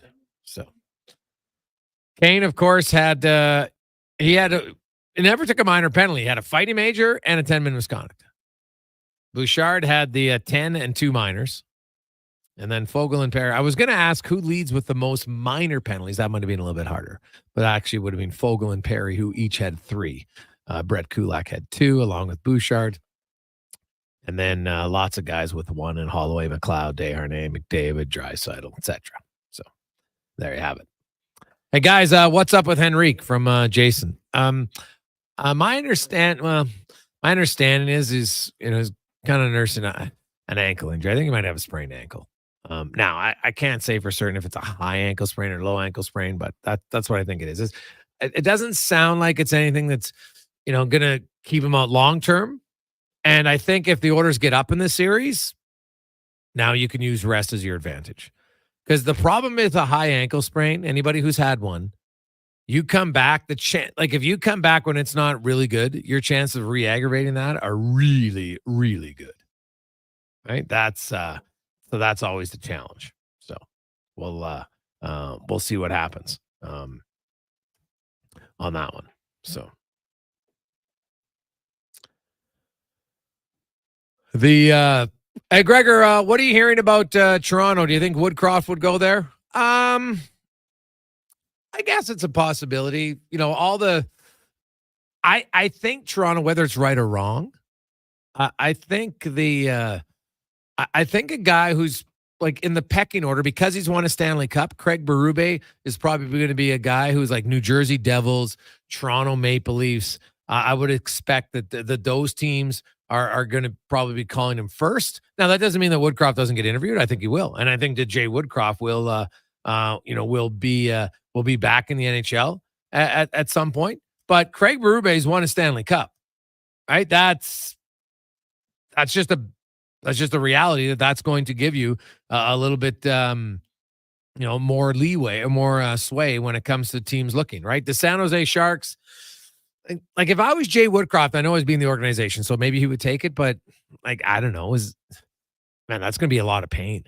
What are the chances of you taking that job and you're there when the team makes the playoffs?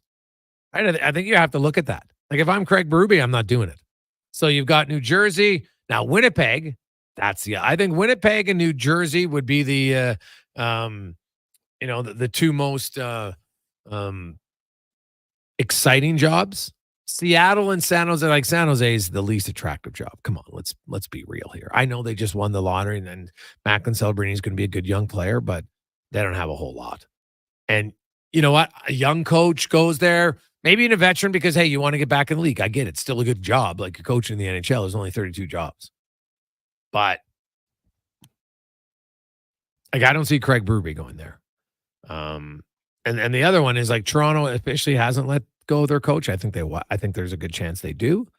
Well, now you got New Jersey and you got Winnipeg and you got Toronto. Like those are pretty good gigs. Right? And then there's the rumblings about Pittsburgh and Sullivan and what, you're hearing rumblings that, maybe there's a power struggle going on. Where'd you hear that before? Oh, Toronto. Who was there? Dubas. So, that's an interesting one to watch for me. Right? You have a guy that was firmly entrenched in the organization, has a lot of say in Sullivan, but then you bring in a new GM and maybe they view things differently. And the GM's like, well, hey, wait a sec. He's not the GM. I'm the GM. Right? I'm the president. So I'm director of hockey operations. So I think, but Craig Berube, I think would be at top of the list for a lot of teams. And I think Jay Woodcroft is definitely going to get some interviews. No question.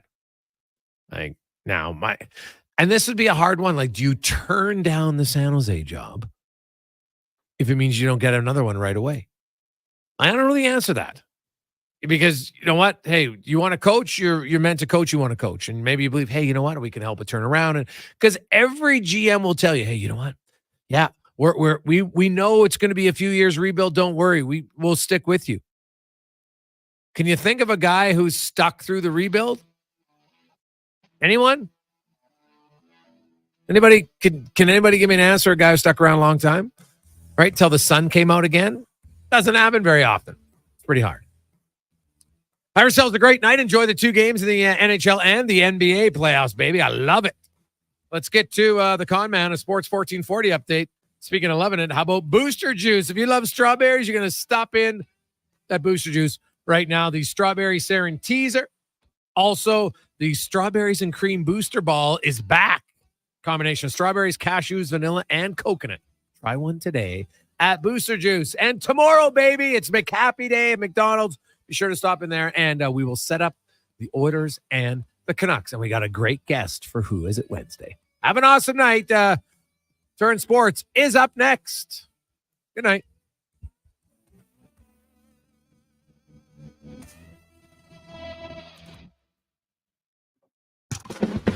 This is the Sports 1440 update. Two games on the ice now in the Stanley Cup playoffs. Carolina Hurricanes scoring with 5.4 seconds left. They lead the Rangers 2-1 heading into the first intermission. Rangers lead that series 1-9. Later tonight, Avs taking on the Stars in game one of their best of 7 from the American Airlines Center. Puck drop just after 7:30 in the association. It's early, gone the way we expected. Those Celtics beat the Cavaliers 49-37 with 6 minutes remaining in the second quarter. That's game one of their series.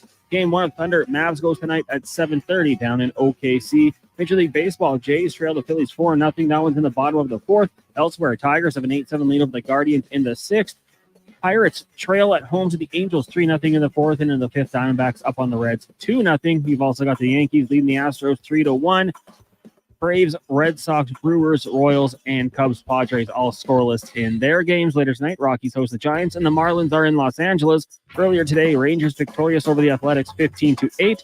And we're about an hour and 5 minutes away from puck drop. Game 7 of the Eastern Conference Final in the WHL as Saskatoon takes on Moose Jaw. Winner of that one meeting Portland. Wide receiver Emmanuel Arsenault, who spent the last 2 seasons of his 14-season and CFL career with the Elks, announced his retirement in 664 career games with the Lions, Riders, and Elks. He had 645 receptions for 9,000 yards and 58 touchdowns. The CFL also announced today that Toronto Argonauts quarterback Chad Kelly has been suspended for a minimum of 9 regular season games for violating the league's gender-based violence policy. And in the NFL, after being waived by the New England Patriots, Canadian quarterback Nathan Rourke was claimed today by the New York Giants. That'll do it for us here on the Jason Gregor Show. We've got Turn Sports coming up next, Fox Sports at 9 o'clock, and then local coverage returns tomorrow with the Kevin Carius Show at 7 a.m. I'm Connor Halley. This has been a Sports 1440 update.